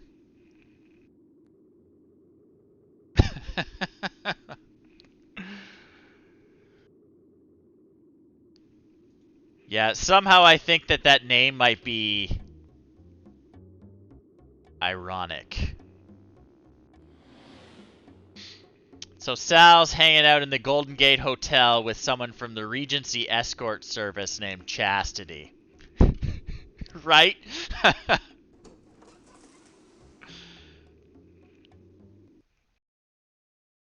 This guy comes up to me and says he don't like you hanging around here. So he gives me a bunch of money and says he'll pay me more if I keep you out of here until he goes away. Ardo's not gonna let me into those rooms at the hotel. But I've got that Inspector Burns costume. Maybe I'll try it on him next time I go in. Alright. So that didn't apparently Sal is on to me. Oh my god, it's so good.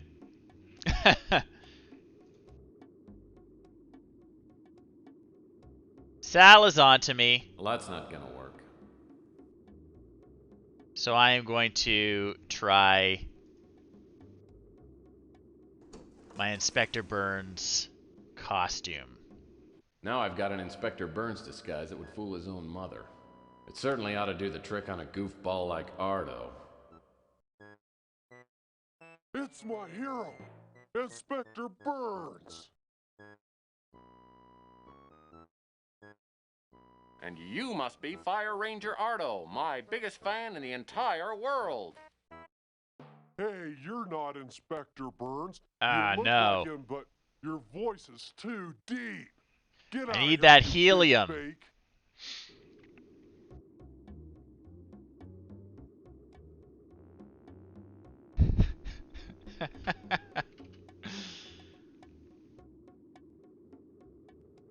It's pretty great.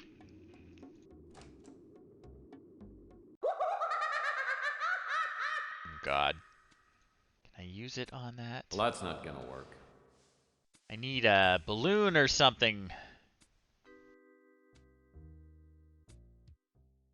to get this helium in my voice.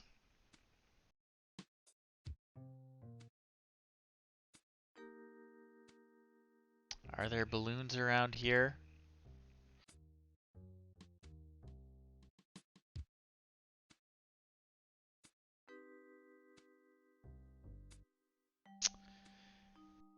How am I gonna get the helium?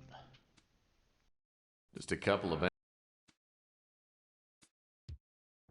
This end up. If anyone sees a balloon on the floor, let me know. I am inspecting the premises for balloons. Apparently Rusty was very...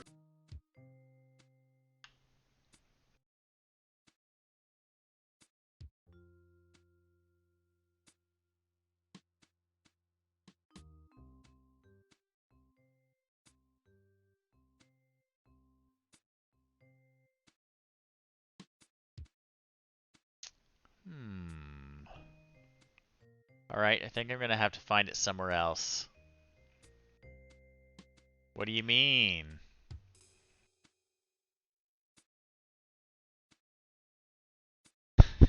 Not sure what you mean, Jeremy.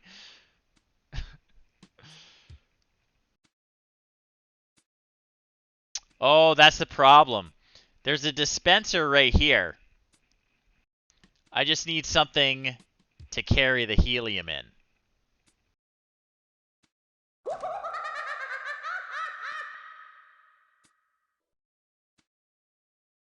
Because I need to sound like Inspector Burns kids, here. It's me, Inspector Burns. And as we all know, fire can be our friend, but fire can be our foe. So many times, fire starts so carelessly. And what can fires do? Fires burn you. Fires burn you. Never light matches. No, no, Don't no. play with matches. Fire is dangerous. Fire made me look like this. Do you want to look like me? No, no, no. Don't look like Inspector Burns. Don't play with matches. Inspector Burns. I always thought he was a freak, but the kids love him. So does Ardo. Can't say I ever have.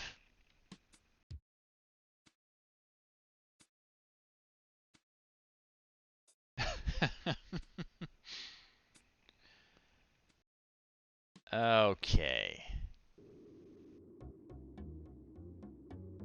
Let me check around. Chelsea doesn't have anything for me. Well, thanks for coming out, and thank you for the donation, Jeremy. I am looking forward to connecting with you at some point tomorrow and doing some co-op. I absolutely will. That guy probably doesn't have anything for me, but I'll talk to him. Ask away.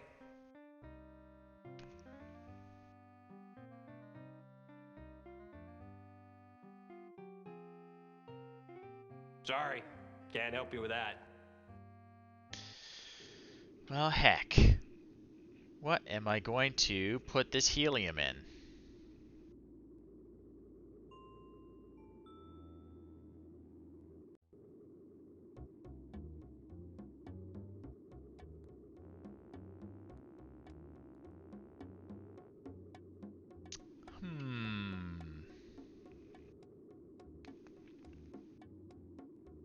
There's got to be something I missed. Maybe in the warehouse?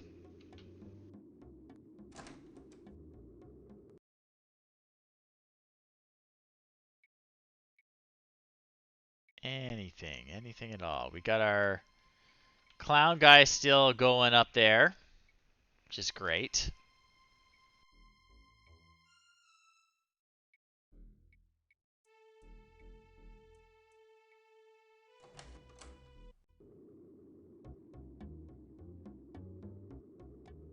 Yeah, there's got to be a balloon in here. Right?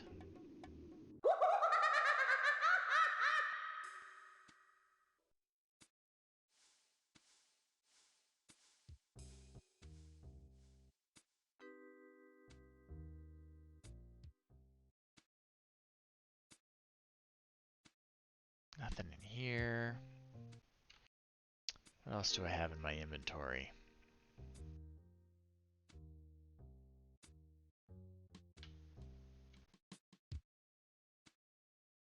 Can't just use it on the nozzle. Ooh, a small nozzle. Probably a helium dispenser used for filling balloons. I know, I want to use it.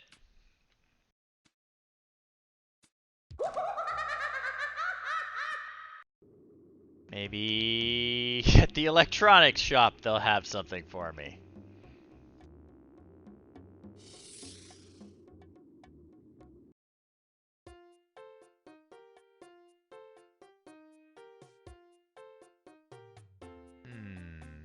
None of this stuff looks useful for what I need. There's nothing new under the glass. Alright, see you, dude. Just browsing.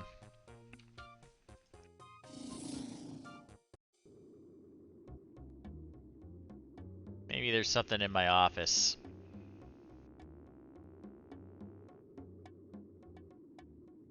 If I can get up the stairs.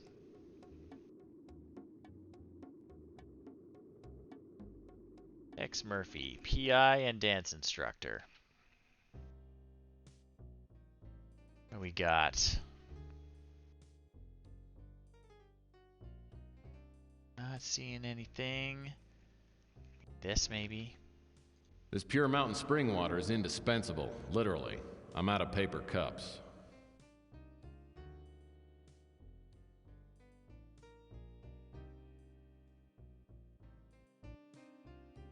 Closet full of identical outfits.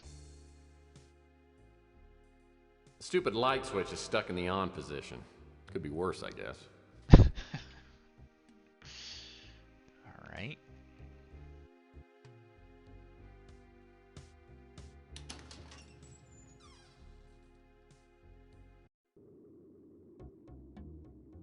down so I can see where I'm going. Alright.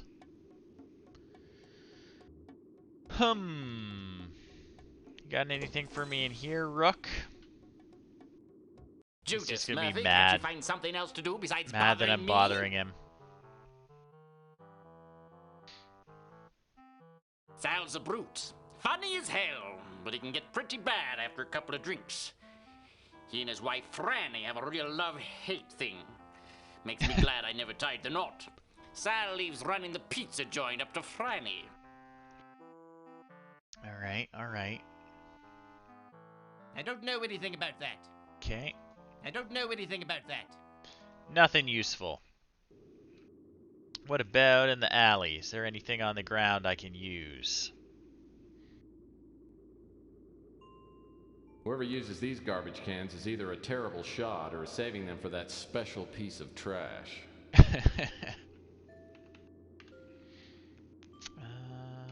Yeah, that's how I do it. Couldn't figure out what button to push there. He doesn't have anything for me. All hell has broken loose since the government stopped requiring products to display those give a hoot don't pollute symbols. Yep, we're just looking on the ground. You never know.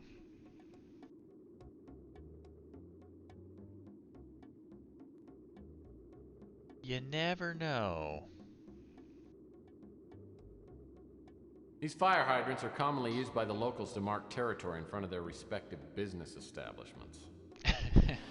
All hell is broken.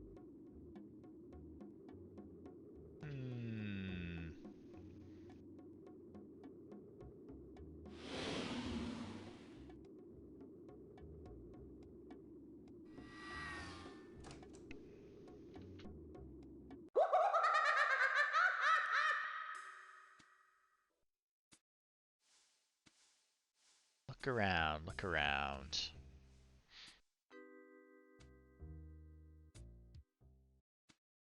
What have I missed?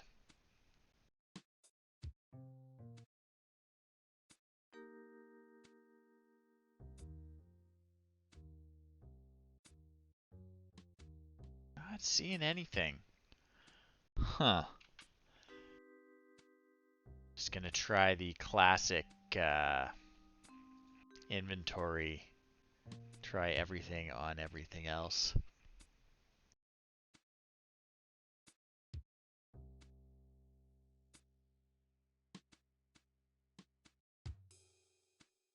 Well, that's not gonna work. Not gonna work. Well, I don't know.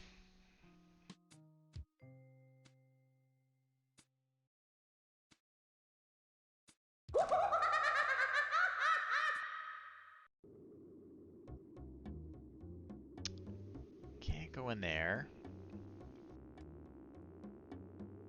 Got nothing there. Maybe I can. Where can I travel to right now?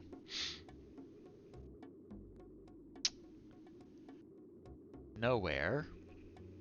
The police station. I'll go to the police station and complain about the mugging. Back again, eh, Murphy? What can I help you with?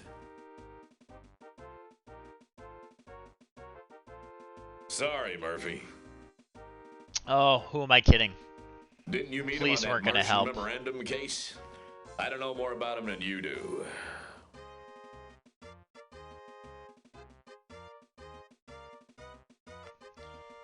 Alright, Tex, you gotta have something in your office.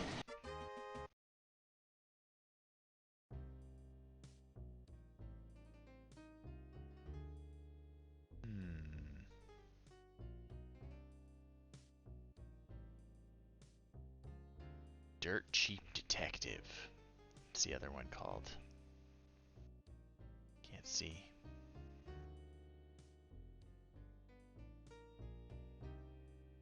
Upside down? Deal for Death. Okay. Don't think either of those are going to help us, but...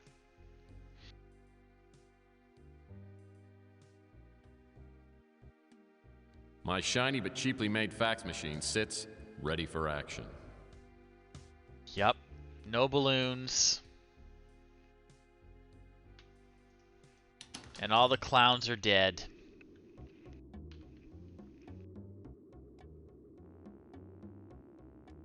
Maybe the clown corpse has something for me, actually. Let's go look at it again.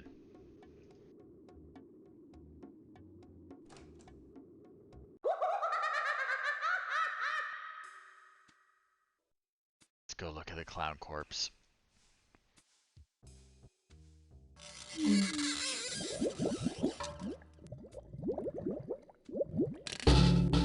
No. Oh, It's Lordy. not helpful. Well, this is where Rusty ended up.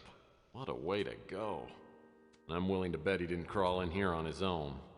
Someone murdered him. Yeah, we know that already. Posters in here tell you more than you'd ever care to know about film processing. Anything in the sink? Oh, we found one. A balloon strategically located near the water faucet. Looks like Rusty didn't go down without a fight. Excellent. I knew there had to be something. Yay. Fill her up. Portable helium. Just undo the knot and breathe deeply. We're doing it, folks.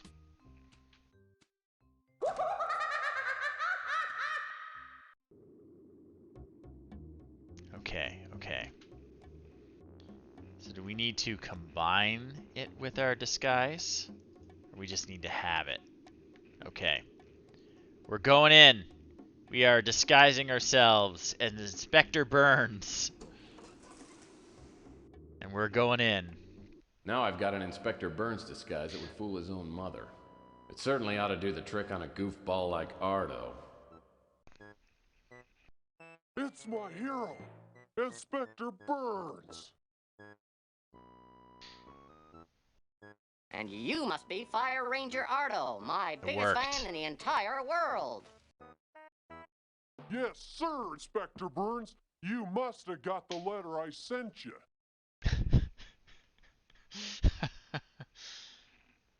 Well, of course I did, Ardo. You know, I read all my fan letters. I know you do, Inspector Burns. You're the best. Well, I'm all ready to inspect the hotel for fire safety.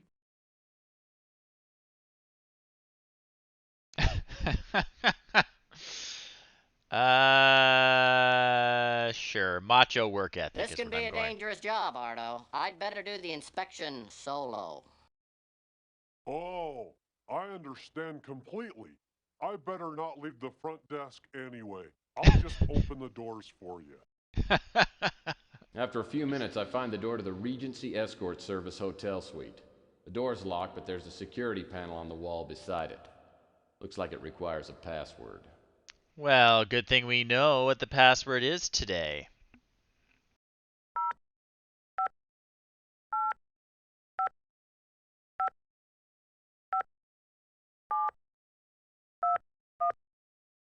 So this is the Regency Escort Service Love Suite. Now that I'm in, I'll need to find something to prove that Sal's been a frequent customer. Okay. Save my game.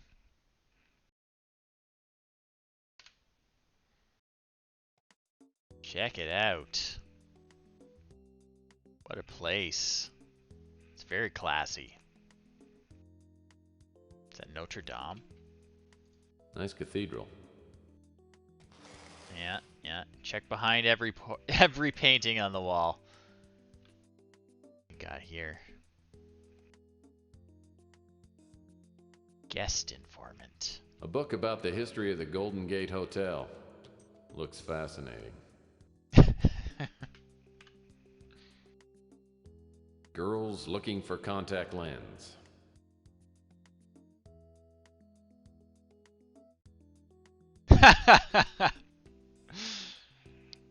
Yeah, just lounging on one of those couches. Man now wishing he hadn't gotten drunk and challenged the other guy to a duel for insulting Rosie, the toothless wench with the heart of gold. We've all been there. Nothing behind it. I'll bet Sal's made good use of that couch.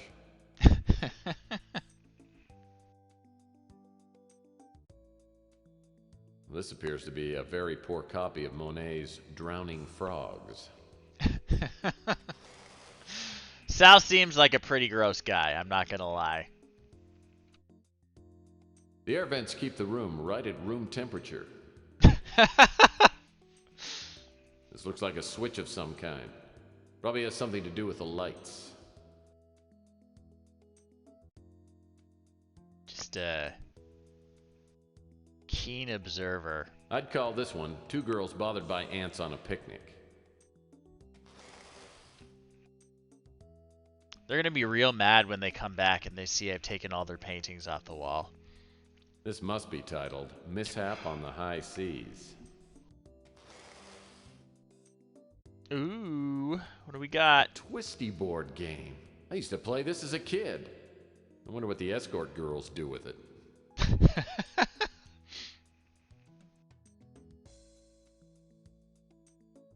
What's this? Looks like a piece of bright, shiny foil. Must be from a bottle of champagne. I'll take that.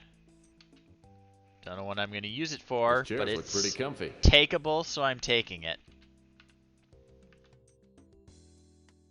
Nice. Boring, but nice.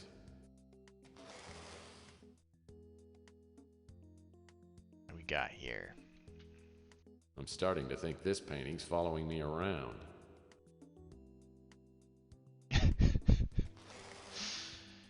It's an illegal game of knockoff Twister. Twisty. They ordered all copies destroyed. A rose bush by a fence. Pretty exciting stuff.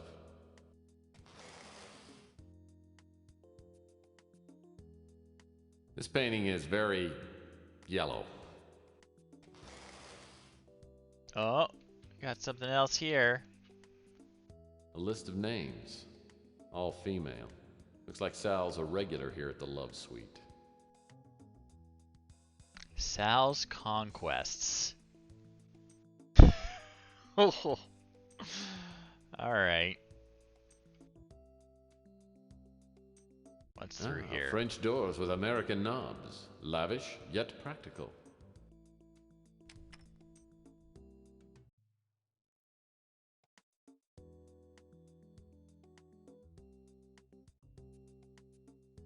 Okay, we got a piano. A piece of sheet music. Let's see. Lucido L'Amour. Must be Western music.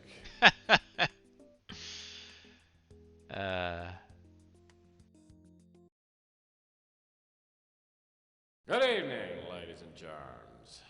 I'm your entertainer tonight, Mr. Franco Spinoza. I'm going to be playing some songs that I know you'll love. Listen to this one. Hard and cold, it's what it does to me. Hot and cold, the shower sprays on me. La la, hey, la la la, to hell with it.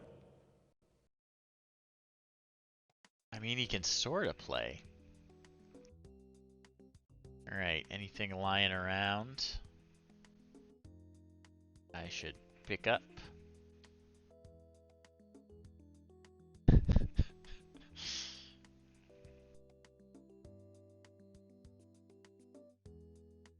Maybe not. Maybe the entire point of this room is just to show us that. A matching Larson grand piano bench.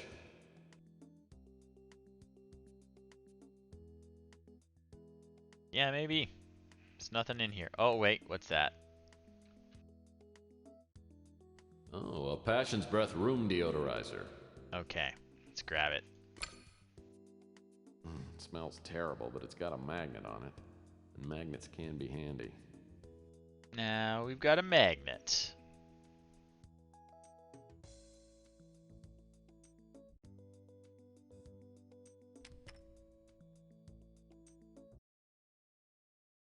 Check out these chandeliers. Nice chandelier.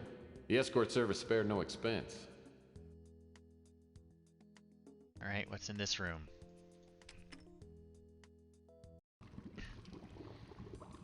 Oh, it's like a hot tub. Okay. Someone's dropped a cork into this mounted vase. The opening's too narrow to get my hand in. I'd break it, but it looks like it's made out of saranite, that new unbreakable plastic. The cork looks like a typical champagne cork with some wire mesh on it. Wire mesh. Okay, okay. What we got here? Looks like someone left their shorts in the hot tub. I think I'll leave them right where they are. Good call.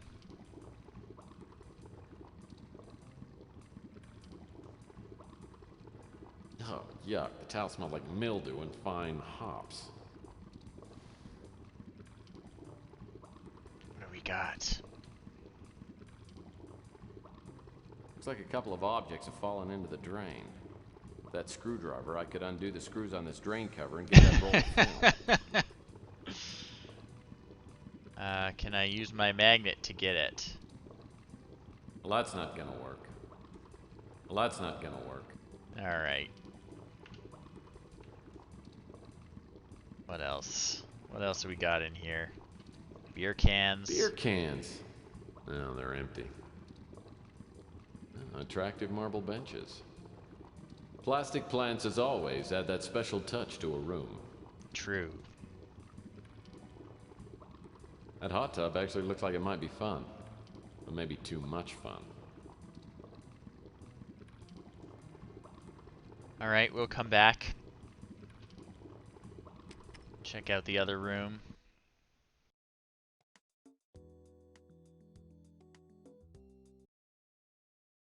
Okay.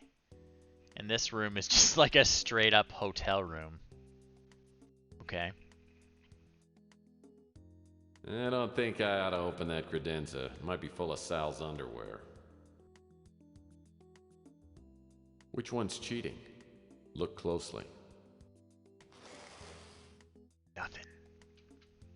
This is a piece by that famous dead artist Van Popper entitled Corpse in a Field. Oh yeah, I know that one. The nightstands balance the bed nicely. I love symmetry. Anything in there? The nightstands balance the bed nicely. I love symmetry. Take a closer look. Oh, what do we got? Frilly panties. I hope they aren't Sal's. Nothing in that one. The bed looks deluxe. Firm, but not too firm. It's key. Looks like a nice vacation spot. Nothing behind that. I'll bet this love seat's lived up to its name.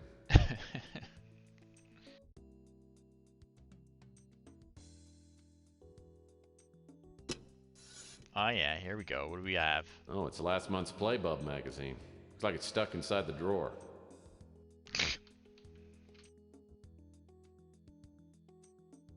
Okay, yeah.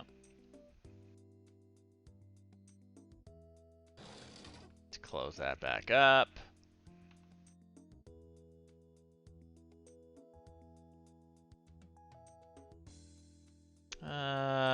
Closet first. What do we got? Champagne glasses end up in the weirdest places. Got it. Anything else in here? Doesn't look like. Time to check out the desk. I love finding unlocked drawers.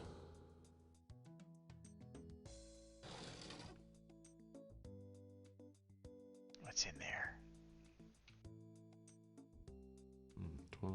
12 cents. Some people would take this change, but not me. Cash maybe, but not change. Alright. I love Nothing in that one.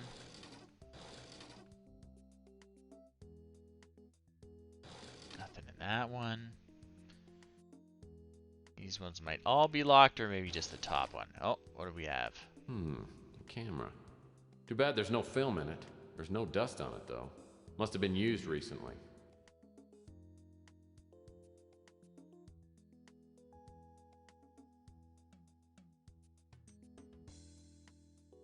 Yeah, maybe. Maybe. I got the champagne glass too, so I might be able to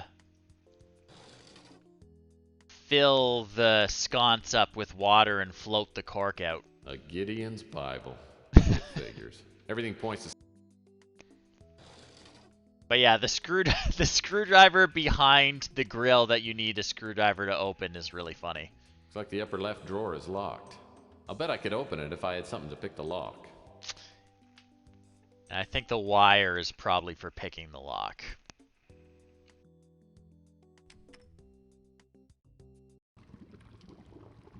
But I'm not sure about this particular part of it. Alright. Let's try this. Champagne glass. Filled champagne glass. Okay. Even chlorinated water looks better in a champagne glass. And then I think I'm gonna fill the sconce with the water.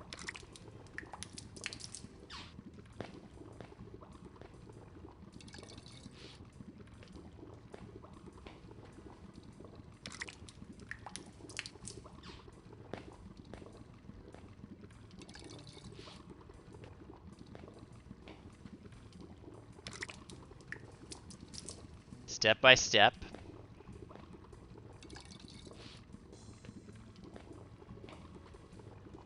As I fill up the mounted vase, the champagne cork flows to the top.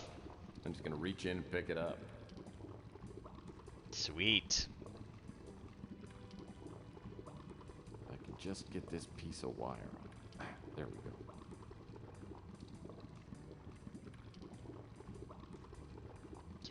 Yep. Now, like Duke says, we're gonna combine the wire with... No, that's not gonna work.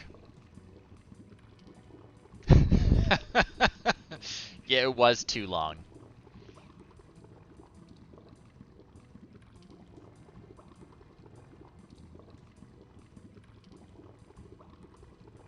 Well, that's not gonna work. Well, that's not gonna work. Gold foil. What's the foil for?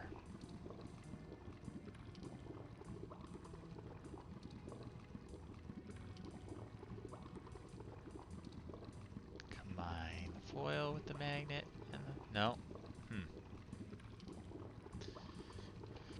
Interesting. Let's go see if we can pick the lock on that drawer. Yeah, I think so.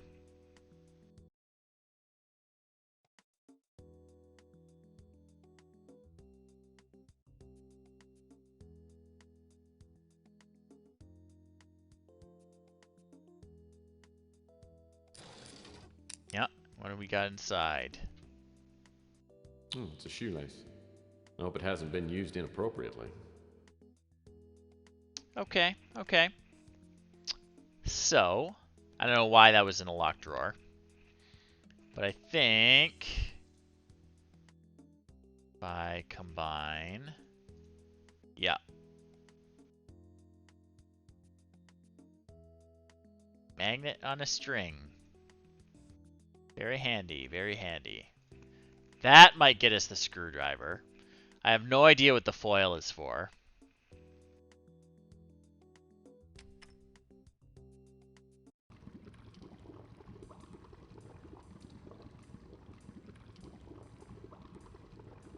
Magnet on a string.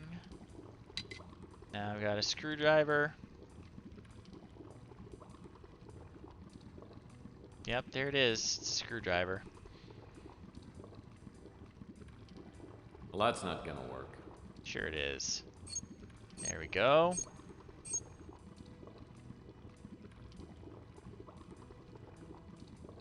Looks like a roll of film down there. I believe it's a roll of nutty pictures. Grab it.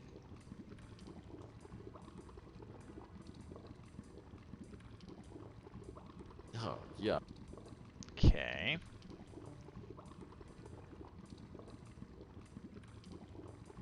So what the heck's the foil for?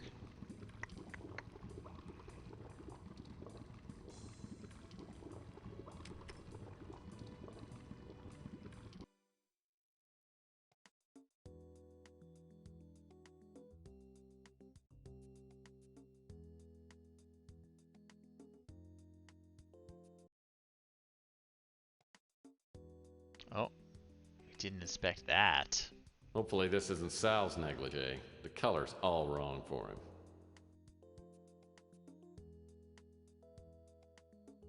Okay. Didn't check out these paintings. My Uncle Stan used to wear a tie with that same pattern on it. You know, suddenly, I'm hungry for a fruit cup.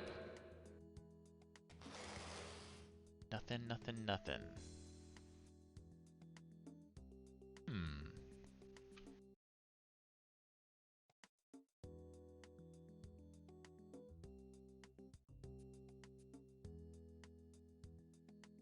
Well, I'm not quite sure what the foil is for.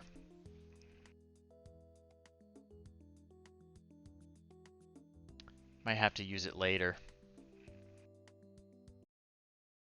They generally don't give you anything useless. Let's get out of here. I think we got what we came for.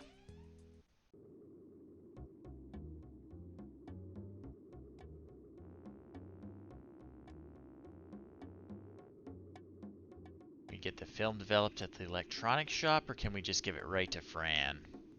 I mean, it might not even be her husband on the on the photos.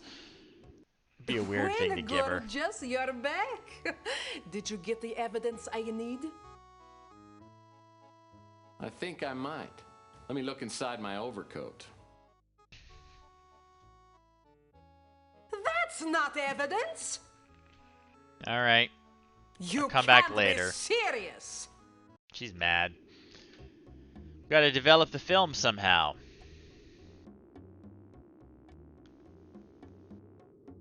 There was development stuff in Rusty's, but it's all gone now, he says.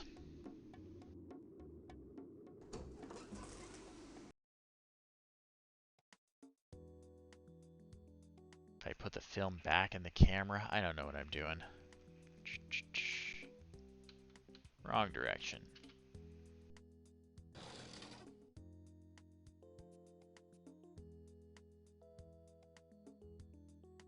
Well, that's not gonna work. No.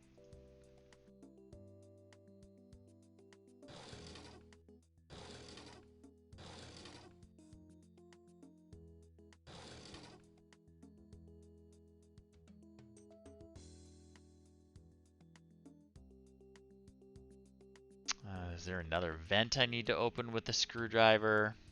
I don't know.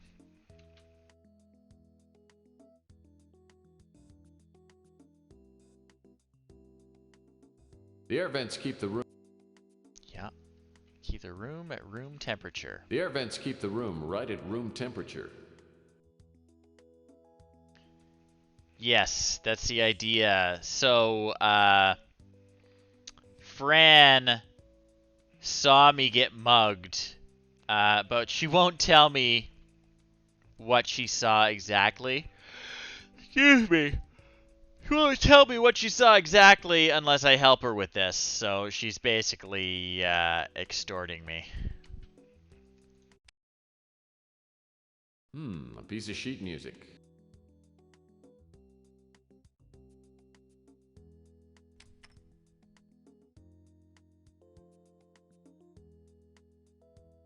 Just want to go out the door. A twisty board game. Yep, yep.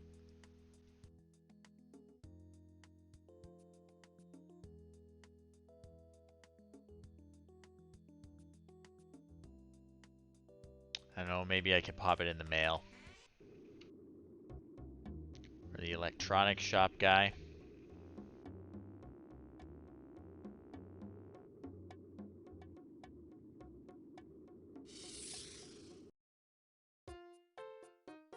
Oh, well, there's something new in there.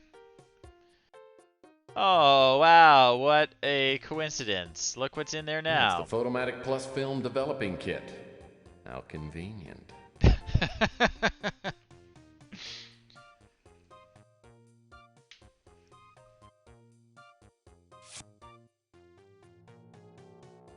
Well, that's not gonna work.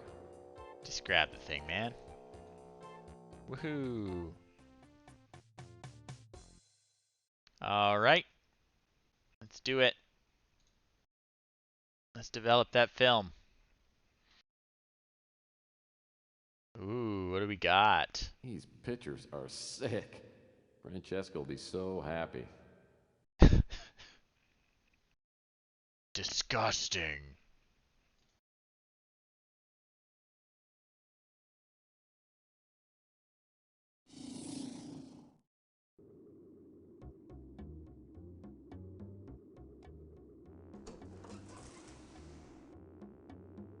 Okay, Tex, so what have you got for me? All right, these better work. Oh, excellent! This will do the job nicely. I'll answer all your questions now. Tell me about me getting mugged. I was up late having some espresso, then I saw you get jumped. The guy who hit you was real small, maybe a 5'6", 130 pounds. I didn't see his face. He took your package you were carrying, then ran off. It looked like a professional hit, but he wasn't trying to kill you. Believe me, if he wanted to, he could have. After the first guy took off, I saw another guy come running down from your office. He bent over you and went through your coat. Then he ran off too. I recognized the second guy. He was a mutant named Pug. Pug? In fact, I remember seeing him hanging around your office for the past few days. Oh, what? Anyway, I went over to make sure you were okay. Sal showed up a few minutes later, and I made him carry you up to your office. That's all I know. Yeah, she said late night espresso. You know, as one does. All right, Chelsea, see this guy hanging around? What's going on, Tex?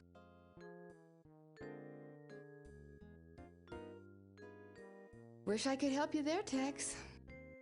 All right. She didn't. Did Rook? Did Rook see this Pug guy hanging around? What else can I help you with, Murphy? I don't know anything about that. All right, then goodbye. What about our friend in the dumpster?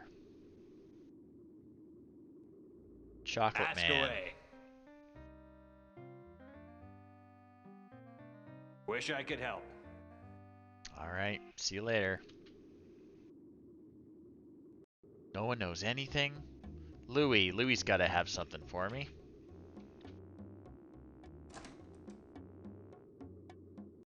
What can I get you?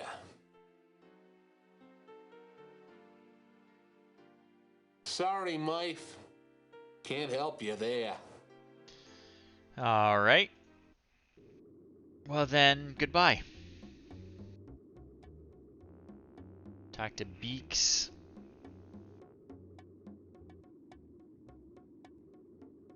Hiya, Murphy. Well, Pug and I used to hang out sometimes, but I haven't seen him for a while. I heard he's gotten a job of some kind. He doesn't work very often, and he usually sleeps in a box down by the Snow White warehouse. All right. Following Beak's instructions, I hang around the warehouse. Not long after, a gust of wind carries a horrible stench into my nasal passages. I turn and see a shadowy figure waddle into the alley. The way you look at me, it makes me nervous. I'm gonna go with ominously pleasant. Oh, don't get me wrong, Pug. I'm here for a friendly chat. You mean you're not there to hurt me? Now, why would I want to pound on you, little buddy? Oh, no reason. I guess I thought you were someone else. I must be going now. Okay, you run and I'll shoot. Then we'll see who's faster. This talk of guns has frightened me. I think I've soiled myself. Oh, no. You know, I don't care what you think. Because right this second, you've got one foot in the grave and the other's on a big fat banana peel. Yes, and what right do I have to think? You despise me, don't you? Please don't kill me. Just want my wallet, man. Give me my wallet and I promise I won't hurt you. At least not very much. Why are you treating me like I'm some kind of criminal? Because I can't justify treating you like a lady. You're a cynical person, if you'll forgive my saying so. Oh, Bogart retort? Obviously, I gotta use that. Okay, I forgive you. Now, would you please just hand over my wallet? Here's your wallet. You will see I have spent very little of your money. Tell me, how did you find me? Well, you're pretty sneaky, but someone saw you rob me. They also said you were tailing me. I was hired to follow you. I provide people with information through ways of my own. Oh, yeah. Tell me who. People actually hire you? Who's the sap that had you following me? I was hired by an old PI who called himself the Colonel. He paid me to follow you and report back on everyone I saw you talk to. He also wanted me to tell him if I saw you with a little statue of a bird. He told Colonel. me very little else, though he said that he had to find out if you could be trusted. There, I have told you everything I know. Now let me go, and I shall not bother you again. All right, I guess we're gonna go see the Colonel. What the heck, man?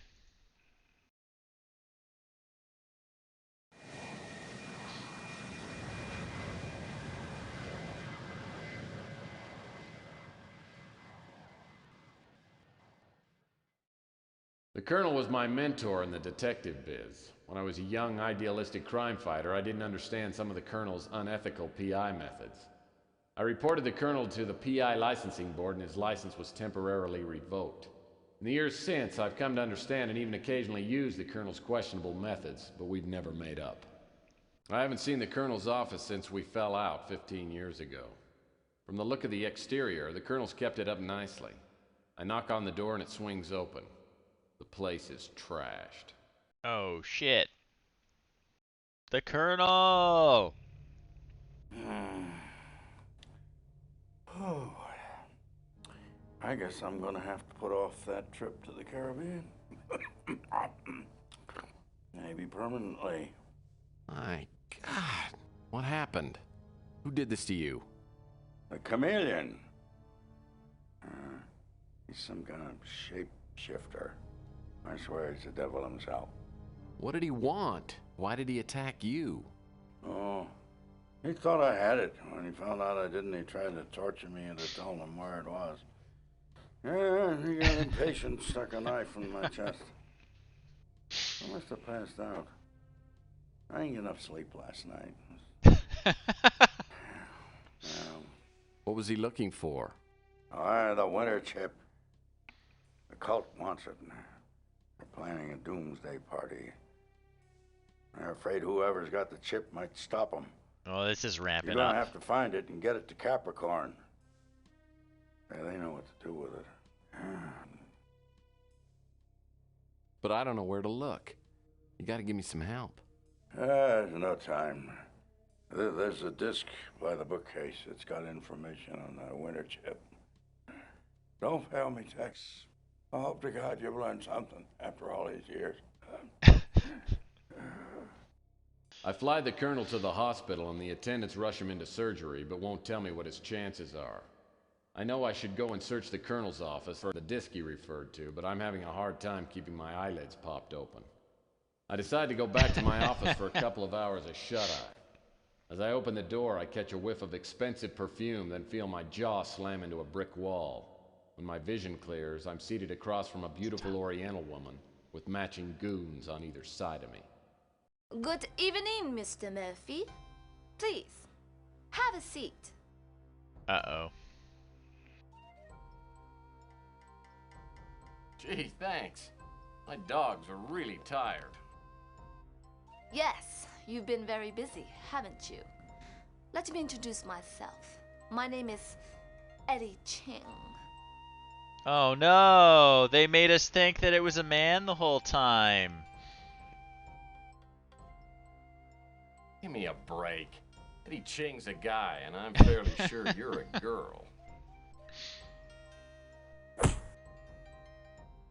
I found it useful for people to think Eddie Ching is a man, but that's no concern of yours. Thanks. I have learned that you were I hired napped to all steal a day statuette today, from my so apartment.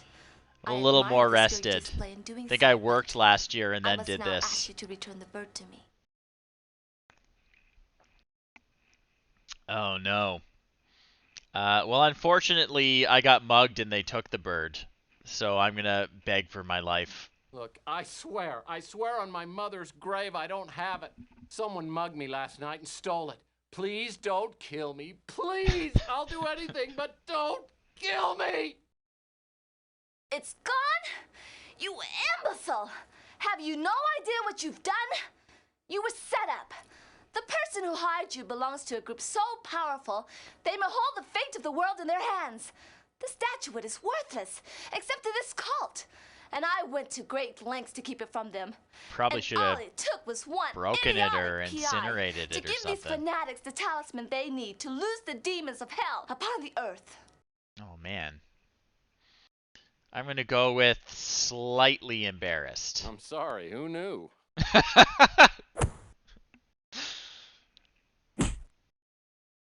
You obviously don't understand what I'm saying.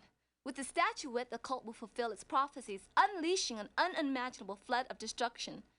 The prophecy is supposed to be fulfilled in 6 days. If the statuette is not recovered before then, nothing will matter. We'll all be dead. You seem to know a lot about this cult and were able to get the statuette in the first place. Why don't you send some of your goons out and clear up the problem? The cult knows about me. They tried several times to steal the statuette once they learned I had it. They will not allow me or my operatives to obstruct their plans. You, however, they do not It's consider so to be funny. a threat. The cult is behind the crusade for genetic purity. I don't know any more than what I've told you, except for the identity of the man who set you up. He is known as the Chameleon. If you can find him, you will be within reach of the statuette. You should realize that your blunder makes you responsible for 10 billion lives. Hope for your I'm own hanging sake that in. you can succeed where more powerful people cannot. Let this be a reminder to you not to repeat your mistakes. If you fail, I will see you in hell. All right.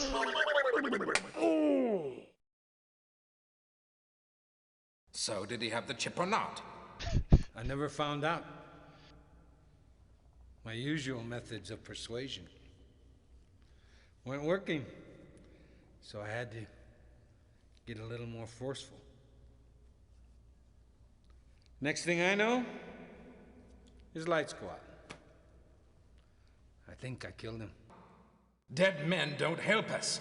We've got to find out about that chip. If the Colonel didn't have the chip, then he probably sent it to Murphy. Stick around and keep tabs on him until the last second. But don't kill him. If the chip doesn't show up, make sure Murphy doesn't blunder into our path. If you find the chip, destroy it. Then you can do what you want with Murphy. Oh, Murphy's in way over his head.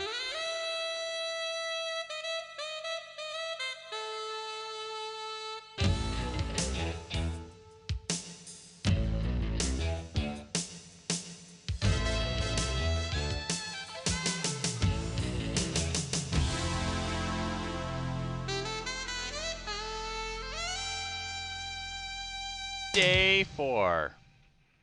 Maybe I need a career change. 2 days in a row waking up in a semi-conscious stupor is enough for anybody. My nose is so sore my eyes water when I inhale and all my front teeth shift slightly when I exhale. On top of all this, I found out that the world population could be annihilated because of me. That's just too much guilt to heap on a guy at this hour of the morning. Looks like I'm on my own. I'll need to find that disc the Colonel referred to. And what about that Countess? Was she on the level, or was she just feeding me a line? I think 6, possibly 7 if you lose. 7's when the cult does its thing, I'm pretty sure.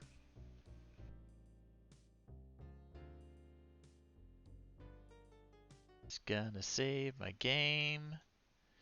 I'm going to take a quick washroom and water refill break, and I will be right back.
And we are back. And I think we just started, what, day 4? Day 5? Of Tex Murphy, Under a Killing Moon. If you are just joining us, I am doing my 5th annual Extra Life 24-hour gaming marathon to support the Toronto Hospital for Sick Children and the SickKids Foundation. If you donate to my fundraiser, and I hope you will, there's a link down below my chat there. Every penny of it will go to the SickKids Foundation, and it's only if you check a little extra box that Extra Life takes a little bit. Day 4, thank you, Duke. It's a great cause. You get a tax receipt. It's tax deductible. And I'm doing it for that charity. If you're enjoying what I'm doing, you should chip in a little bit. Anyway, we're going to get going. I believe we are waking up after Eddie Ching and her goons beat us up and told us we are horrible fools who have doomed the world because we got that statue taken by a doomsday cult. The Colonel's in the hospital because the chameleon stabbed him, trying to find out the location of something called the Winter Chip. We don't know basically anything about the Doomsday Cult, or the Winter Chip, or the statuette's significance. Murphy's in way over his head. Everyone's mad at him. Yes. He woke up when I started talking. What else? Yeah, we know the cult is associated with the movement for genetic purity, which seem to be anti-mutant fanaticists. So yeah, that's it. You're all caught up on Under a Killing Moon. I like it a lot. It's fun. I played it a lot as a kid. Don't know if I ever beat it until I was an adult, but I did play it a lot as a kid. And Tex Murphy is fun. He makes a lot of very terrible jokes. Okay. So I gotta go check out a few things. Bring out the map here. There's the Colonel's office, which I left in a rush because, you know, the Colonel had a knife sticking out of his chest and I was trying to save my old friend. And also the Countess's mansion we should check out, because were we set up in the first place to get that statuette? Was she on the level? What's the deal there? We're going to go check that out. I think we're going to do that before we do the Colonel's office. We might flip back and forth between them. It just depends on whether I figure things out. So, let's go to the mansion.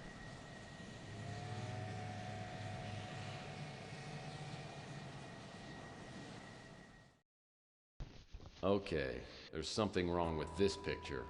When I was here before, the place looked like a palace. Now it looks like the aftermath of an IRS auction. Somebody wanted me to believe the person I talked to was a real countess. Now I can see I've been played for a sucker. But who set me up and why? Heck. Is that an eagle? There's a bald eagle perched on the chandelier. Man. Now that the animal rights lobby is huge, bald eagles are everywhere. They're worse than pigeons. Front door was open when I got here. The eagle must have flown in. Looks like it's got a bright cigarette case in its claws. I've heard that eagles are attracted to shiny objects. Yeah, worse than pigeons. Maybe that's what my foil's for.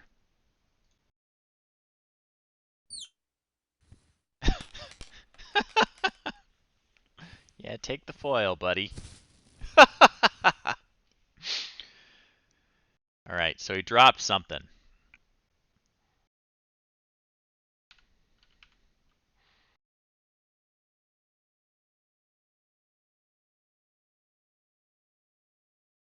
Looks like an expensive cigarette case. Okay. There's only one cigarette left in the case. Maybe I'll keep it around for a smoking emergency. This table must have come with the room. Whoever that was that met me here the other night may have set me up, but I'll bet you didn't get her cleaning deposit back.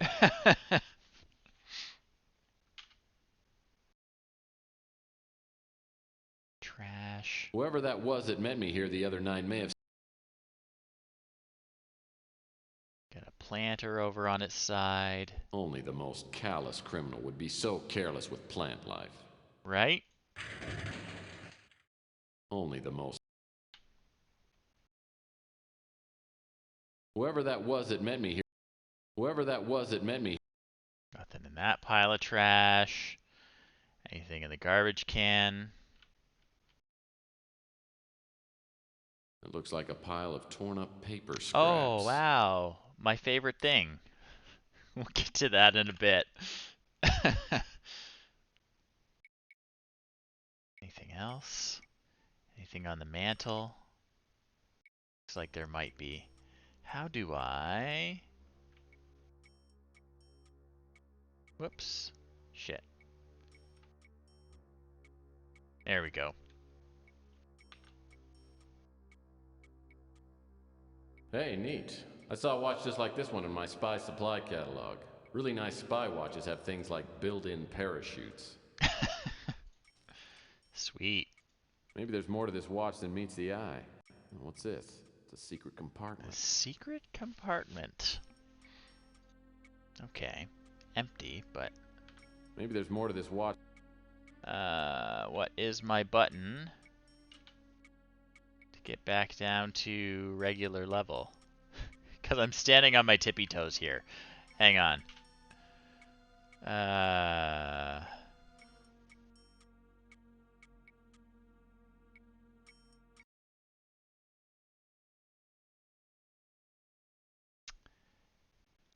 Where is it? How to move around. Now I know how to tilt up and down. Okay. Left shift to go up. Control to go down. E will return me to eye level. That is what I wanted to know. So I'm not standing on my tippy toes.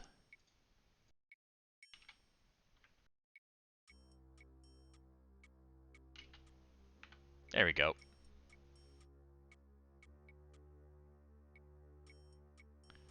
Is there anything else here? I think that might be it.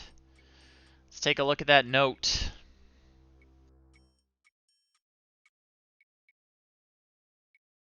Yep, just really love these puzzles. Probably my favorite.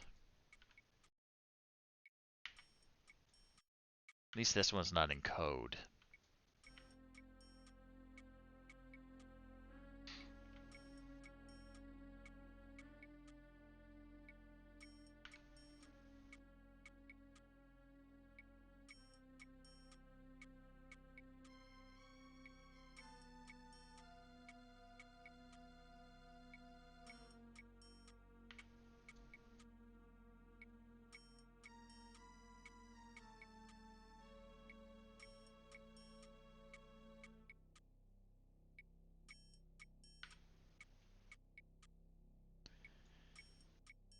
Okay, oh no, they're talking about me. Not great, I don't think.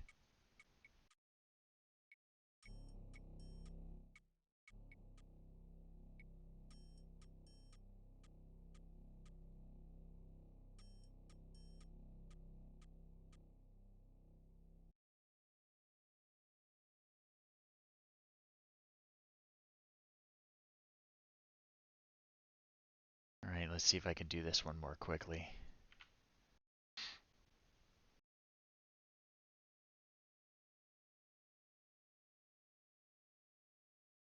Let's see, let's see. Doesn't look to be any edges to this one, which makes it a little trickier.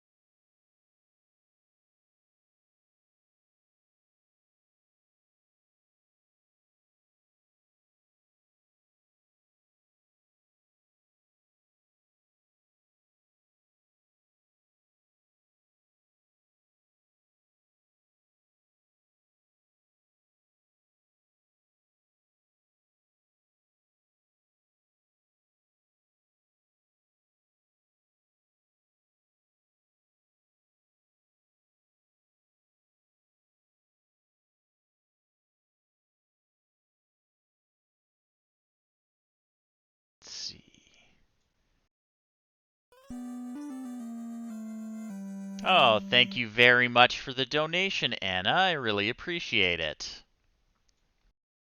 We are currently trying to put back together a note that Murphy has found that mentions him in the mansion where he was duped into taking a case.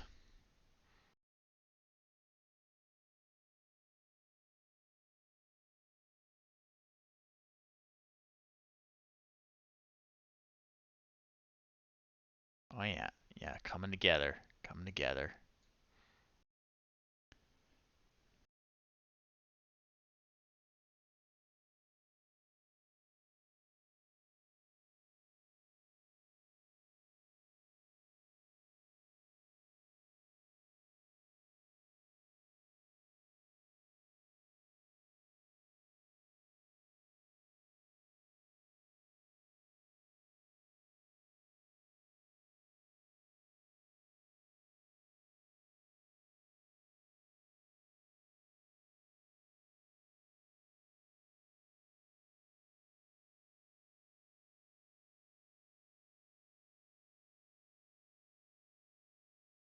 Oh, yeah, that's a match.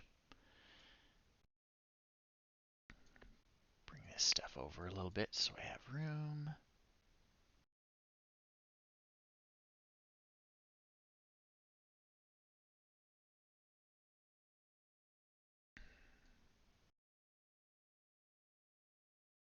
That looks like a good piece.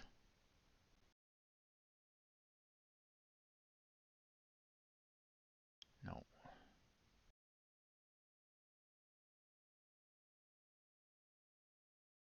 Yeah, it won't fit there. But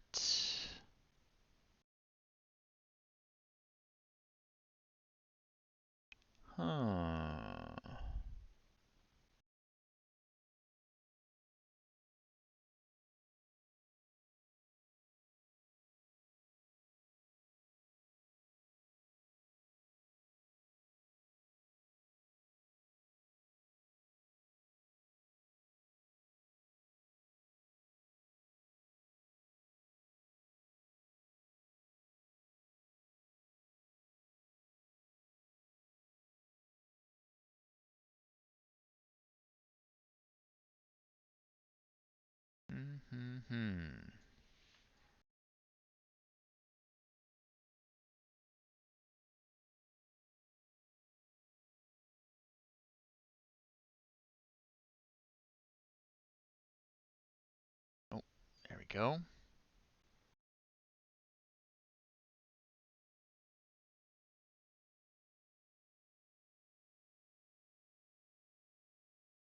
Oh yeah, yeah.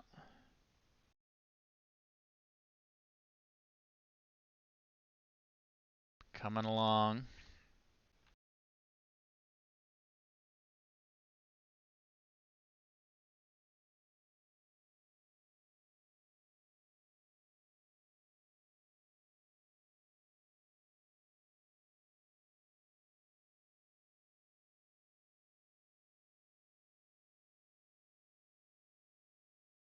Quite.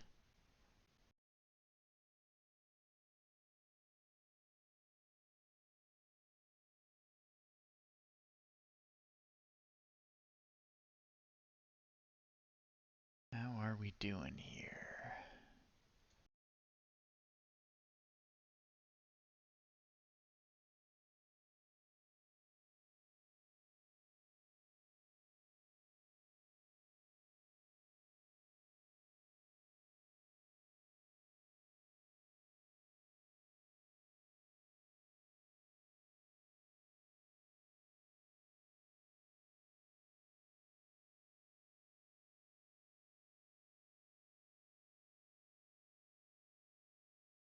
Oh, there we go. I think.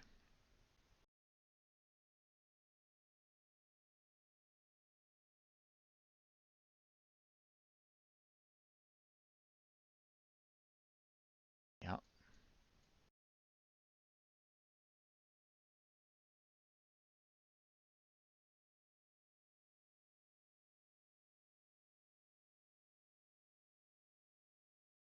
Oh yeah.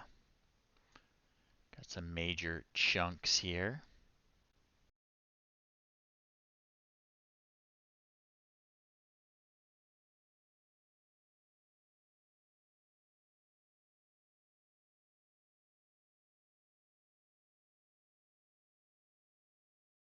Yeah, yeah.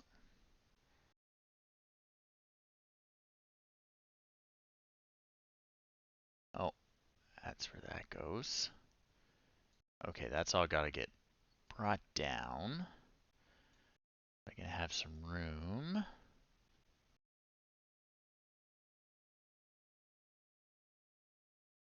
Down, down.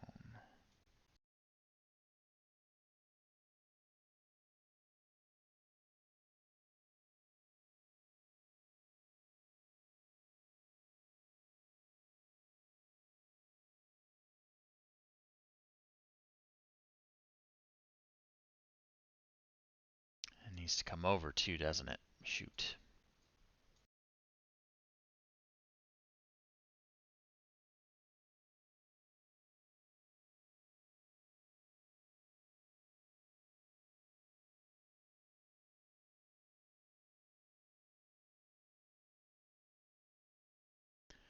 Okay, so this is going to go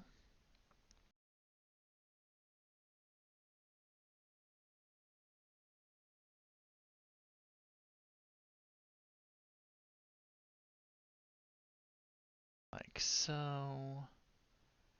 Feel like I'm still going to run out of space here.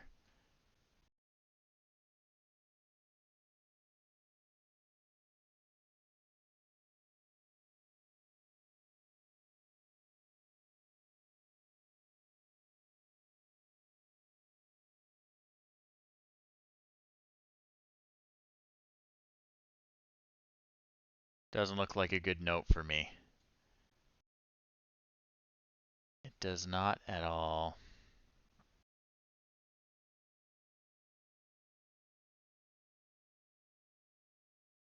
But also, haven't these people ever heard of cross-cut shredders? I'd never be able to do this. They just done their due diligence, their data disposal.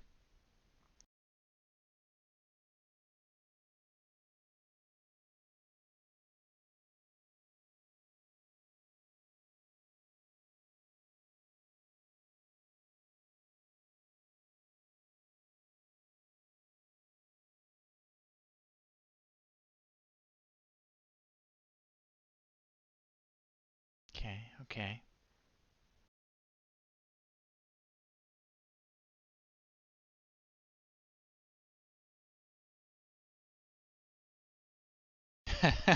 Right?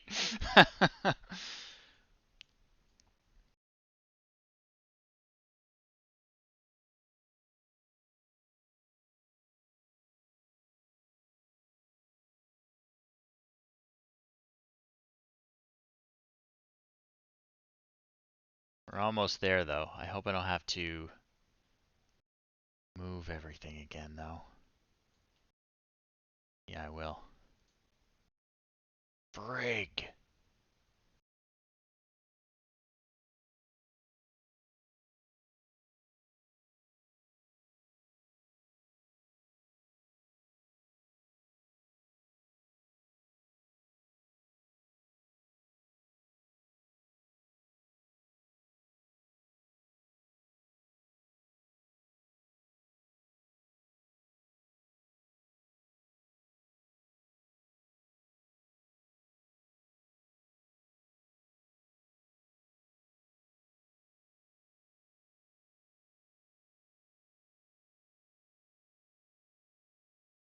Okay.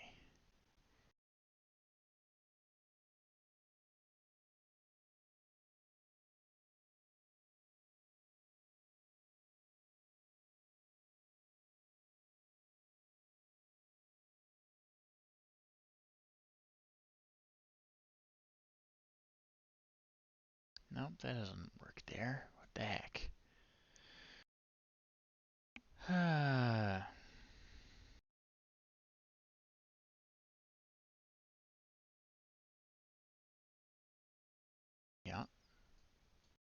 Nuts, definitely.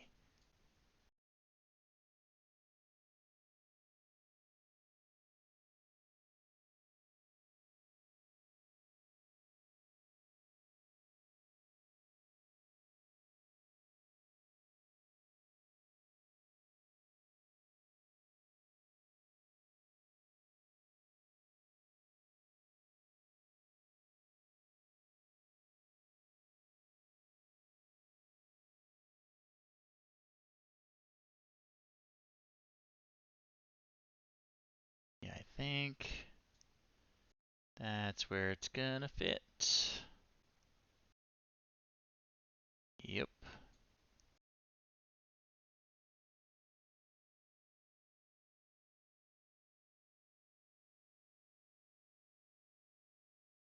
So, circumstances are progressing smoothly. Delighted to hear that Murphy was able something, the final piece of our puzzle. He probably doesn't.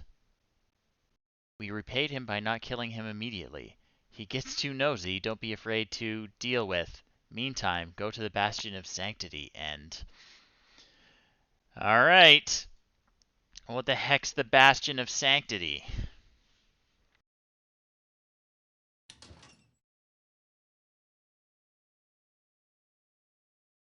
Back to the Colonel's office. When I get to the Colonel's office, the police are just leaving. They tell me they've combed the place and come up empty. I'm not surprised. As I step inside, I try to remember what the Colonel told me. Something about a winter chip and an emergency disc hidden somewhere in the display case. Maybe the info on the disc will tell me something about this chameleon. We shall see. Alright. Oh, wow. Okay. Yep. It's quite the artwork to have on your wall. Oh, nice bow. Alright.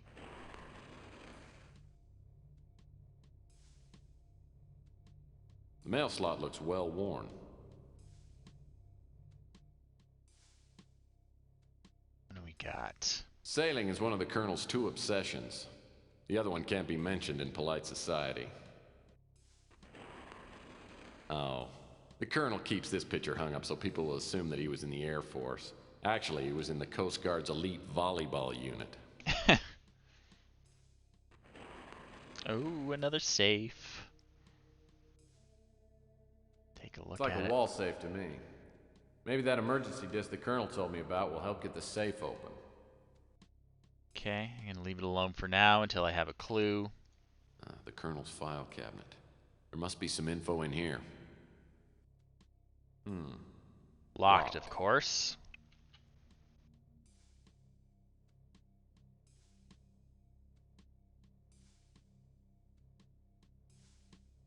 Rosebud.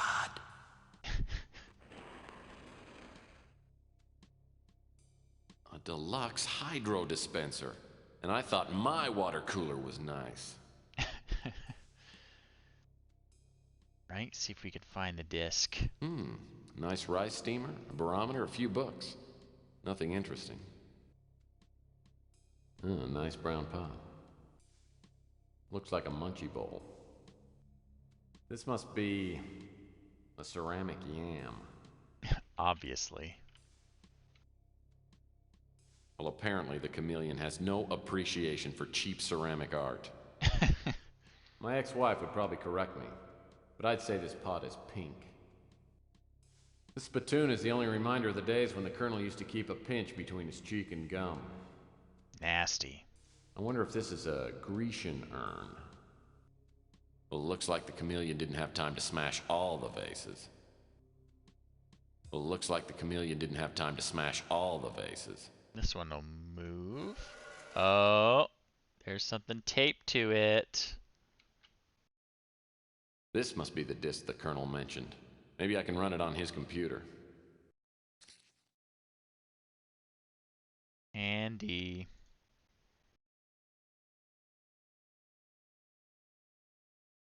Let's keep checking, though.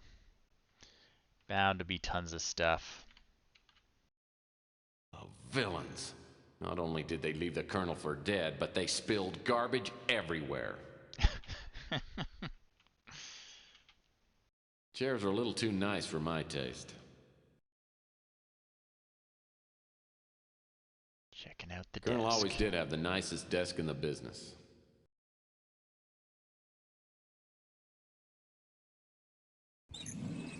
All right. What do we some got? sort of greeting card.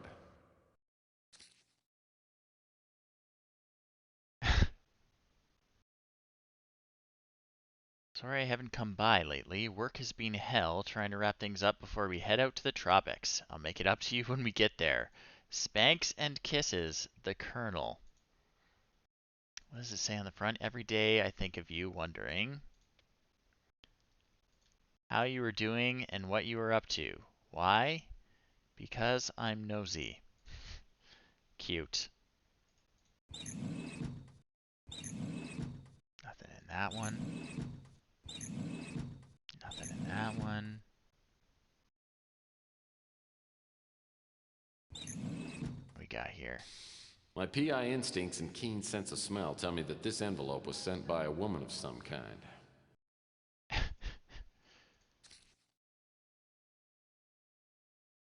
Yes.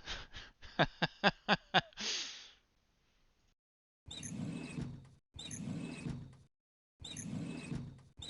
in that one.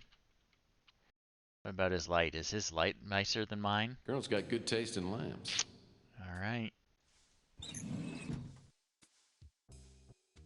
Not gonna mess with the computer yet. That picture frame's lying face down. Oh, nice looking dame. This must be the Colonel's squeeze. If I could track her down, maybe she could give me some more information.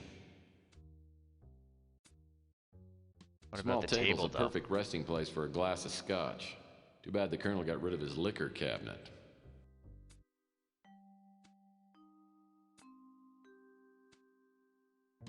The view outside these windows is breathtaking.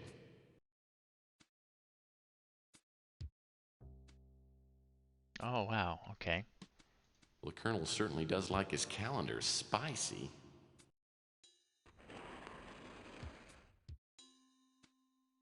Well, the Colonel certainly does.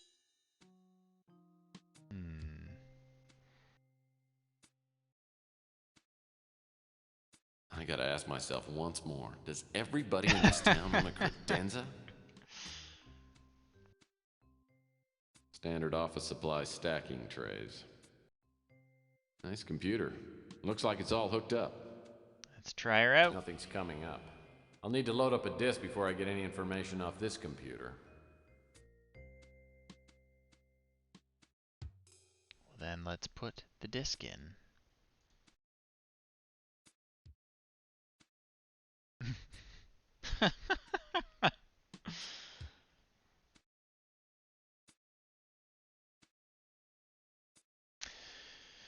Tex. In case anything happens to me, I've made up this disk to give you enough information to carry on in my place. Despite our past problems, I don't know anyone else who could replace me.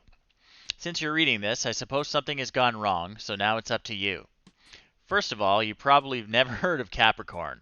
All you need to know is that it's a secret organization that infiltrates groups which pose a threat to society, then unravels them from the inside out. Dozens of cults, terrorist groups, and political cabals have been broken up before the public ever knew there was a threat. How I came to be involved in Capricorn is unimportant. Suffice it to say that we've done each other some favors. I've been helping them infiltrate... Excuse me, I yawn when I read out loud. I have been helping them infiltrate a corporation called Genetic Research Systems, GRS. I won't waste time on details, but I was hired by someone to investigate a disappearance, and the investigation led me to GRS. I learned that there were secret experiments being done there, and that the top people were members of a cult. I relayed this information to Capricorn and learned that one of their agents was already there undercover. You know about the crusade for genetic purity, and maybe about their religious retreat, the Moonchild. To all appearances, it's a giant orbiting biosphere capable of holding hundreds of thousands of occupants. If, however, the Moonchild is armed with nuclear weapons, it could literally hold the world hostage from its vantage point. Capricorn wants the Moonchild destroyed. The cult at GRS is linked to the Crusade. The undercover agent learned that she would be going to the Moonchild, so Capricorn devised a computer virus and encoded it on what's known as the Winter Chip. I made the delivery of the Winter Chip from Capricorn to the agent at GRS. Less than 3 days after I delivered the chip, 24 undercover Capricorn agents had been discovered and murdered, and Capricorn headquarters had been destroyed. Undoubtedly, the faceless forces behind the crusade for genetic purity are responsible for effectively ending Capricorn's existence. GRS is no longer in operation, and the undercover agent, Eva Shanzi, has disappeared. What I was doing, what you must now do, is find out what happened to Eva and help her complete her mission. If she is being discovered, you must find the Winter Chip and somehow get it into the Moonchild's computer system. There's additional information in my safe, which may put you on the trail. All right.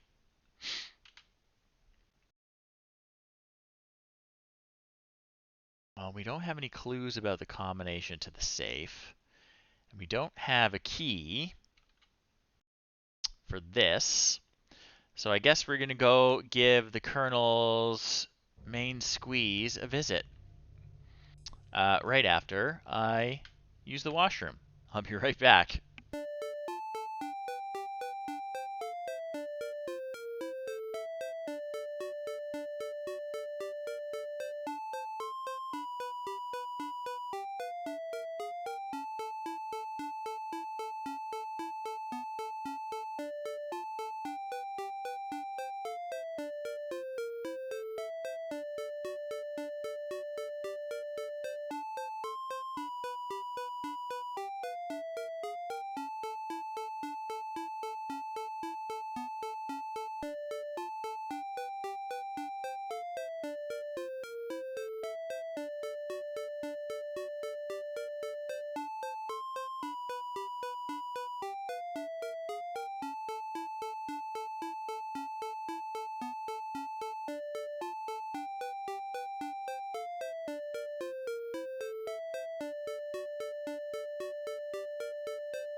And we're back.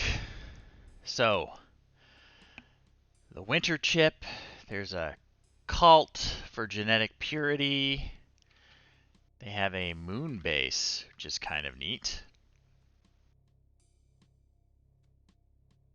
But the clues are behind this safe and probably in that filing cabinet. So we gotta go talk to the Colonel's lady friend and see if she knows how to get in there.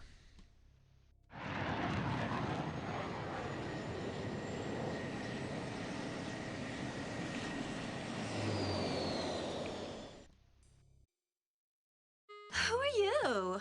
What do you want? Of course. I'm a friend of a friend. Look, if you're looking for a date, I don't do that anymore. I have a boyfriend, and I'm expecting him any minute.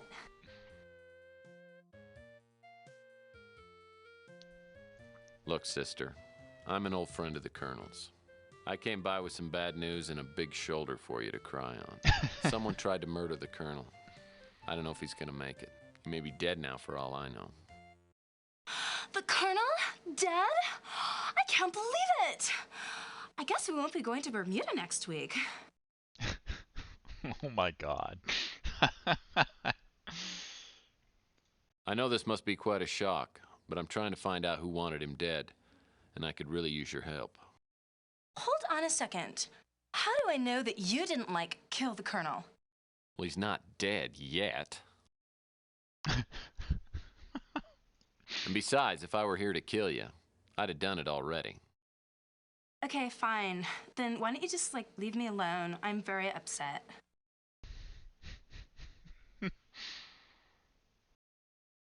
I have something for you from the Colonel. Okay, let's see it. There wasn't any money in it? Okay, I guess I can answer a few questions. All right. Well, he was nice to me, so I was nice to him. I mean, it was fun. I feel kind of bad now, though, because he gave me this package that I wasn't supposed to open unless something Definitely happened to putting him, on the but I opened it California girl anyway. act. And I was so disappointed because there was nothing in it except for this stupid key. No money, no jewels, no nothing. Well, I definitely want that key. Sure, I guess you can take it. I don't even know where I'd use it. Great. Tell me about yourself, lady. Well, I'm just a lonely girl looking for a new friend to play with. You might be fun, but you don't look like you have very much money. Okay. Does she know anything else? I'd like to help you, but I can't. Are you trying to make me feel dumb? There's probably nothing else we can cover here. The Colonel talked about that, but I never really paid any attention. All right. All right. All right, we'll come back and talk to her later if we need to. But I think we're going back to the Colonel's office now that we have a key.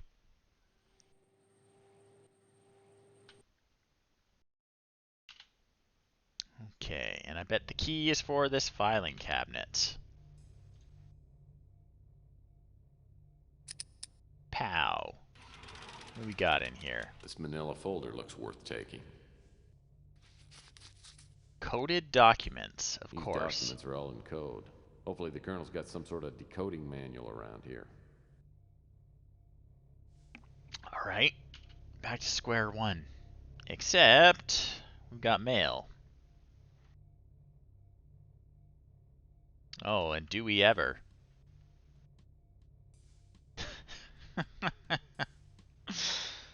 Classy magazines. Wow, detective files, detective dragnet, unofficial detective? I've never figured out the Colonel's tendency toward tawdry smut.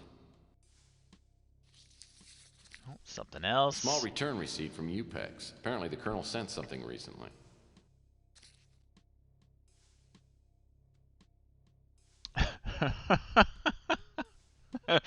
Of course, she has a package from him that she didn't tell us about. Alright, I guess we're going back to her apartment.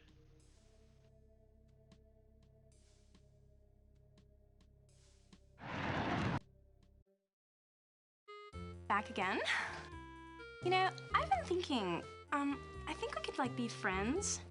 You know, I think you should stick around and talk to me for a while, because, I don't want to be lonely. Normally, I'd pay good money to be friends with you. But right now, I just need to ask you something. Okay, but remember me the next time you got something burning a hole in your pocket. Cash, I mean. All right. Oh yeah, I got another dumb letter from the Colonel. I mean, there were some, like, numbers and stuff written on a piece of paper inside. You can have it. I can't even understand what it is.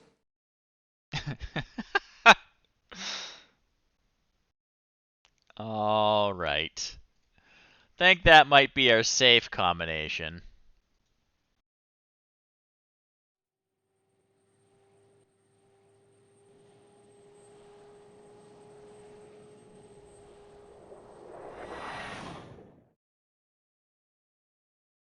Okay.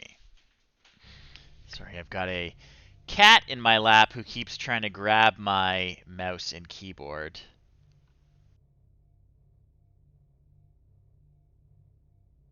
So if I keep shifting around, that's why. So I don't want him to play the game. I want to play the game.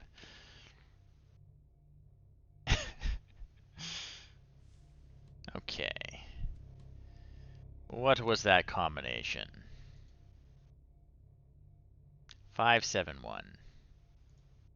Well, that's not gonna work. Oh no, I just wanna open this thing.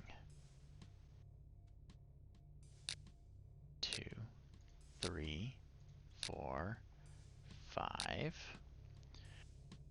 1, 2, 3, 4, 5, 6, 7, 1.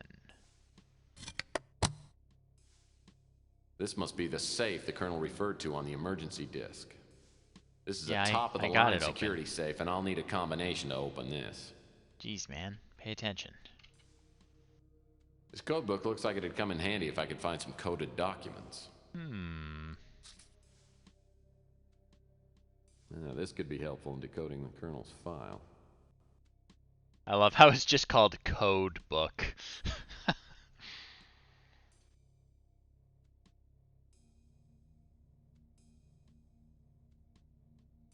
All right, decoded files. Let's take a look.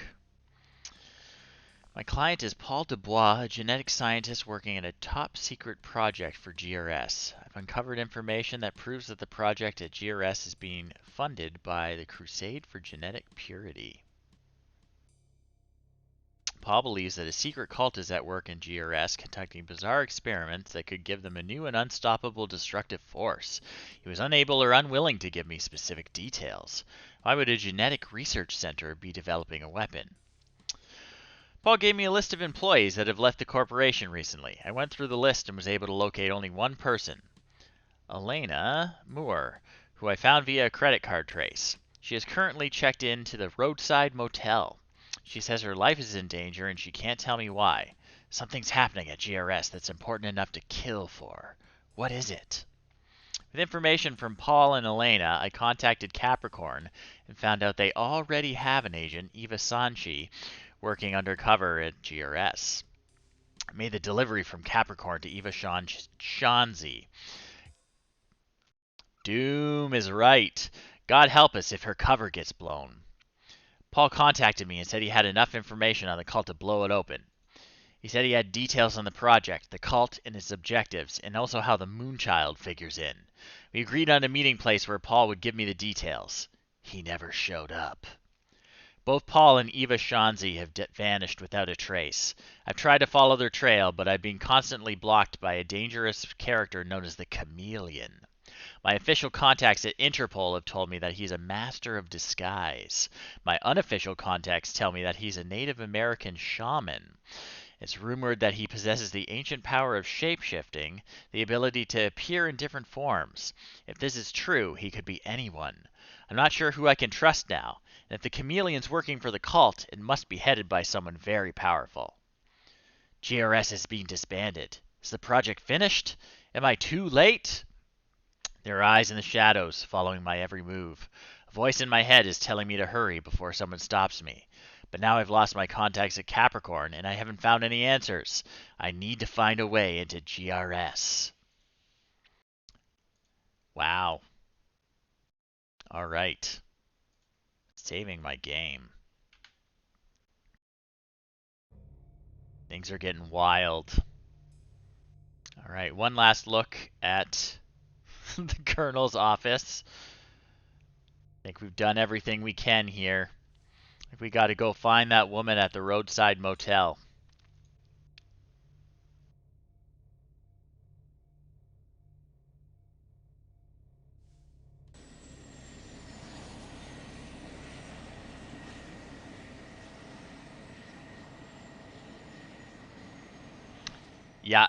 Yeah.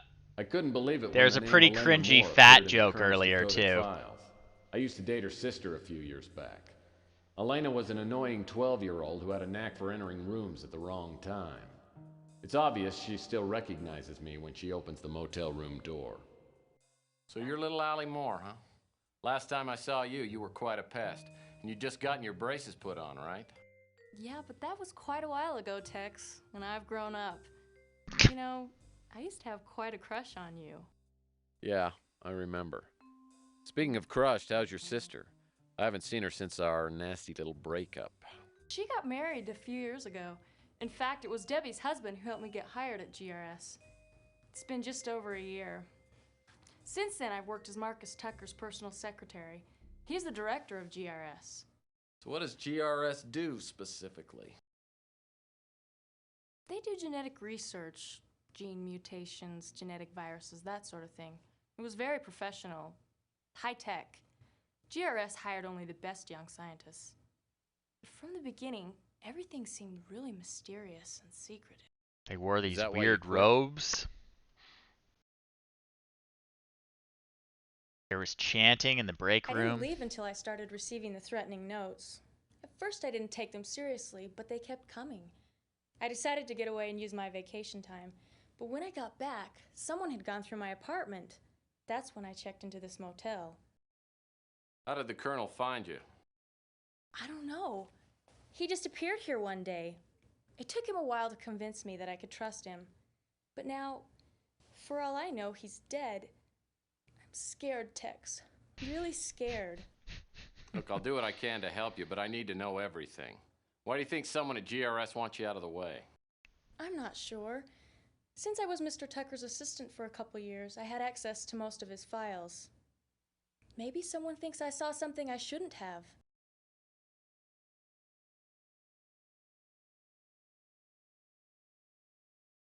Well, since you don't work at GRS anymore, why do you think your life's in danger? The last day I came to work, I got a note that said my life was in immediate danger. When I saw that someone had broken into my apartment, I knew that I wouldn't be safe anywhere. Sounds like my next move ought to be to GRS. Can you help me get in? Yes, I still have a pass key to the main doors. You can Sloppy take it. security. Please be careful. GRS has a 24-hour security watch. With the Colonel in the hospital, I have no one to turn to. I don't know if I should, but I'm going to trust you. I tell Elena to sit tight and wait for me till I get back. I also warn her to keep the door locked and not open it for anyone except me. Elena obviously doesn't know anything more than what she's told me. She's given me the break I need, though, a passkey to GRS. Like the Colonel, I have a feeling that GRS will provide a few answers. All right, I guess we're going to GRS. You're going to immediately save our game when we get there because there's a good possibility we'll get killed a bunch of times.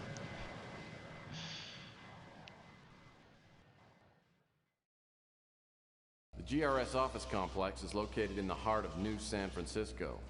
Elena's passkey gets me into the lobby, which is empty. A directory shows Marcus Tucker's office on the 4th subterranean level. I take the elevator down. Before the doors open, I hear a warning. Attention, lethal security probe on premises. Okay. Try to move a little faster Yep. this time. See, it'll kill you If immediately. you get out of this alive, do me a favor and start getting some regular exercise. And it wouldn't hurt to lay off the smokes and booze for a while either. Thanks.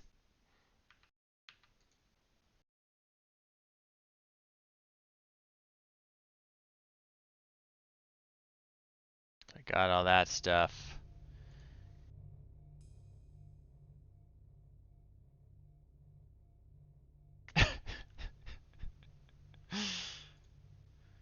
Tex is just lovable. I couldn't believe it when the name... And we'll just zip through this whole conversation and go to GRS. The GRS...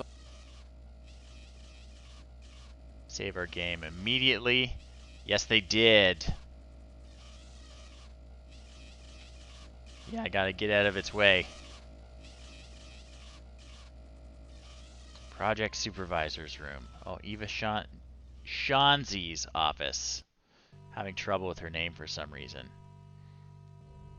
Alright. What do we got in here? No way into this high security area. The switch to the door is that red button on the table. But what's that I see sitting next to it? That's a roast beef sandwich. A roast beef sandwich. Okay.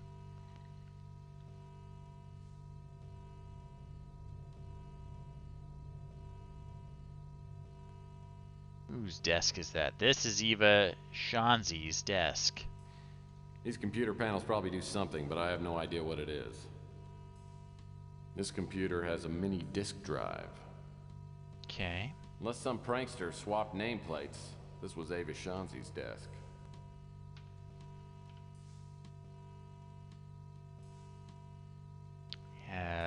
something hidden under here, I think. Maybe? Yeah, there we go. Thought I saw that. Whoa, what have we here? A computer access card.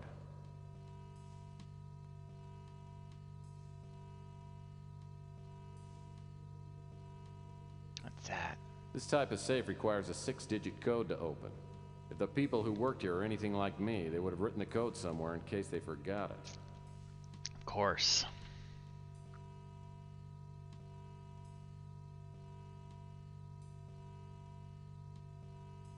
I just use that on the computer. Computer passcard required to access this computer. Yeah, I just did it. Nothing's coming up. I'll need to load up a disk before I get any information. Okay, need a disk. What's over here?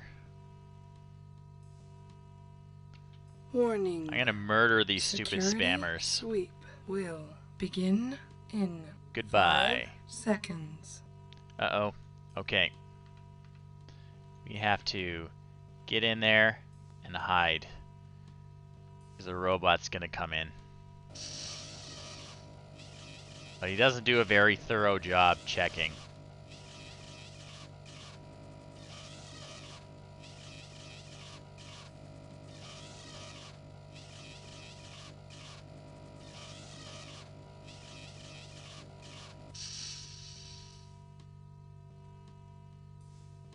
Okay.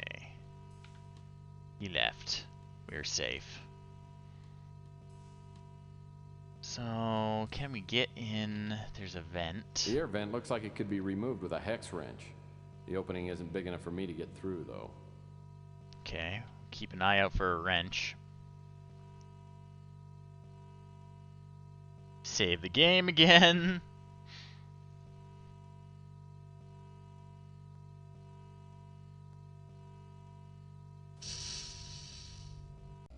Check the next room. Research and development. Okay. I have no idea what these things do, and I'm not sure I want to know.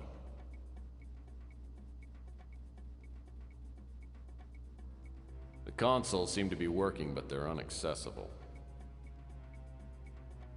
Oh, the beautiful Moonchild. Oh, we got a note. Maybe it's a password. Boy, whoever sat here was really good at tic-tac-toe.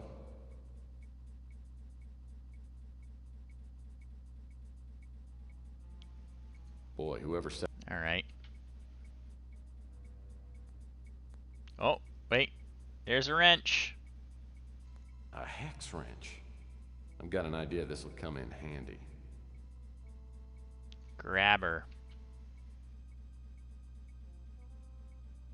The consoles seem to be working, but they're inaccessible. Okay. A team pennant. Paul must be a real baseball fan. Neat. Let's take a look at this thing. What do we have here? It's like a computer access card. Okay, okay.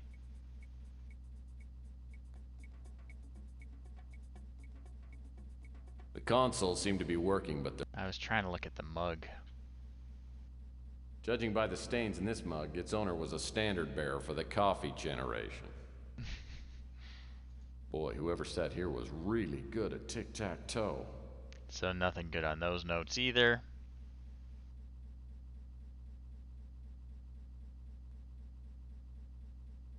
What do we got at this desk? This is Paul's desk. He's our other inside guy. According to the nameplate, this desk belonged to Paul Dubois. I should look around and try to get into his computer. Warning. Security sweep will begin in 5 seconds. Okay. We had better hide. I'm gonna hide by the trash can.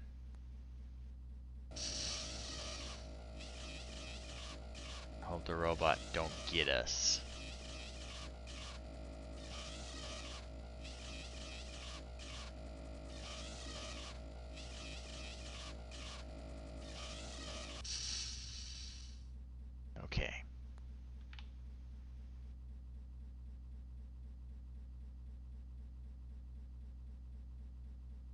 Can I get in your drawers, Paul?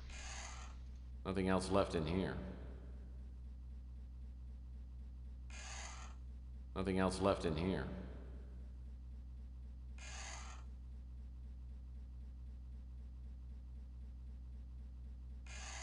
Nothing else left in here. Nothing in there. Nothing else left in here. Pointless drawers.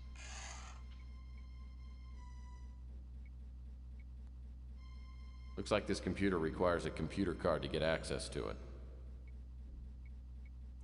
I should turn on the computer first. Yeah, well, Computer I'm not an expert. Passcard required to access this computer. Thank you. All right. What do we got here?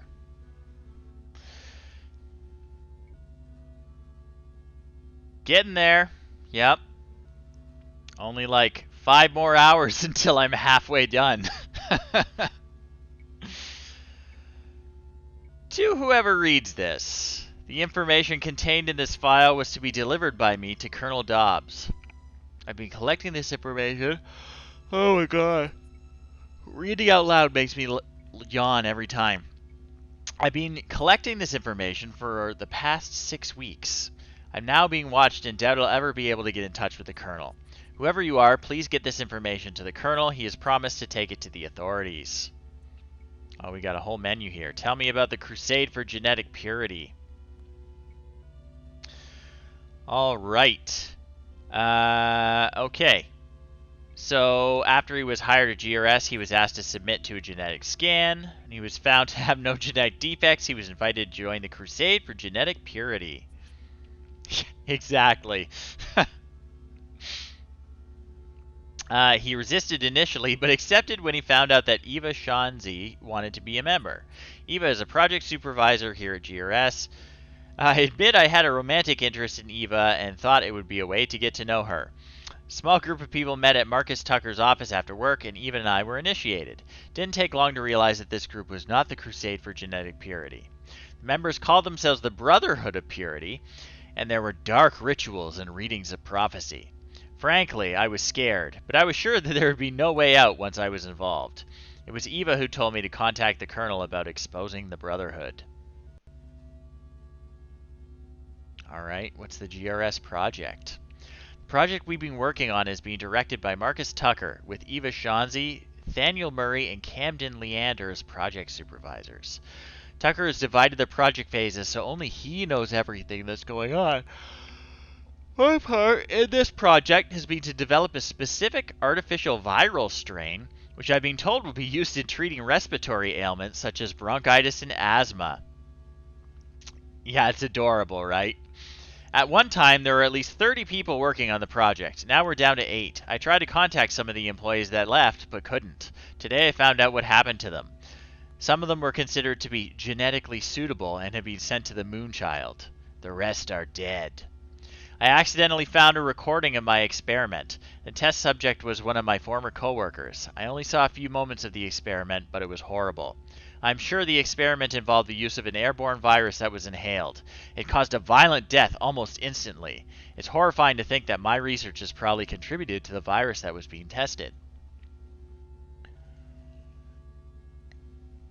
So the Moonchild. Those who've heard about the Moonchild have been told that it's a religious getaway for the faithful members of the Crusade for Genetic Purity.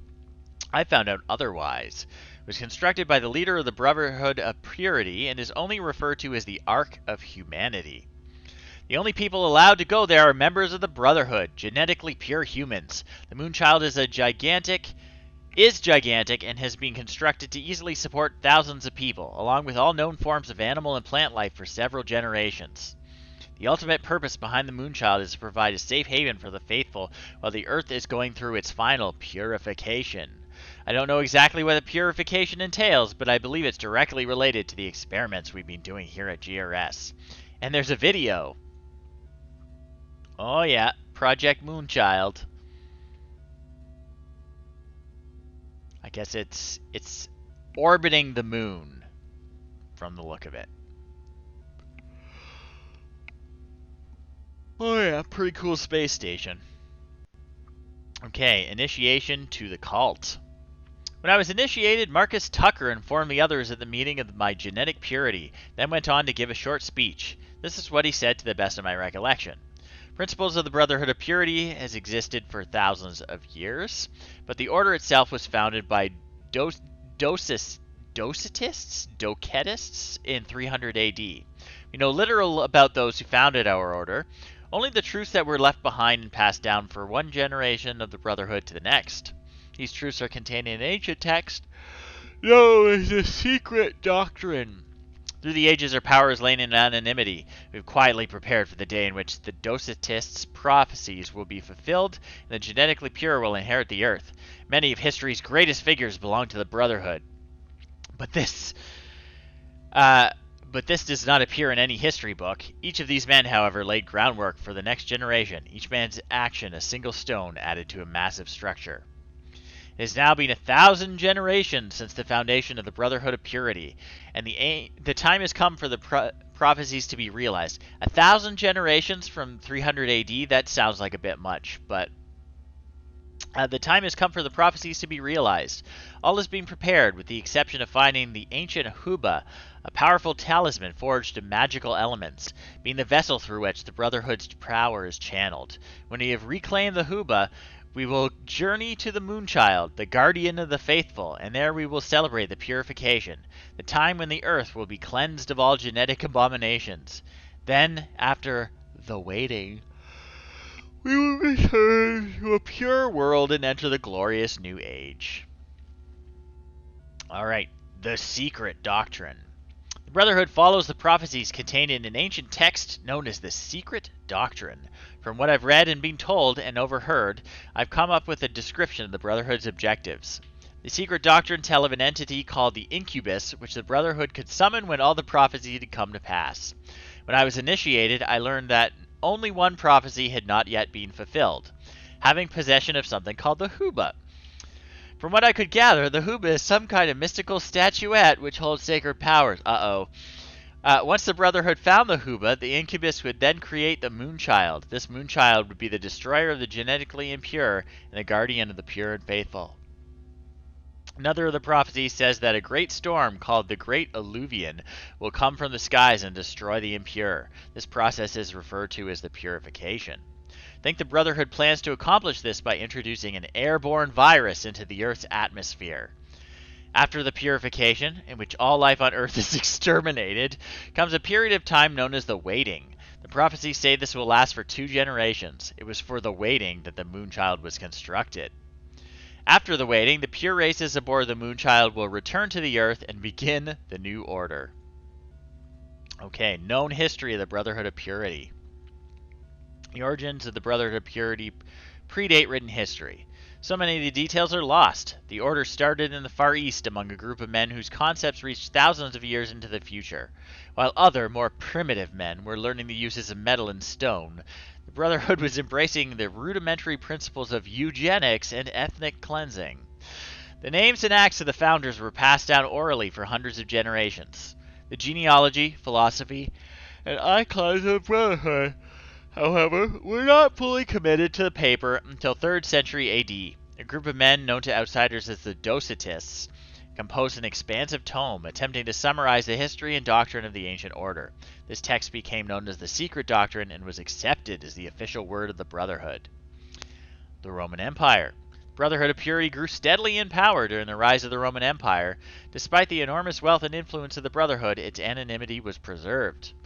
A number of those who were initiated and received its teachings, signs, and passwords was kept to a bare minimum, ensuring complete dedication and fealty, as well as avoiding the dilution of quality, which inevitably comes with overpopulation. When the Roman Empire fell, the Brotherhood survived unscathed. In fact, it is speculated that the order hastened the downfall for its own benefit. The Empire had grown obese and sedentary and was no longer conducive to the higher ideals of the Brotherhood of Purity. The members of the order cast their eyes toward the fierce and hungry tribes of Anglos and Saxons, which were not as intellectually advanced as the Romans but had not suffered the physical decline. In the Middle Ages, many of the kings of medieval Europe were members of the Secret Brotherhood. One was Henry I, also known as Henry the Fowler. He ruled Britain around 900 AD and was considered a visionary by other members of the order. Prophecy that a gigantic storm will appear from the eastern sky and will overwhelm the impure, and this was added to the secret doctrine. Other pivotal and powerful rulers of the Middle Ages were secretly affiliated with the Brotherhood of Purity, including Charles the Great, Henry the Lion, Otto the Great, Philip of Swabia, Conrad IV, and Frederick Barbarossa. While King Charlemagne was not deemed intellectually suitable for the Brotherhood, his closest advisor and confidant, Ugo von Turenne, was a high-ranking member. His influence on Charlemagne drastically affected the course of Europe's and the world's history. Counted among the members of the Brotherhood were not only kings and statesmen, but also religious figures such as Basilius Valentinus, Bishop Klingsor, the Count of Echera, and Ecbert of Meran, the 13th century Bishop of Bramberg. The Spanish Inquisition was instigated by a single radical member of the Brotherhood who held a high position in the papal order. It is commonly believed that the hundreds of thousands were put to death because they refused to join the Catholic faith. In actuality, those deaths were the result of an enormous ethnic cleansing. This was done, however, of the Brotherhood's own volition. It was not an act of the Brotherhood. Splinter groups. Throughout the Middle Ages and into the 20th century, there were several branches which sprang from the Brotherhood. The Crusades were part associated with one of these branches. I'm just going to blame everything on this Brotherhood, huh? Eventually, the main body was able to pair off the splinter groups, but not without great bloodshed and civil war. Many of these conflicts have been misinterpreted by history, indicating the extreme and far-reaching power of the Brotherhood of Purity. Adolf Hitler somehow obtained a manuscript of the secret doctrine and was heavily influenced by the principles of the Brotherhood, though he was never part of the order. They're not even claiming Hitler. It took many years for the Brotherhood to undo the damage done by this madman. Even in the years which have followed, the main core of the Brotherhood has had to deal with other mutated branches, some of which have grown to massive proportions before the influence of the Brotherhood can bring them under control. Ugh, so much reading. Yeah, so this Brotherhood wants to literally kill everyone who is mutated on the entire planet, end all animal and plant life. But they're saying, no, Hitler was definitely not one of us. Not that guy. Warning. Oh, we better hide again. Sweep will begin in 5 seconds. Hide by the trash can.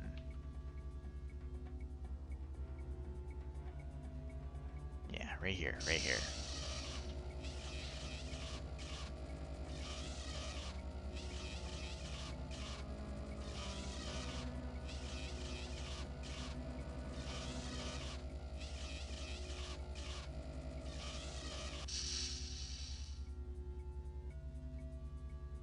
Yeah, exactly, Duke.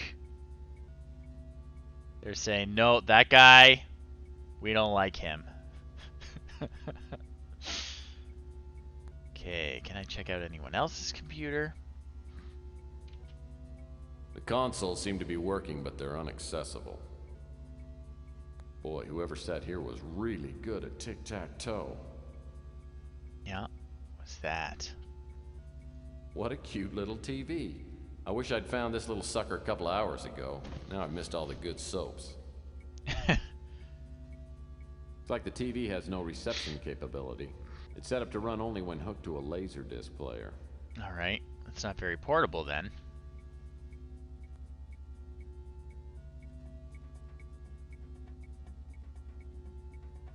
Okay, okay. Save our game before we jump out into the hallway in front of a killer robot.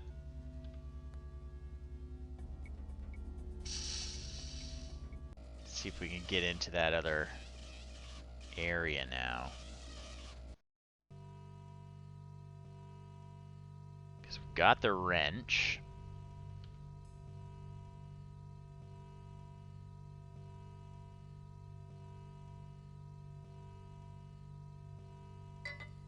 Yeah, okay. The opening isn't big enough for me to get through.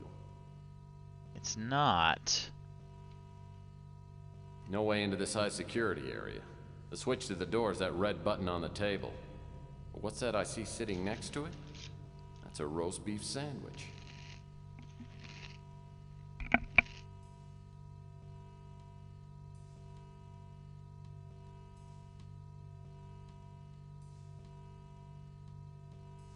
Sort of cute in a slash your throat, tear the meat off your bones kind of way. I bet he can get in there. Get that sandwich, buddy. Oh no! Poor little guy. He must have tripped something on the console, or maybe the old roast beef sandwich spontaneously combusted. At least he got the door open for me. R.I.P.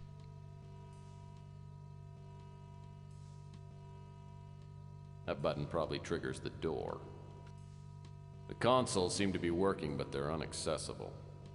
Okay. Just standard office desks. What's in them, though? Can I not open this one? Can only open the other side. Poor little dude. Kidnapped him from his home. Got him vaporized. This looks like it might open one of those office doors.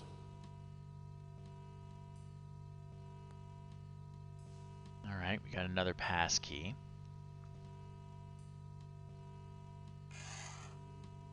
This laserdisc is titled, So You're Starting a New Job at GRS, narrated by Marcus Tucker. Warning. Security sweep will begin in 5 seconds. Alright. Gotta go hide. Hurry up, walk faster. Yep, hide right back here. That's what we're gonna do.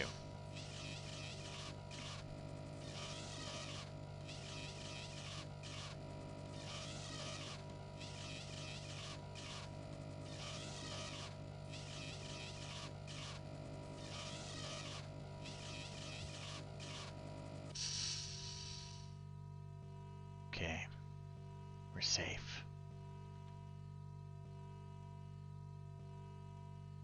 For now.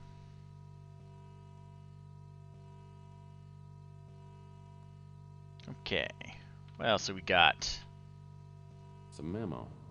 It says, Memo to Marcus Tucker. This disc was confiscated from Ava Shanzi before she was imprisoned on the Moonchild. We are still searching her personal effects for any sign of the Winter Chip. Okay.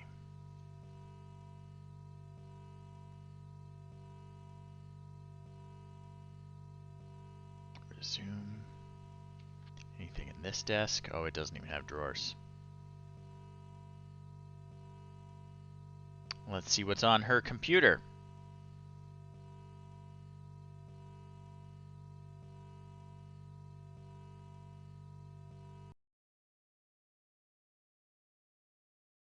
I've made initial contact with the cult. The colonel's information was right on.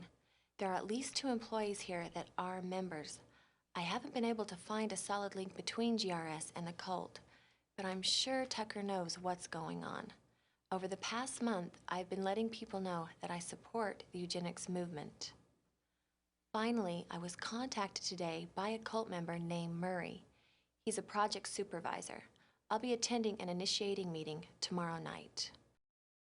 I've gotten to know one of the young researchers, Paul Dubois. I'll be reading his journal. I'm fairly sure he knows nothing about the cult. He told me that Tucker doesn't trust most of his staff and has the project groups working separately. 9 or 10 people came to the meeting in Tucker's office. The only ones I knew were Tucker, Murray, and Paul. I got the name of only one other cult member, a creepy little Nazi named Camden Leander. He seemed to be the highest ranking member. I didn't learn much. They seemed more concerned with grilling me and Paul. I don't think Paul is cut out for the cult. I think he's attended the meetings to get to know me. I've advised him to get out while he can. She's on to Also, Paul. there's a young woman named Elena Moore who works as Tucker's assistant. She doesn't seem to know what's going on here. I think she knows too much, and she'll probably be eliminated when the current project is finished. I've warned her to get out of the company. We know who the notes were coming from now. It looks like the project is almost completed. The cult members are ecstatic. I keep hearing them use the words purification and alluvion. I don't know what they mean, but whatever's going to happen is going to happen soon. I'm not going to use a chip until I have a better idea of what they're up to. At our last meeting, there was an older man. He looked familiar, but I couldn't place him. Apparently, he's in charge. I noticed him staring at me during the meetings. Afterwards, he pulled me aside and said there would be a special place for me in the new order. I'm going to play along. Okay. We still don't have any clues about the combination there.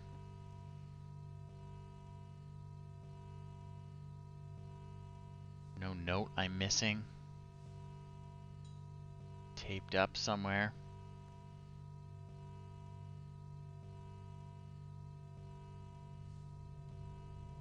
Alright. Save my game. Let's check out the other side of the office building. Hopefully we don't run into a death robot.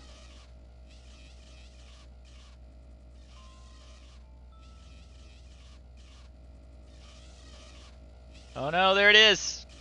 Try to move a little faster this time. Death If you get out of robot. this alive, do me a favor and start getting some regular exercise. And it wouldn't hurt to lay off the smokes and booze for a while either. Sorry.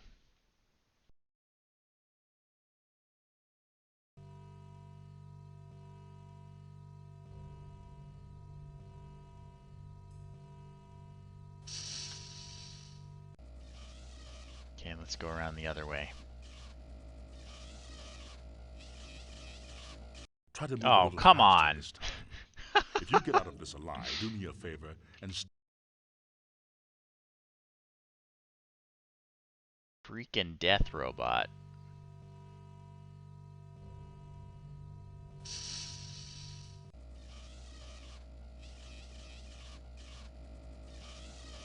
Can't win with this thing.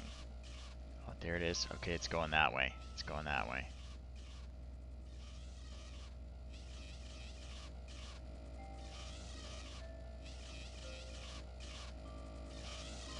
He's not gonna double back, is he?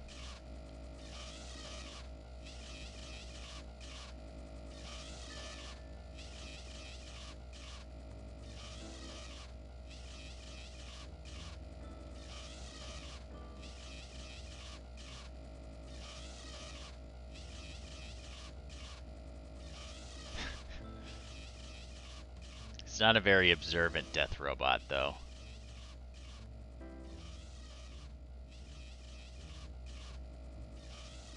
He must be in that one. Oh no, there he is. Wow, he got away from me. Let's try the conference room first. Okay. Alright. What do we got? Bunch of people. I'll bet this guy wets himself every time someone takes his picture. Okay, okay. Admit it, you can't tell I'm bald. Pressures of the corporate world have obviously driven this man to irregularity. He'll sell no wine before it's time. Nepotism rears its ugly head. Who we got here? And Papa Bear said, "Someone's been sleeping in my bed." Well, this must be the GRS patron saint of evil. He looks pretty evil, it's true. He's doing evil face. Hey, isn't that the actor starring in Doogie Howser, The Next Generation? Well, this picture must have been taken at the company prom. This picture speaks volumes of therapy.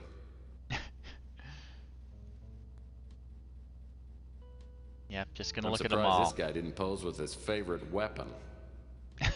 Barbizon changed my life.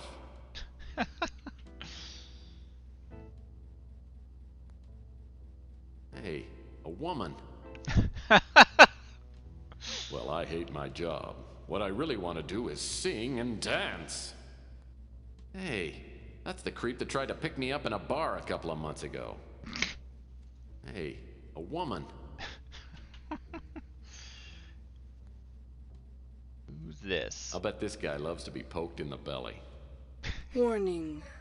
Security. Yeah, I am sweep wasting a lot of will time making fun of all begin these pictures. in 5 seconds. So, I gotta hide under a desk, I think.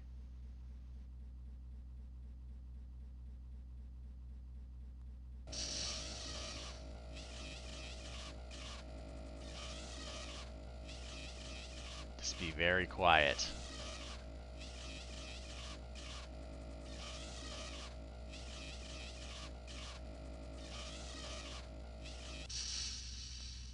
Okay, we're safe. Check out the desk. Oh no. The mouse controls are very finicky. This desk looks like a mate to the conference table. Can't open those drawers. What about these? Oh, it's an electronic shop laserdisc player. Chintzy, but it looks like it works. Great. I need one of those to work my little tiny TV. Another Playbub magazine. Say what you will, but I love the articles. These things are everywhere.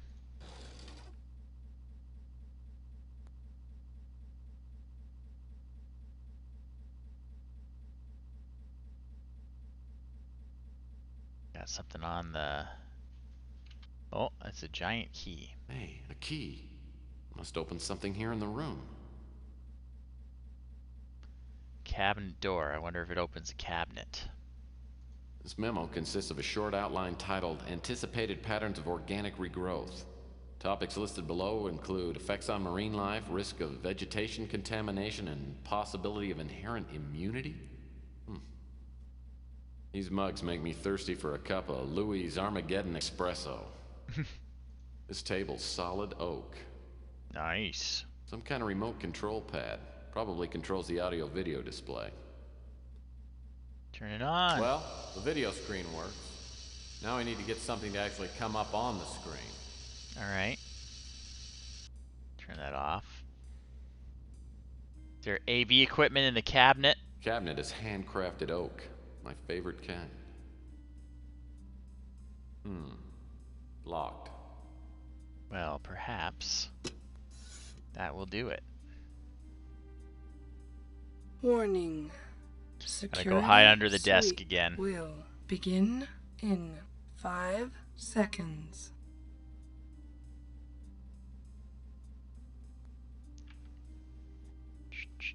Just right here under the desk.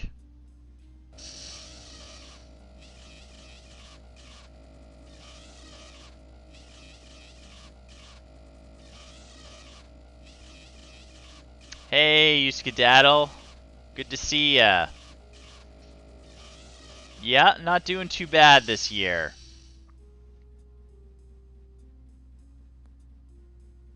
Okay, let's check out what's in that cabinet. Looks like a state-of-the-art VCR. Ooh. Okay, it's turned on now. Guess we'll go turn on the TV then. Well, the video screen works. Now I need to get something to actually come up on the screen. Okay. So I need to find a VHS somewhere, apparently.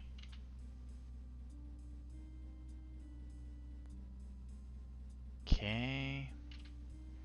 Save my game so I don't run into a death robot.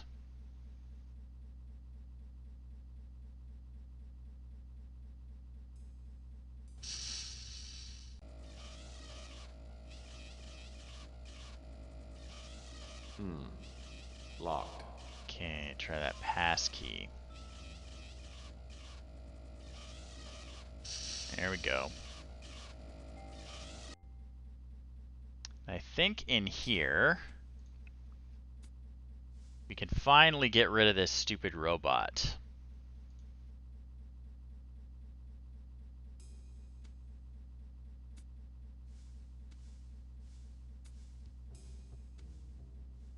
This panel must control access to the safe. Looks like it's a voice-activated ID system. My guess is that only Marcus Tucker's voice will work on this system. Makes sense. Maybe I'll see if I can get his voice. I put my laser disc in my laser disc player. Connect my laser disc player to my TV.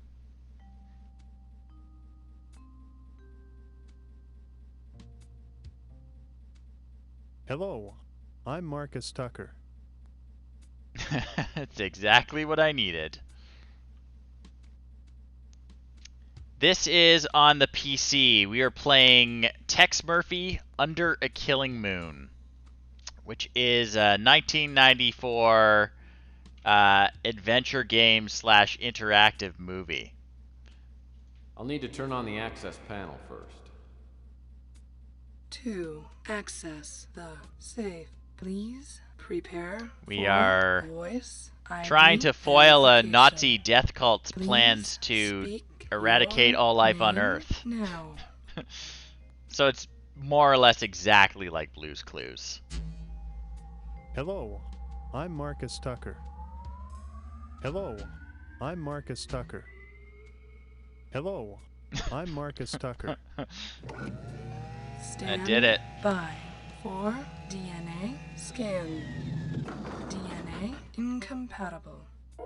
Attention, security, intruder on premises. Okay, so we got to get in here quick. Grab whatever's in here. I don't think there's anything else. And we got to go hide.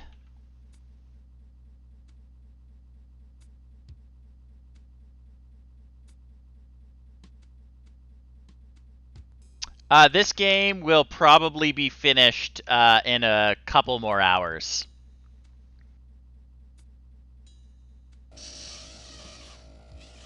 Okay, here he comes. I'm going to do something really risky to get rid of him. He's going to check out. Yep.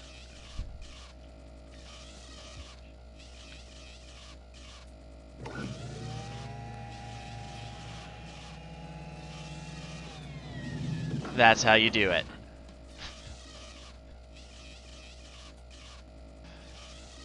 Hey there, old man Jarrus.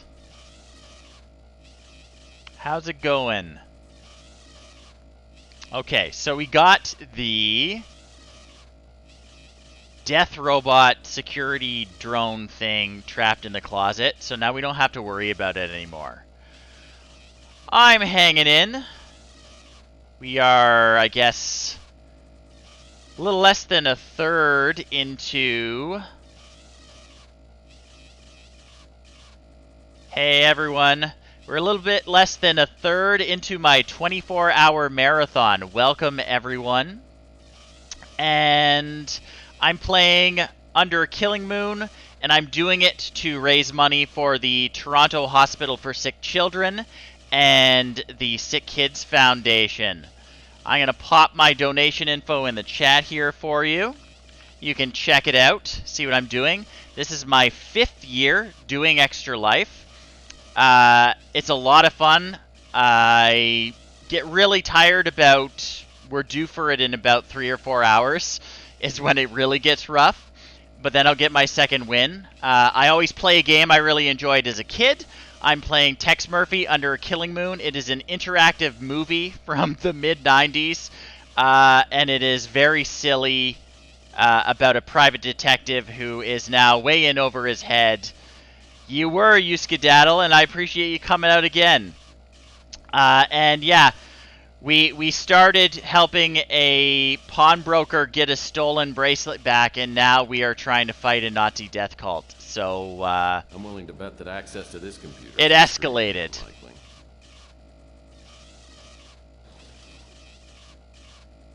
See if there's anything in this drawer. Oh, what do we got here? An old-fashioned red tip wouldn't match. My Zippo's out of fluid. Maybe I should keep this around for an emergency light. I'm sure that will come in handy.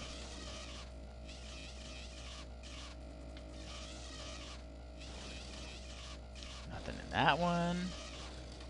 Oh, what do we got here? An old piece of masking tape is stuck here. Looks like some numbers are printed on it. 142235. Probably doesn't mean a thing. Probably doesn't mean a thing. 142235. Just gonna look at it one more time. 142235. All right. Remind me of that, folks, or we'll have to make a trip back here. And we can go wherever we want now without worrying about that drone killing us. So before I forget the combination to that safe, we're going to go open her up. I think it was in this room.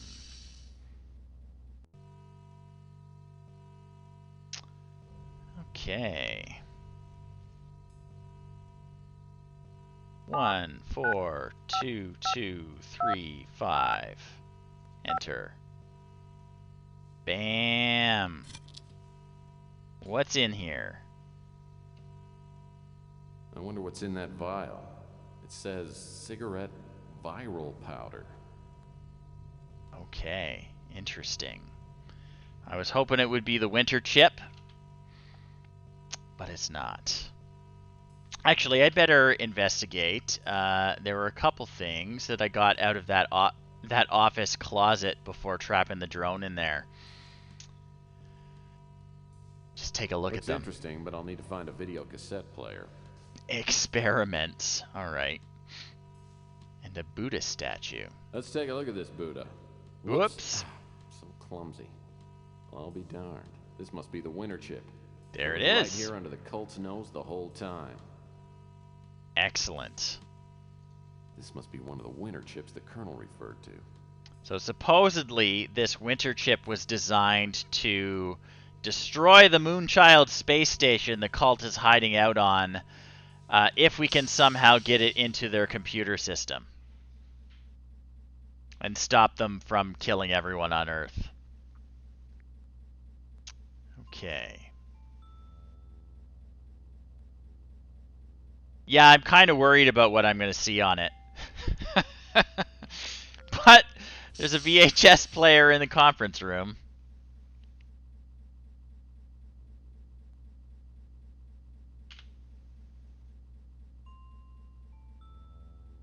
My home movies would look great on that screen.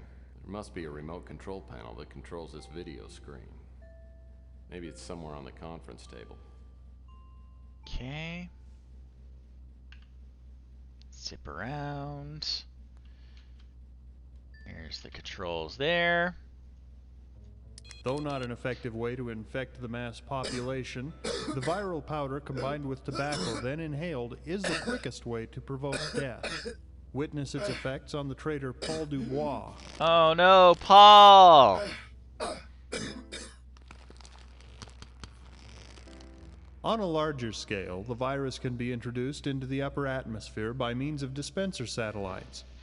With proper flight path alignment and a minimum of 100 dispensers, Earth's atmosphere could be thoroughly saturated within 12 hours. Once in the atmosphere, the viral molecules bond to condensing moisture and create a seeding effect. The ensuing rainstorms would bring the virus down to the planet's surface. As we have witnessed, the effect of the virus is almost instantaneous, and the entire fauna population of the Earth should expire within several days at most. While this method of extermination is thorough, its residual effects are significant. The atmosphere will continue to cycle the virus for years until natural decay and filtering cause the viral strain to become a negligible portion of the atmosphere. We estimate that this process will require a minimum of 30 years to complete. So I actually did check all the portraits, and all that happens is Tex makes fun of the people in the portraits.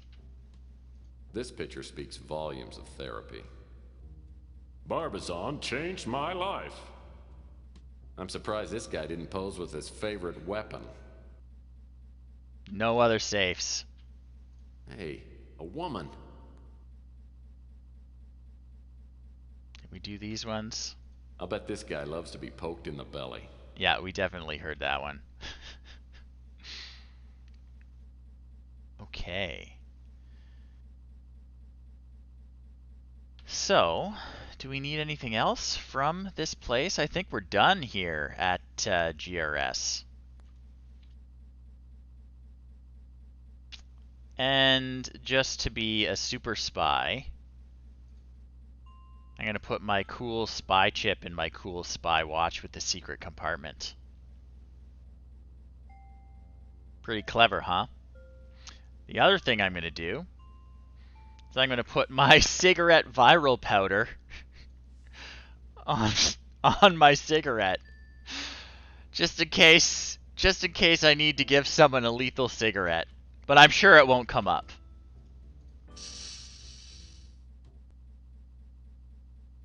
Okay, let's get out of here.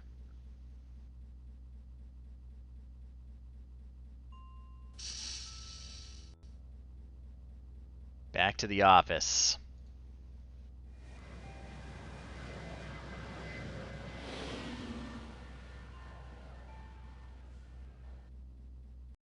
Sure, I'm glad to be out of GRS. I'll need to catch a few winks before I go anywhere else. First thing in the morning, I'll need to go back and check on Elena.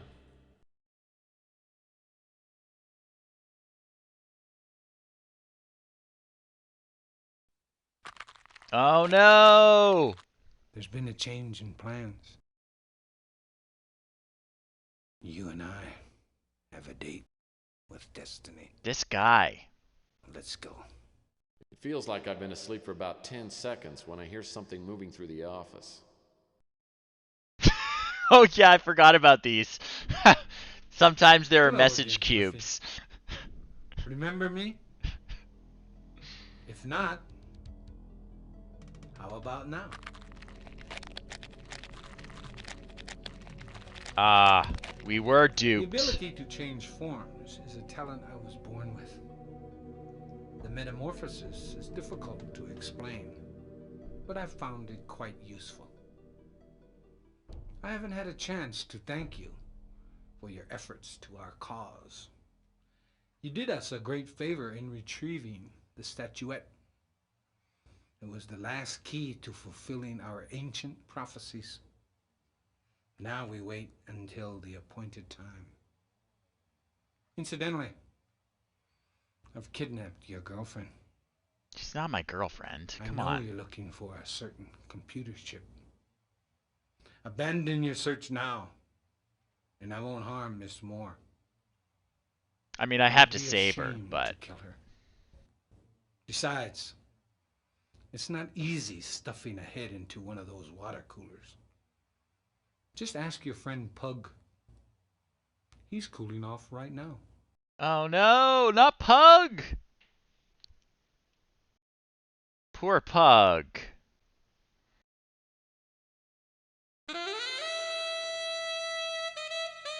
Man.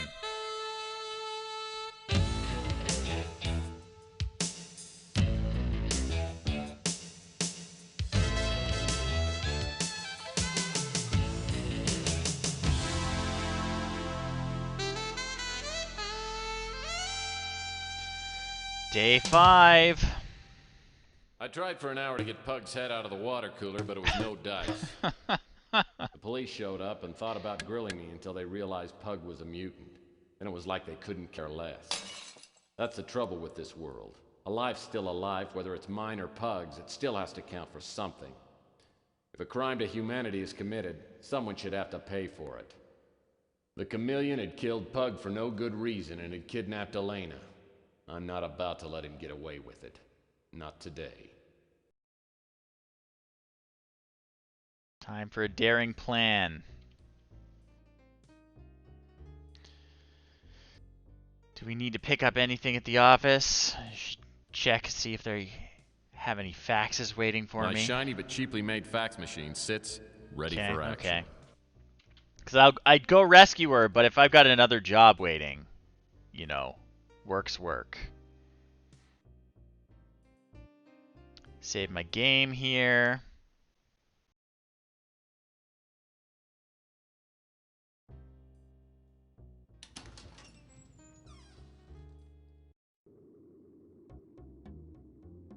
And can I just travel where I need to be?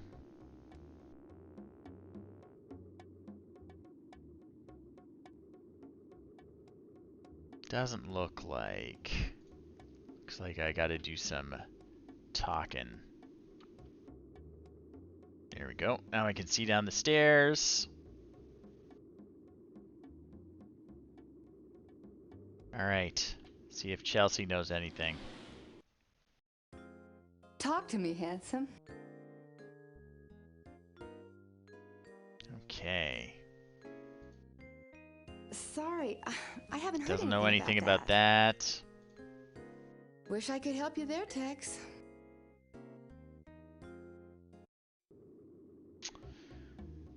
Feel like I'm missing something. Anything in my inventory that tells me where to go?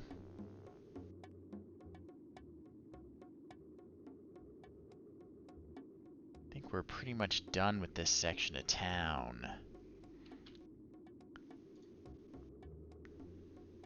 Check the Colonel's office again.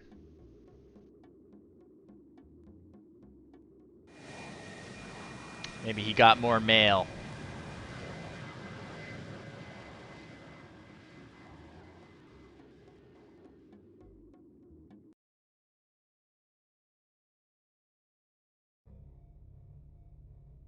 It doesn't look like he got any more mail. Alright. And we will try this lady friend's apartment and see if she knows anything more.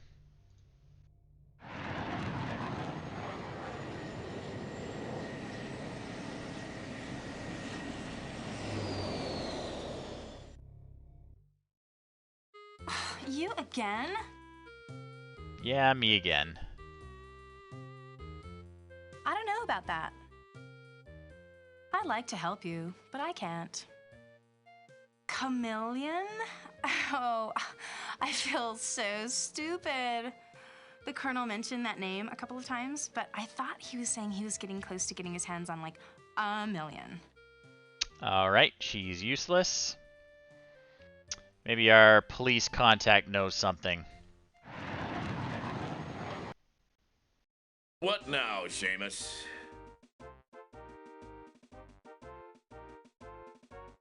Can't help you with that. Nothing. Geez, Tex, you think I know about everything? What about the chameleon? He's on Interpol's 10 most wanted list. Apparently he's been here in San Francisco for several weeks. I doubt anybody will ever catch him. He's a master of disguise and never leaves a trail to follow. Oh, I'm gonna catch him. I just need to go somewhere with a clue that tells me where to go. Maybe back at the office there's something. Because the note that I put together said to go to the Bastion, but I don't know what the Bastion is.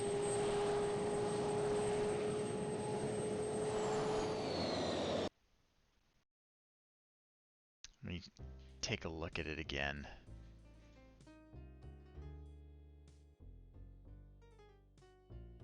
Yeah, go to the Bastion of Sanctity.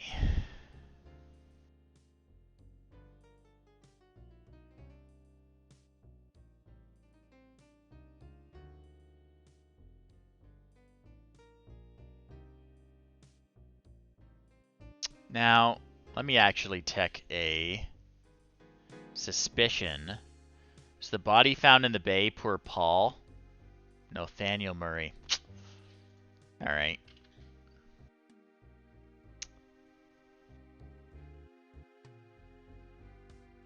This pure mountain spring water is indispensable, literally. I'm out of paper cups. Let's see. Got the list of bidders. Know about Lowell Percival.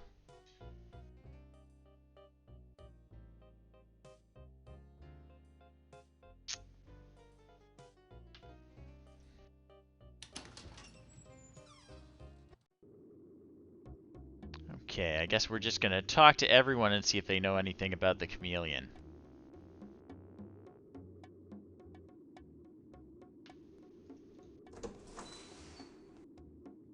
What now, Murphy? Okay, Rook, what do you know about the I chameleon? don't know anything about that. I Or don't know anything this. about that. Or I her. don't know anything about that. Alright.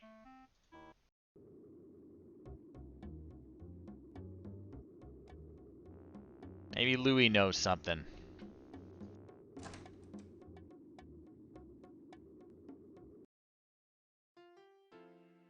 Too bad you don't like fresh brains, mate. Hot off the grill. Perfect. Thanks for coming out, you skedaddle. Hopefully I'll see you later then. Sorry, mate. Can't help you there. Sorry, mate. Can't help you there. Alright, alright. Maybe I missed something at GRS.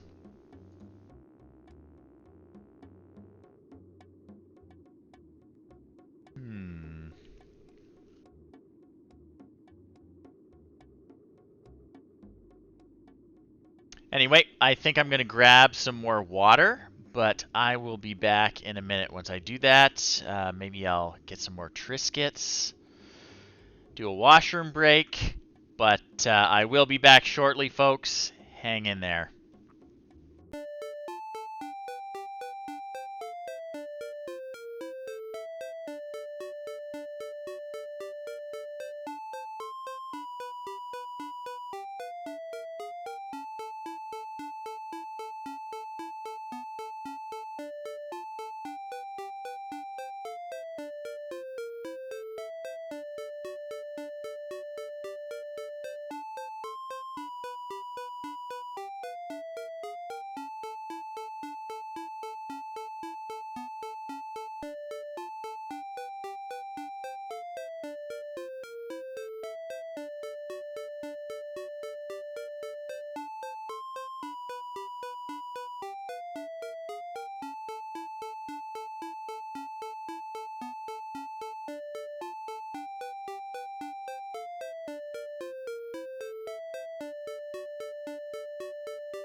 And I'm back.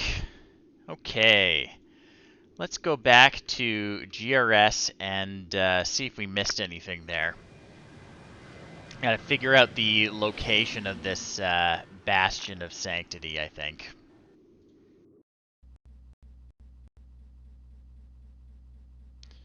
So we're just gonna go through the different rooms.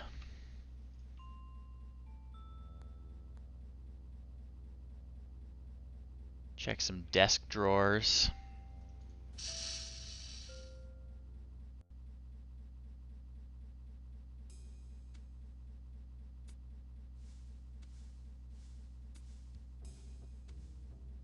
You can always tell how important a person is by the number and quality of their mugs. That's fair.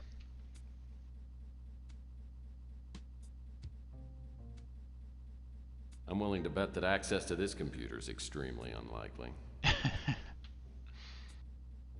Anything in the trash? Nope.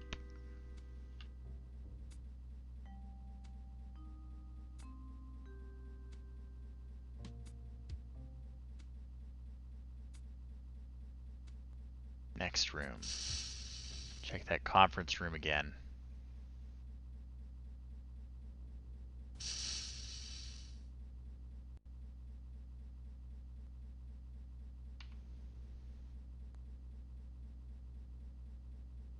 Actually, I have a horrible feeling.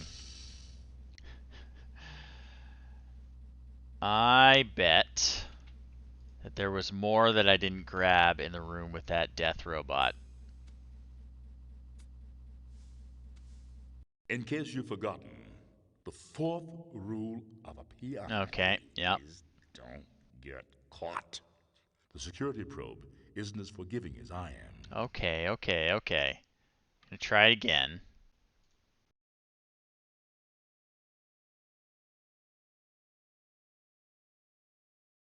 I think I'll just load.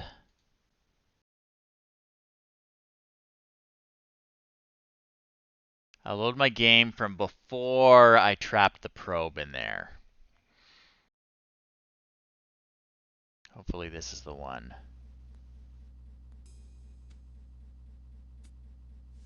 Yeah, I think it is. So, just backtracking a bit, but we can skip all the cutscenes. I'm pretty sure there's more in that office that I missed.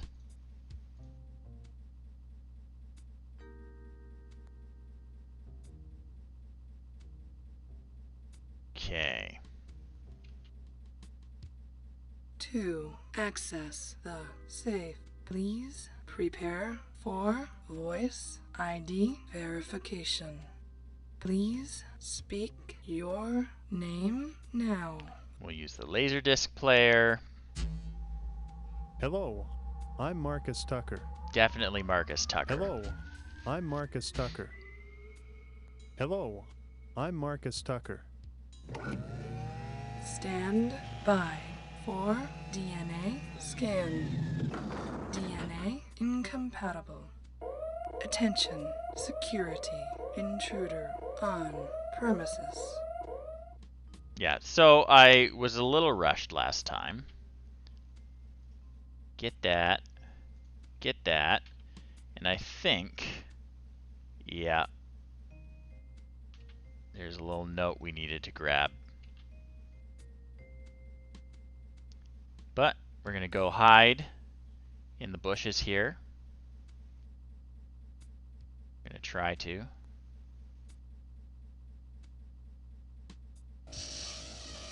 And hopefully the probe won't see us.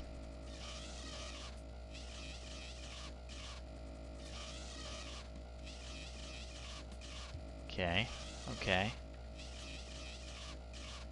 Now we can close them in there.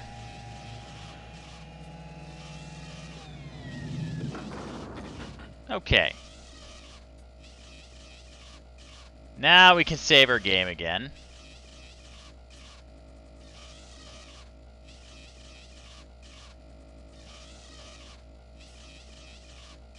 And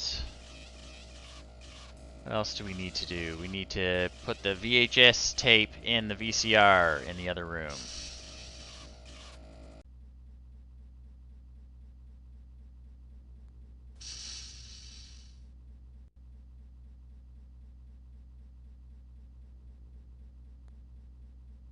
VHS tape. My home movies would look great on that screen. Yeah, we've done this already. It's no big deal. Just Well, that's gonna not gonna skip work. through. Though not an effect. Okay. Gotta get our points. Okay. The Buddha statue. We need to Let's take a look at examine this and get our Buddha. winter chip. Whoops. So clumsy. I'll be darned. This must be the winter chip. And it was right here under the cult's nose the whole time. Okay. We are going to put our secret spy chip in our secret spy watch. We are going to try and remember the combination to the safe and fail, so we're going to check the drawer again. I think it's this drawer. Yep. An old piece of masking 14, tape 22, stuck here. 35. Looks like some numbers are printed on it. 142235. Probably doesn't mean a thing. All right.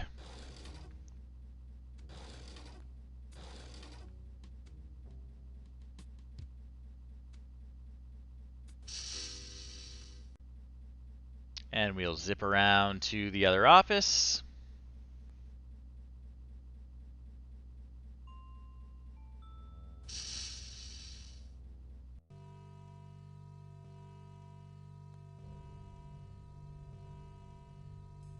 And get an eye on that safe. 14, 22, 35.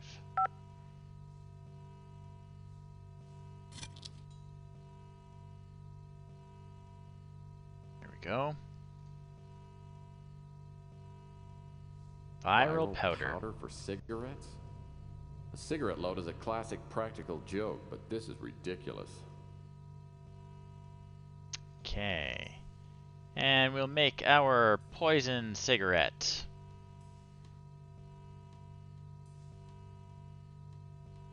And I think I missed one more thing in that other room, didn't I? I missed the match. I'll need a match.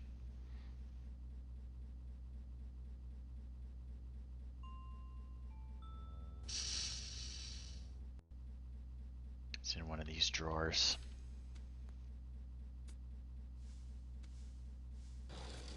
There it is. The match. Now I think I'm good.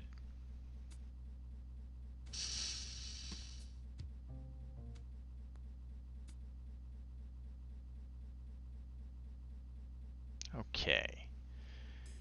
And the shredded note, we're going to have to figure out. Oh, this one's really annoying. I forgot about this.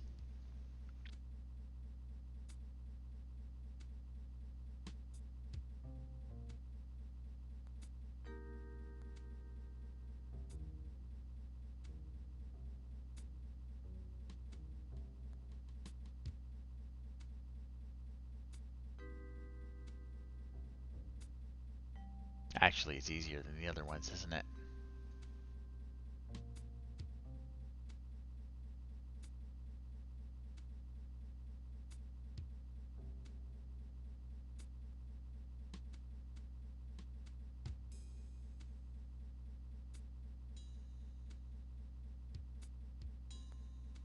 You just find a word that you know is coming up.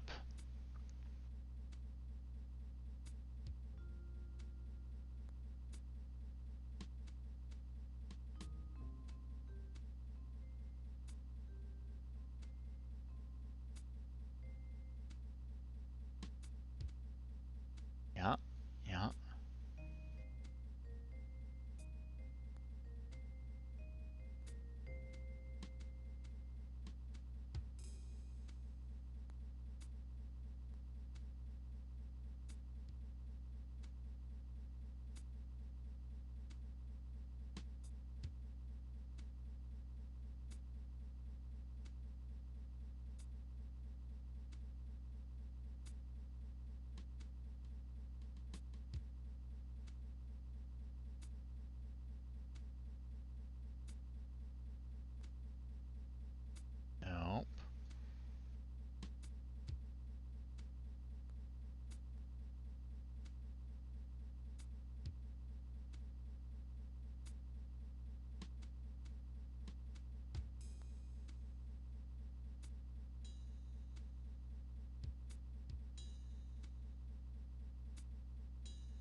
for that N there or something.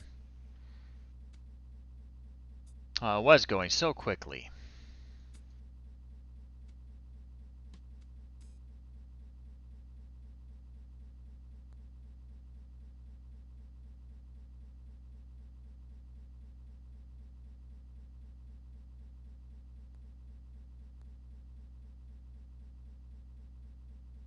Here we go.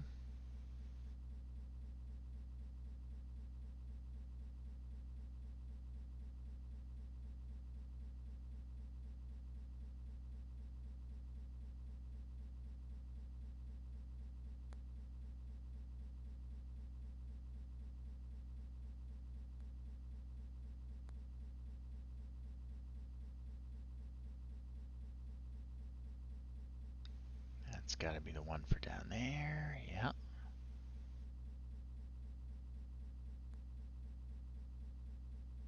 Come on.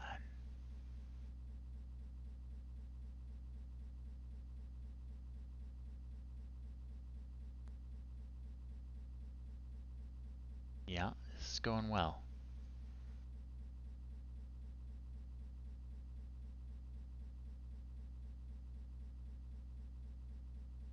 Oh, not that one.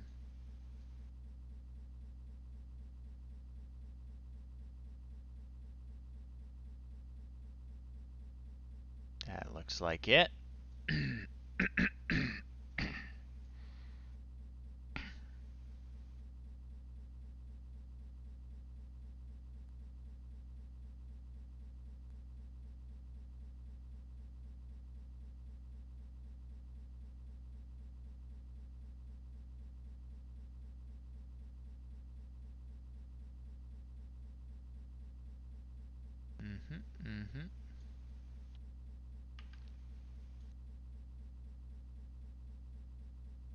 Whoops, sorry.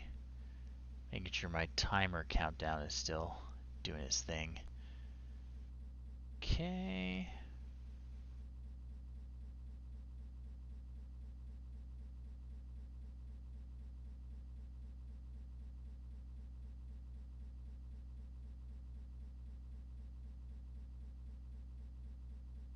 It's clearly we are seekers of purity, but oh, there we go.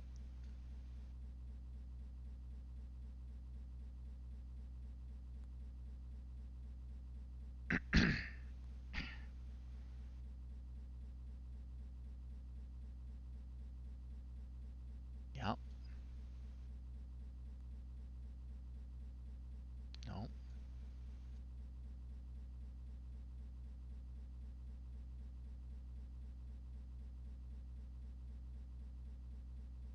Don't think that's the one.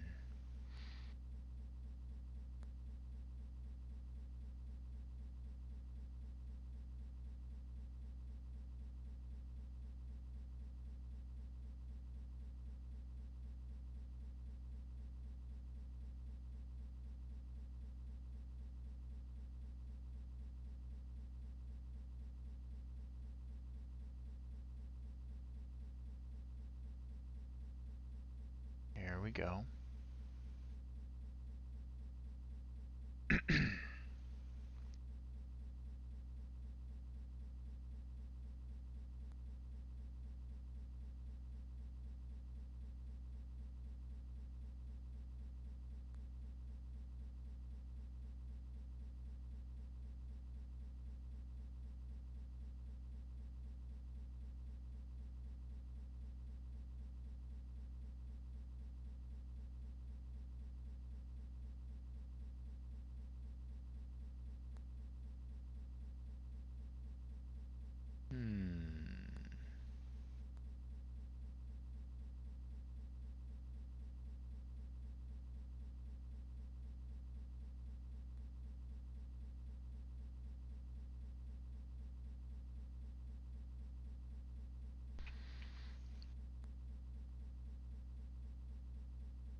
Like I said, for some reason in the future, no one has heard of cross-cut shredders.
Just about.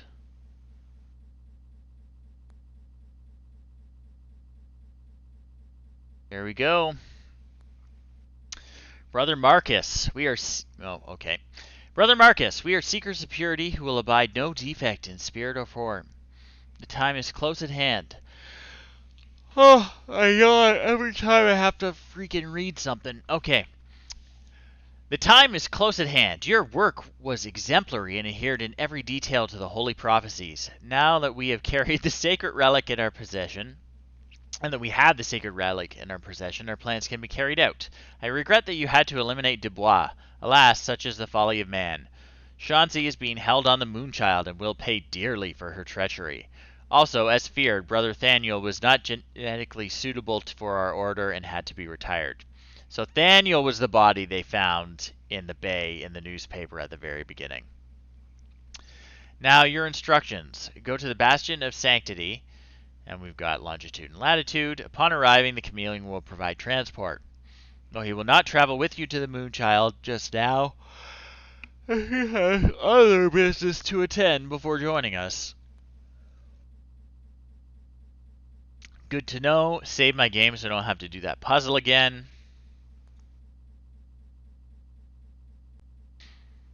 And off we go. Can go home and find a head in our water bottle, or water cooler, I guess. It's a water cooler is what it is.